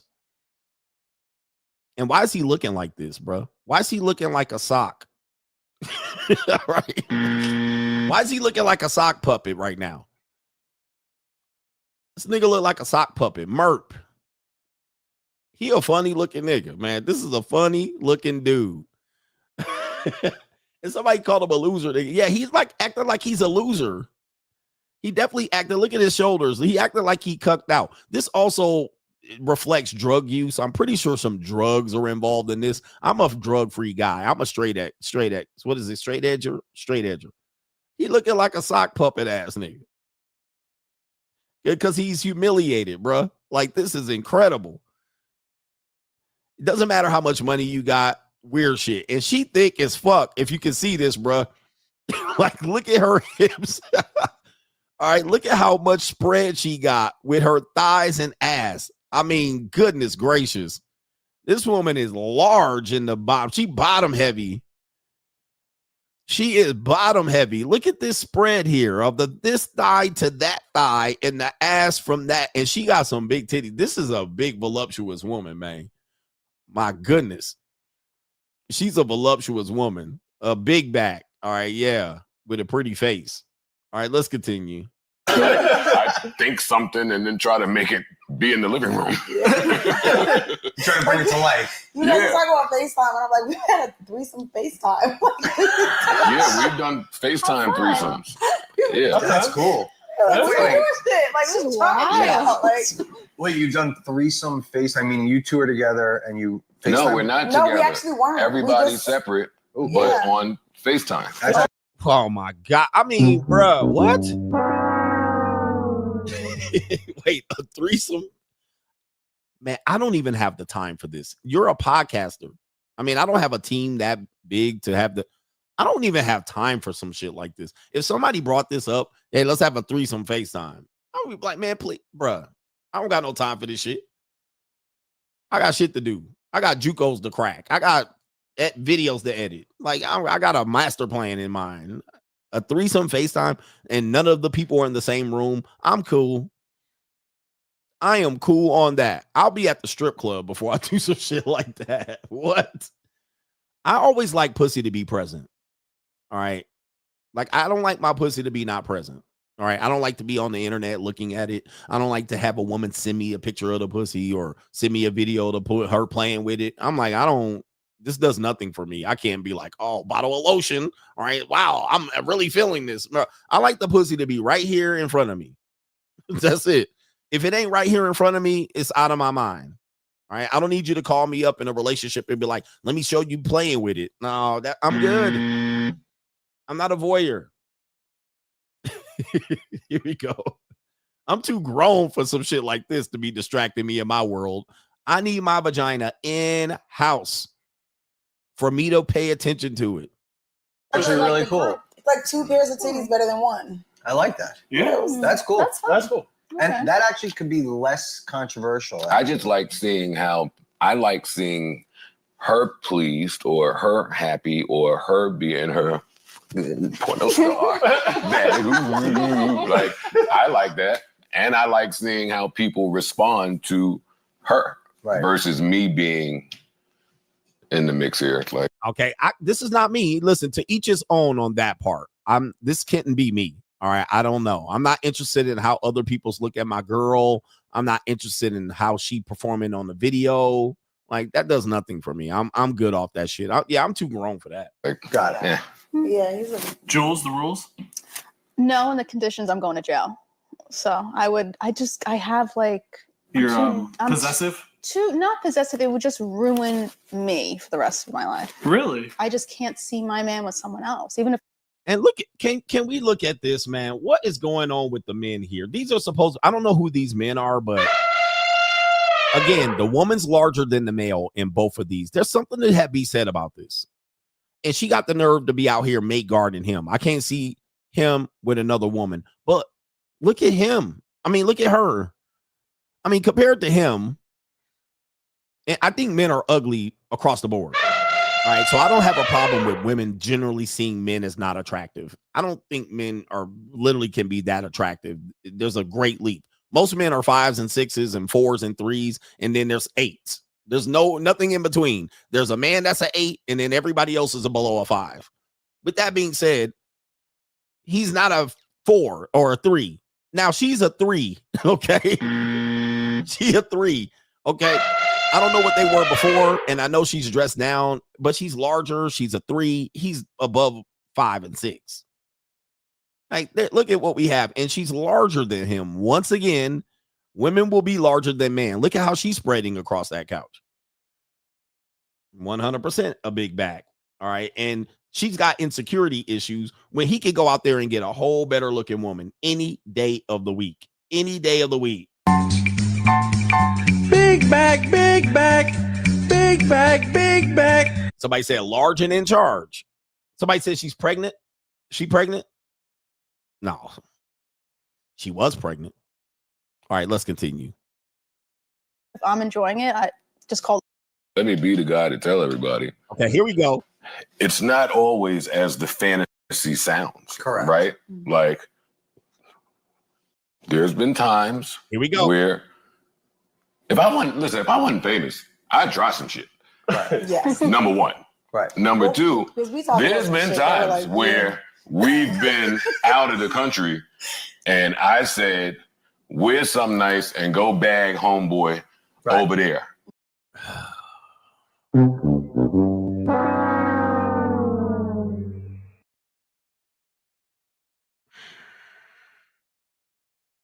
We can't. Wait a minute.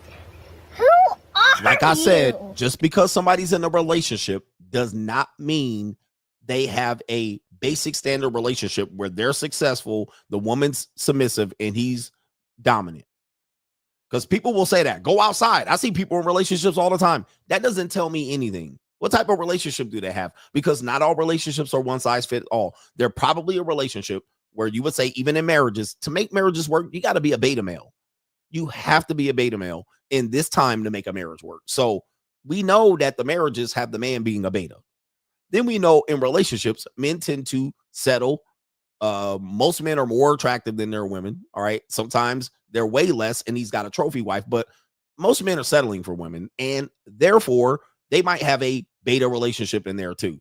That's the way they make it survive. Now, most men don't want a beta relationship, so they stay single. And a lot of women want their relationship man to be a beta.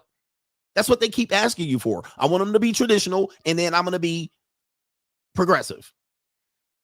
So by the time they get to settling down and married in relationships, they're looking for a beta male. That's what they're looking for. They keep asking for it. They're not looking for a masculine man. They're looking for a man that plays a masculine role, but they're not looking for it. So let's see what we got here. So, I mean, they're out. And he wants her to go talk to another man. That's what he said. That's what he said here. Right. Number two, talking there's about been shit times like, where we've been out of the country and I said, wear something nice and go bag homeboy over there. Mm-hmm. And I'm just going to stand in the corner and record. Wait a minute. Who are you? That's why I stay a free agent. There's no way, man. And this is a successful man standing in the corner recording. Let's continue here. I know I'm interrupting this, but let's do it because it's like a couple minutes left. Okay. And what happened is the club security has come over to tell me, hey, buddy, you can't front. No phones. No phones. No phones. You can't record. But then I kept taping. Homeboy just wanted to keep talking about work. To her? Yes. I'm in the corner behind a bush. He's in the club behind a bush. These are his words. He's in the club behind a bush while she's getting game ran on her ecclesiastically. Like, and the security saying, bruh, you looking like a creep in here, but I'm Joe Budden. These are your heroes. These are your heroes. Like, man, and even they are shocked and stuck. There's like, wow, we ain't on this level. You're Homer Simpson dipping into the bushes. Yo, she's dancing. She's dancing every song. And he's like, yeah, man, today at work. I'm like, yo, buddy, get to the fucking shit somewhere. Then he's like, oh, your boyfriend. I'm like, yeah, fuck him. I'm like, wow. Like, so it was like weird because he was like, wow, you look so beautiful. I'm like, oh my God.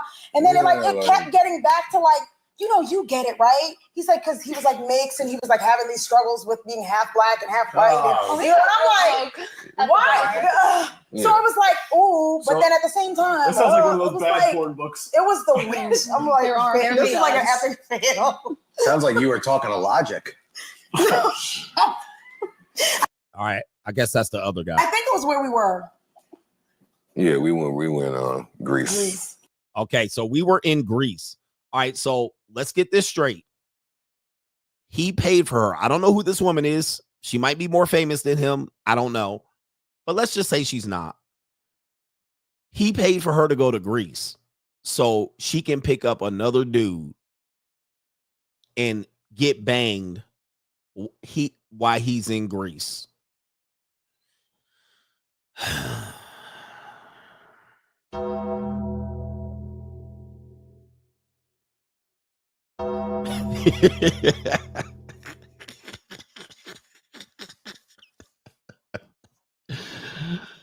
But when she takes pictures, I want to see her social media. If I see her in Greece posing in Santorini, and then some woman's like, see, I got to get a baller that takes me out to Santorini. You know what else you got to do? Like, wow. Somebody said these dudes went to lame school. Yeah, I mean, they always say you can't unlame a guy. Money can't unlame a guy. And of course, you know, listen, this is his thing. Again, it ain't my thing. It ain't my bag, but this is what you would call a monogamous relationship. This is what people call monogamy. And I say monogamy is a farce. It's a farce, man. Like people got issues.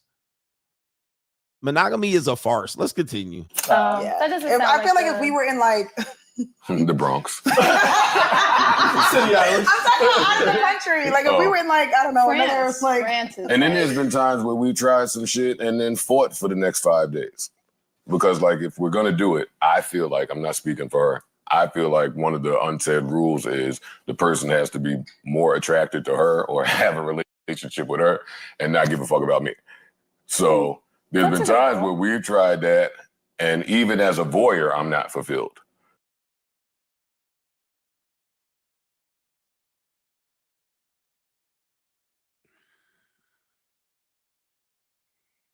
What the hell? Oh my God, no way.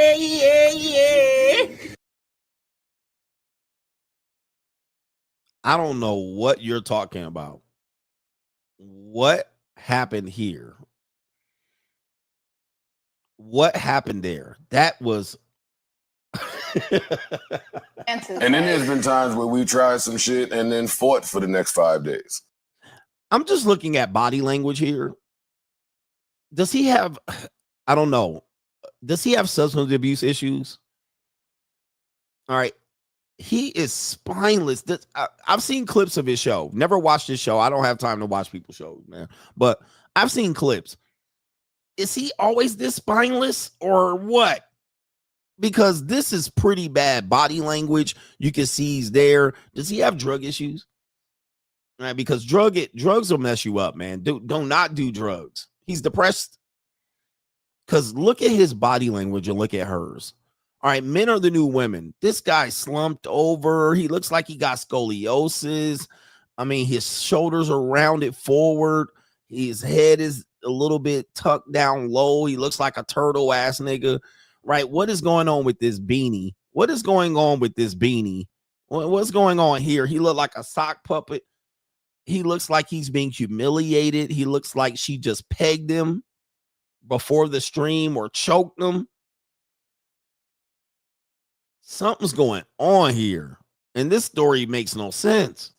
Because like if we're gonna do it, I feel like, I'm not speaking for her, I feel like one of the unsaid rules is the person has to be more attracted to her or have a relationship with her and not give a fuck about me. That's confusing. The person has to, wait a minute, what happened? All right. The person has to be more attracted to her than you. So I'm assuming that's a woman or a man. I don't know. I can't tell. So there's been times where we've tried that, and even as a voyeur, I'm not fulfilled. Because it's like, what? Because they're into you? No, because they're too into her. And not into you. And the goal here is not for me. Oh, man. All right. So man, that was kind of confusing. What he said first didn't match what he said second. So he said the woman needs to be more attracted to her, but then he said he wanted them to be attracted to him. I'm not sure. I think he's even confused as well. All right. But these are indicative of the modern day relationships that we got. All right. And it's hard to figure out where people are coming from when they go behind closed doors. This is why when people talk about dating and relationships, the people who are successful in the relationships, you have to say, what is their relationship makeup? Otherwise, when you just say, well, everybody has the same standard relationship and you're single and you lost in their relationship and they're one, or they're married and they won, you can't really determine that, because you would actually believe that they would have a standard relationship. Let me see if I can pull this up. The news media is covering this as well, so I'm not the only one. Let me see what his girlfriend is. He had a wife, so I think this is a girlfriend. All right. Her name is Sade.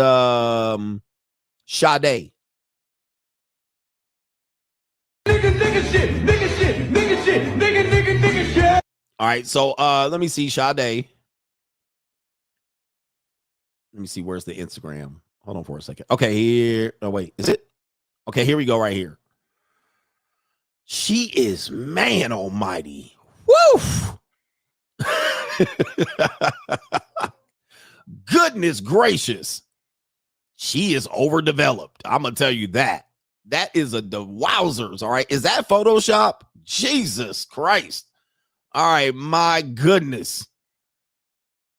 Actually know a woman like that, a white woman like this. I mean, it's a lot going on there. That is a lot going on. All right, my lady lumps. All right, that is a wowzers. And that is definitely a thin waist there for a very big woman.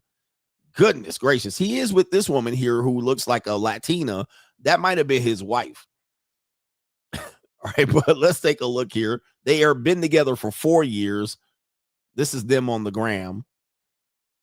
Let me see if I can click the picture here. Hopefully there's no new shit there. Where's the picture? All right, give me to the article. There it is right there. You can see she's overdeveloped. That is wowzers. All right, she holding, that's for sure. All right. Yes, man, dang it. All right. All right, you can't see the picture that I'm looking at, so I'm gonna have to share the screen. All right, goodness gracious. That is who likes this type of woman? Press 1 if this is your type of woman. Press 1 if this is your type. That is, man, if I'm hoping her breasts are real because I like real breasts. All right, but that is, man, press 1 if you like them thick like that. Goodness, my goodness. All right, it says right here, happy 4-year anniversary. This is from 2023. So they've been together for about 6 years. It says 4 years, vibes, fun, firsts, dinners, babe ordered me this from Amazon, long talks. Oh my God, am I going to be able to read all this? Stress relief, support, companionship, friendships, strip clubs, FaceTimes. There's the FaceTimes. Let me get that blackhead. Playlist sharing, my love language, therapy, resisting therapy, breakthroughs in therapy. We are seeing that right now. Sharing secrets and tea. Sounds like a gay friend.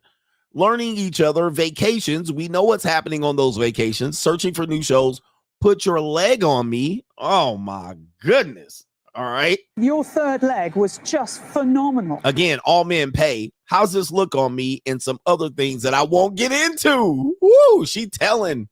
Man, never tell a woman your secrets. Some other things I won't get into. I sleep better with you. I wake better with you. You get me and don't play about me. I love you. Happy anniversary. Yeah, it's all in there right there. Now that we know this post was from 2023, now we know what she's talking about. That probably makes the relationship work for her. Okay. And that, man, okay, we got a picture. Yeah, she likes her titties. That's for sure. All right, we got a picture compilation, I should say. He's taking her shopping, tricking on her. All men pay. Look at that. That is definitely a big woman right there. Goodness gracious. All right, they look to be somewhere else, and she's recording him all in the videos. Oh, okay, Punani. All right, there it is right there. He's okay. I thought he was sleeping. He looking at some prawn. Boy, oh boy. Ample. Woo! She thick. All right. That might be a little bit too much for me, just, for me. All right. I mean, I've been there, done that, but I can't do all that. That's a little bit too much. And he says 4 years down, real, genuine, unconditional, and compassionate love. It was you and forever will be you for me always right here.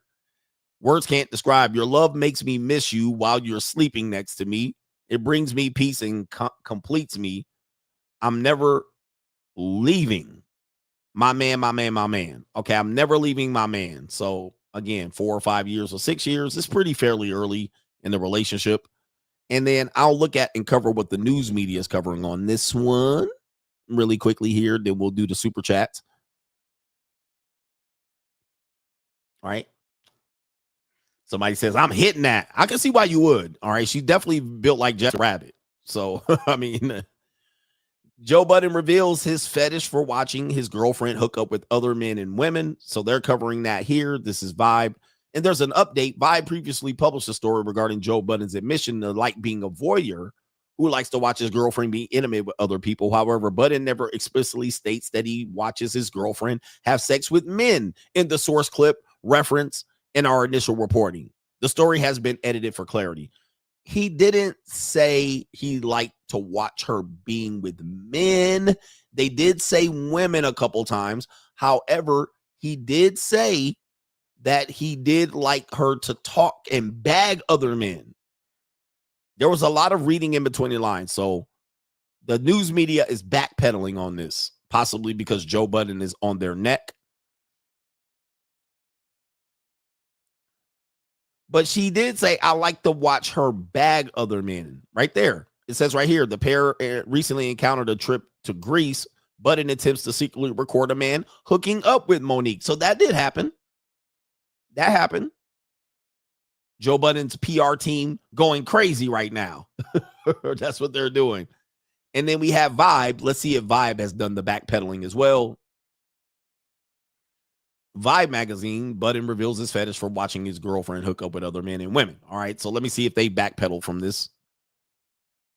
Oh, they have backpedaled as well. All right, so at 105, so his PR team definitely got a hold of this. They have not called me yet. All right, so they haven't called me. It says right here, he never explicitly states that he likes to watch his girlfriend have sex with other men. What do you think? He admitted to be a voyeur. He admitted to sexual acts, watching her be intimate with girls. Also, the woman said 2 titties are better than 1. 2 pair of titties are better than 1. He said, I watch her bag other men. That's what he said. All right. So interesting commentary there. Maybe I'll change the title. Anyway, what do you think about this particular story? Share your comments, share your stuff in the live chat. I do have her Instagram. I want to pull up her Instagram. Let me do this for a bit. For a bit. We do have her Instagram. And I want to see how he's featured in the gram. All right. She probably cussing me out right now. All right. This motherfucker last nigga. All right. Looks like she has a son, which is not a surprise. I'm going to assume she's a single mother. She definitely is very shapely and curvy. Okay. You can see that prominently featured. This is a woman here. All right. This is a woman here. This is the woman that most red pill guys say they don't want, but they want her. They want her to have all this, but they want her to hide it just for him. And she letting it all hang out. Goodness gracious. All right. Is this real or plastic surgery? All right. There she is dressed like Jessica Rabbit. Called it. That's a Jessica Rabbit dress. Yep. She even had the red hair like Jessica Rabbit. Called it. They all like these Jessica Rabbits and shit like this, and Marilyn Monroe's and all kind of shit like that. All right. Okay. All right.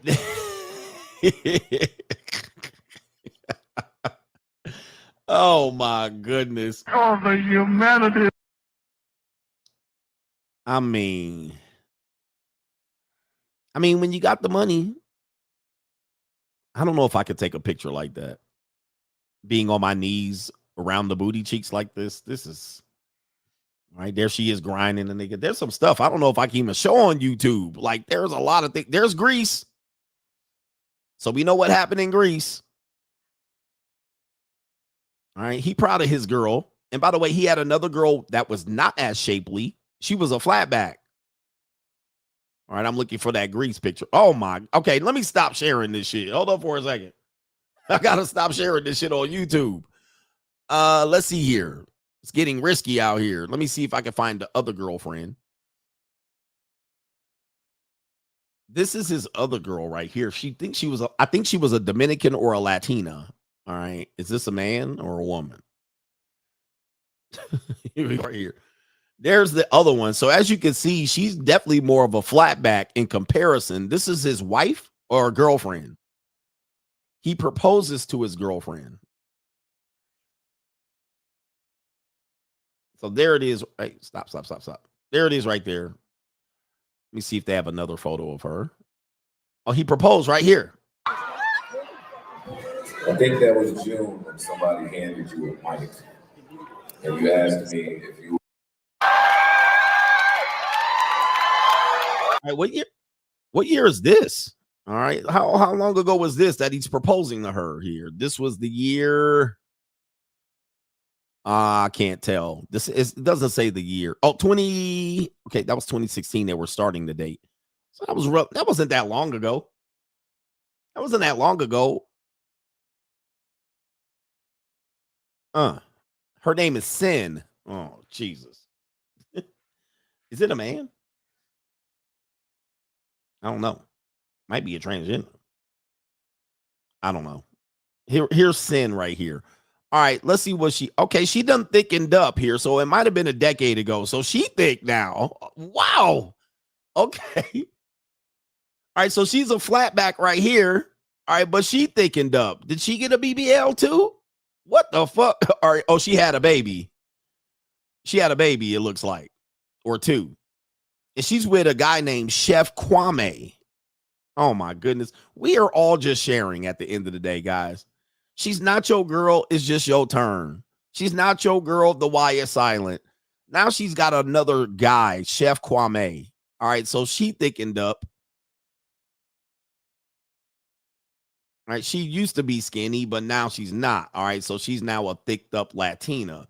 All right, man. Damn, man. She is everybody sharing at this point. We know this. There she is now pregnant with another man's baby, but it is 10 years. Chef Kwame, you're next.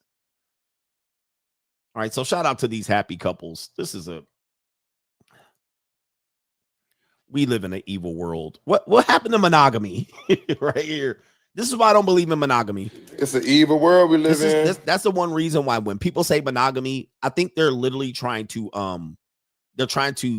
get me to agree to something that nobody's doing. Like nobody can do it. And people will say monogamy is sexual exclusivity. No, it's not actually. Monogamy goes more than just sex. It goes into the whole social aspect. It goes into the whole aspect of the psychological relationship. But if you're a stepdaddy, that's not monogamous. You're a baby daddy, you're not monogamous either. You have kids out of wedlock. This is not monogamy. Monogamy is a theory at this point. If you have multiple men that you've been engaged to and married to, that's not monogamy either. You got a high body count and you want to marry an ecclesiastic simp. That's not monogamy either. It's not monogamy either. People, you guys are fooling yourselves. But what I'm not going to do is participate in your fucking dumb game of monogamy and I lose all my hoes. And then y'all out here cheating. Shout out to YouTube Trash Talker says, Coach, it was a popular streamer that asked why I left the black community. I fully understand where you were coming from, but you articulated better. Now they have the soundbite. Okay, so they can figure out what's going on about it. You know, the conversation is, what do you mean you left the black community? If a black person, if the black community is a community, you can leave it. It's like, right? But if we're saying you're trying to separate yourself from your race, all right, then you might not be able to leave it. But even the idea that black is a race is ridiculous. All right, that's not a race. That's not a race. That's an ethnic group. That's an ethnicity. It's not a race. All right, so you could say Negroid is a race. That's a race of people, all right? But black is not a race. That's basically telling me you're American ethnicity. All right, you can leave that motherfucker. You can leave because ethnicity technically is not just the color. It is the mindset. It's a degree to principles of people. All right, that's an ethnicity. Like religious people can be ethnic, right? There can be ethnicities related to religious people, like Jews. Like, are they a race or a religion? They're ethnicity. All right. More than likely, that's basically how you get some up. And the collective thought is around their chosen people. But then you can go into the religion. So ethnicity is what people are asking about. But you can leave an ethnic group of people. You can leave that. You can leave that because there has to be a collective agreement of rules and principles within that ethnicity. right? You have to agree with those people. It's not just the look. It's not what you look like. You have to look like them and agree with them. You can be like, nah, I ain't with them. You can leave ethnicity. People do it all the time. People do it all the time. So, yeah, I mean, people have to really realize what's happening. I know people are ignorant and you're low vibration and low frequency and you want to argue with me, but whatever. All right. So people don't really know what they're arguing. Are you arguing about a classification of people, race, religion, ethnicity? What are you arguing about? Because if I say I'm not Christian, black people would kick me out because the common religion amongst black people is Christianity. That's the ethnic. That's part of the ethnicity. That's what make people part of the ethnic group is the participation in Christianity. Now, if I moved to the South and I was an atheist, the black community would kick me out. They would not allow that. They would not allow me to go in there and be like, well, I'm going to be a part of your group and picnic, but I'm an atheist. Same thing as if a Democrat. That's part of the ethnicity. Like you're black and then you obviously vote Democrat. As soon as you say I'm black and I vote Republican, they kick you out of the ethnic group. Because the part of the ethnicity is that you agree on things. There's a common agreement. So as soon as you disagree with one thing, they kick you out. And then as soon as you say, well, I'm leaving, they don't understand how they leave. How can you leave? Well, people take black cards all the time. So you can take it from me, but I can't leave. Make that make sense. You can take it from me. I'm taking your black card. You ain't black no more. If you don't vote for me, you ain't black. Okay, y'all can do that. But as soon as I say, well, I'm leaving, I can't leave. You guys are some weird people. I know you think I'm weird, but I think you guys are weirder with your mind frame. This shit is completely crazy how y'all come up with shit. So y'all can take it from me, but I can't give it away. That means it's not a race. That means it's technically out of race because a race would be what I look like, physical characteristics. So black is not a race. It's an ethnicity. And you can leave ethnic groups at any point in time by just changing your fucking mind if that's the case. But if you could take it from me, it's not a race. Because race can't be taken away according to you fucking bozos. Anyway, people are weirdos, man. I swear to God. And that's low vibration, low frequency activity and thoughts. That's why I'm always telling me, right? That's why I'm always saying, if you're a free agent, you can't be distracted by this shit. It's really low quality, low level thinking. It's not high quality thinking. It's low level thinking. That doesn't make you free as a person. It literally entraps you in some bullshit and then get you arguing with low frequency, ignorant people about some shit. Well, is it a race? Is it a religion? Is it a gender? Is it a... What is it? Can't explain the shit. All right. Anyway, Nike says, shout out to you. Breaking news. Mississippi teacher admits they use AI to make sexual videos of 8 students on his school issued laptop. Wow. Wow. That's crazy. New world order. That is crazy. So he made AI. He used AI to make sex videos of 8 students. Oh, goodness. We got some sick people. Jay Brown says, salute to the Kang CGA. Ray or Ra. Infinite Light says, Ra. It's probably Ra. Gen Z men can pursue women 35 plus, reversing the traditional age gap. Younger women with older men will have children. However, young men may delay until they're older and qualify for younger women because the risk of genetic births. Ecclesiastically speaking, that is free agent lifestyle for life. 100%. That's, I think for us, for a group of people that are supposed to be smart, I think age gaps would be appropriate to fix the birth rate. That would fix the birth rate overnight. Okay, because then you would say, okay, this man that's 20 years older than that woman, they can start a family. But what would you hear? You're gonna hear people say no. Nah, he a creep. He gonna manipulate her. All right, but if y'all wanted to fix it, y'all would fix it. But what y'all do is y'all make more. Y'all basically take a stranglehold on the solution and never fix the problem. All right, I'm like, this is insanity, man. Again, this is why, man, the free agent lifestyle leaves ignorant people. All right, leave ignorant people alone. Iggy G, a silent, obedient wife. When a couple is in public, a united front is the greatest blessing a man can feel grateful for in a marriage. Thanks for always keeping it 100 and the best entertainment show on Al Gore's internet. Shout out to Locals in the Money Mindset, crew and the Shield. Shout out to Iggy G, but that's true. I believe in public, unfortunately. If a woman is with her husband, she should not be shouting over him, talking over him. She should not be telling family secrets or none of that. The minute she does that, she has allowed evil forces into her relationship and her house. Men too, you shouldn't be out talking about your relationship unless there's some problems in public. Okay? Because that's called subversion. So once people know information about you, they can use it against you about your household. That's called subversion. You have now made your household, put your household at risk. And now you've actually opened up opportunities to have a man approach your wife if there's problems in that house. Right? But your wife putting your business out is basically subversion of your household, and your household is doomed. But good luck. Look, you don't have to follow my fucking rules. You don't have to follow my rules, but that's what I look at it as. And unless I'm abusing you or doing something to manipulate you, then there should be no reason why my family business is out in these streets. Okay. Unless she's trying to do it on purposely.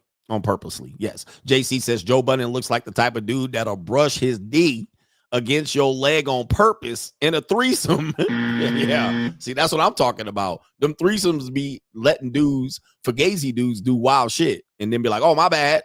Yeah. All right. Anyway, machismo over here. Machismo. And never tell your wife and girlfriend the secrets. Never, ever, ever tell them a secret. All right. They're going to use it against you. Sorry. Shout out to our brother Devontae Swing Bradley is in the building, says free agent lifestyle for life. Dark Side Foundation, despite Joe's success, he appears to have very little or low self-esteem left. He says, I think these industry people had to give up a piece of themselves to make it. Coach, I'm glad I found you when I did. Free agent lifestyle. He says, you're one of the few people who want men to keep their dignity. For real, man. We live in a society where it's no dignity for men. Men are supposed to be clowns and court jesters, and I call them emotional tampons for women. That's what we're here to be humiliated. All right. And I saw this even while I was married. We've seen this with TV shows.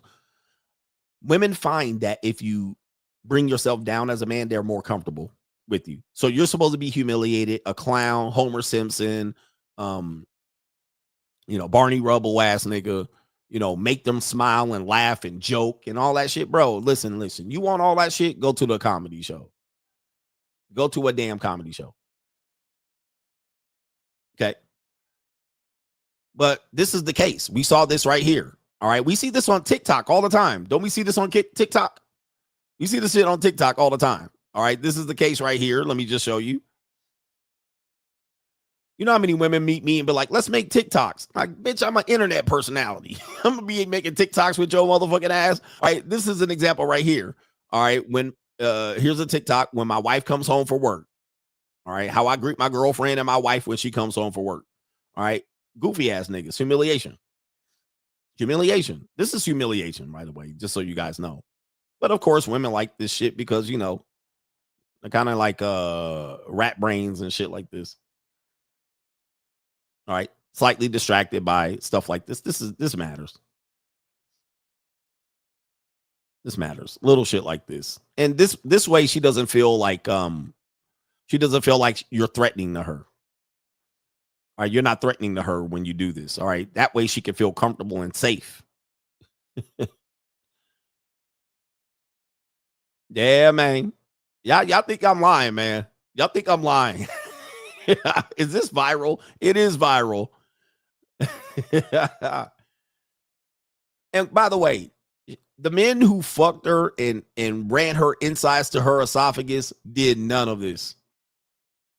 I want you to know the men who got her soul, the men that got her to squirt for the first time out of her vagina, the men that got her to lick up all the goddamn end of the sex right off of his from aftercare, the guys who she swallowed his jizz, the guys that beat her on the face with his dick and thumped his dick on her forehead like this and choked her and whooped her and spanked her and grabbed her by the neck.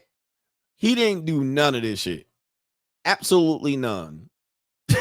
Okay. Didn't call back after the first smash.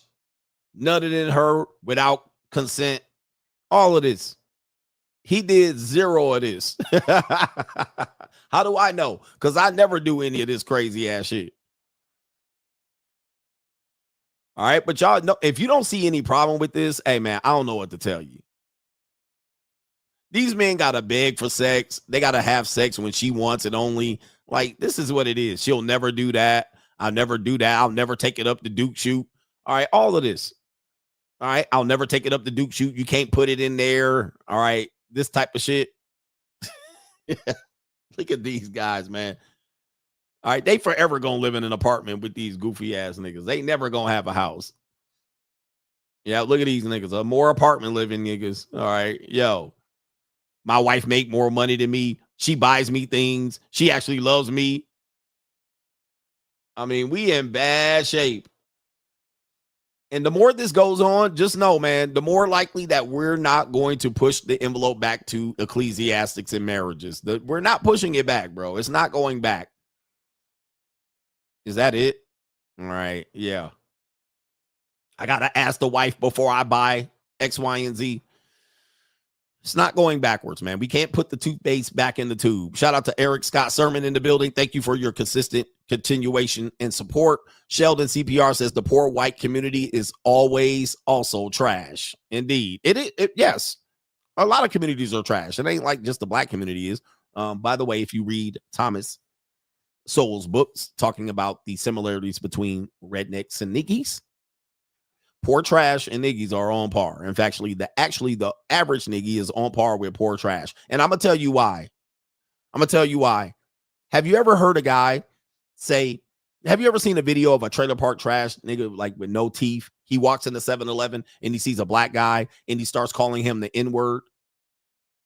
And then the black guy wants to knock out the white trash guy. Have you ever seen this happen? And then the black guy wants to do his best to knock out the trailer park trash nigga calling him the N-word. Now, my question is this. Why would you knock him out? The reason why you would knock him out is you see yourself on par with him.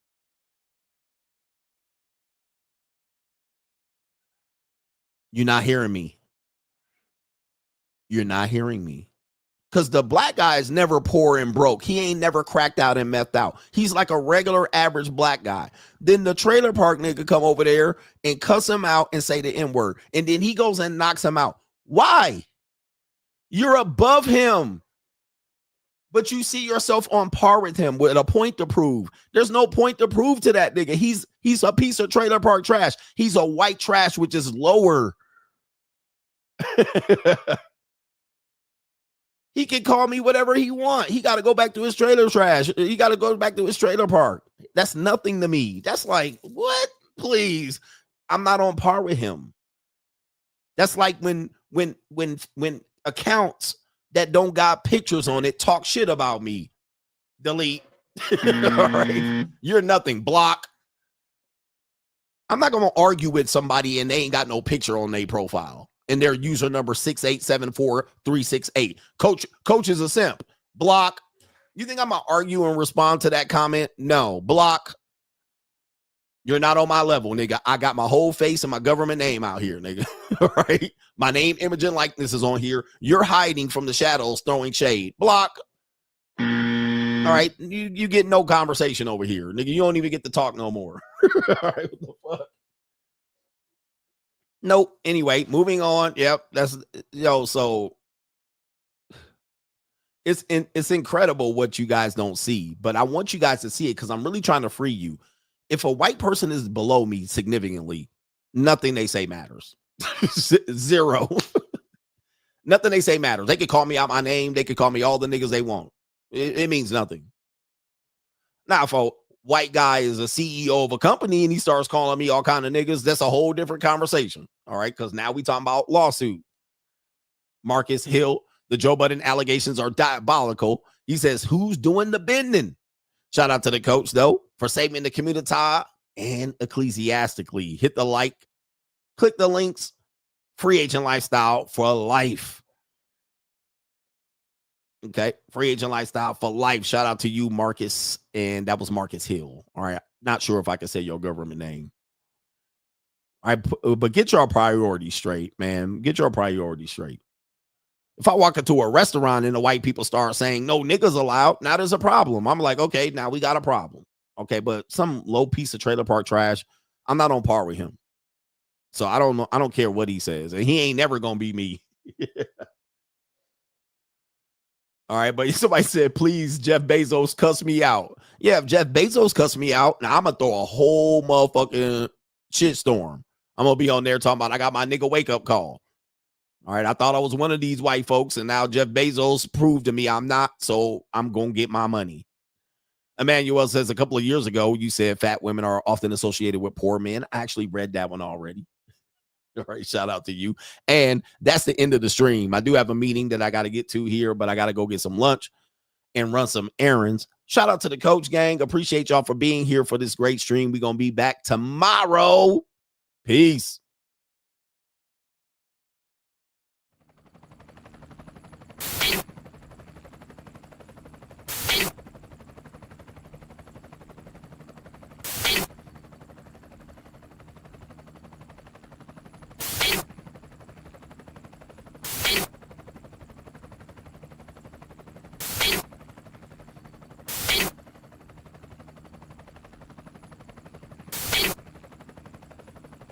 And you're in the Desert Storm bunker with Hollywood CGA.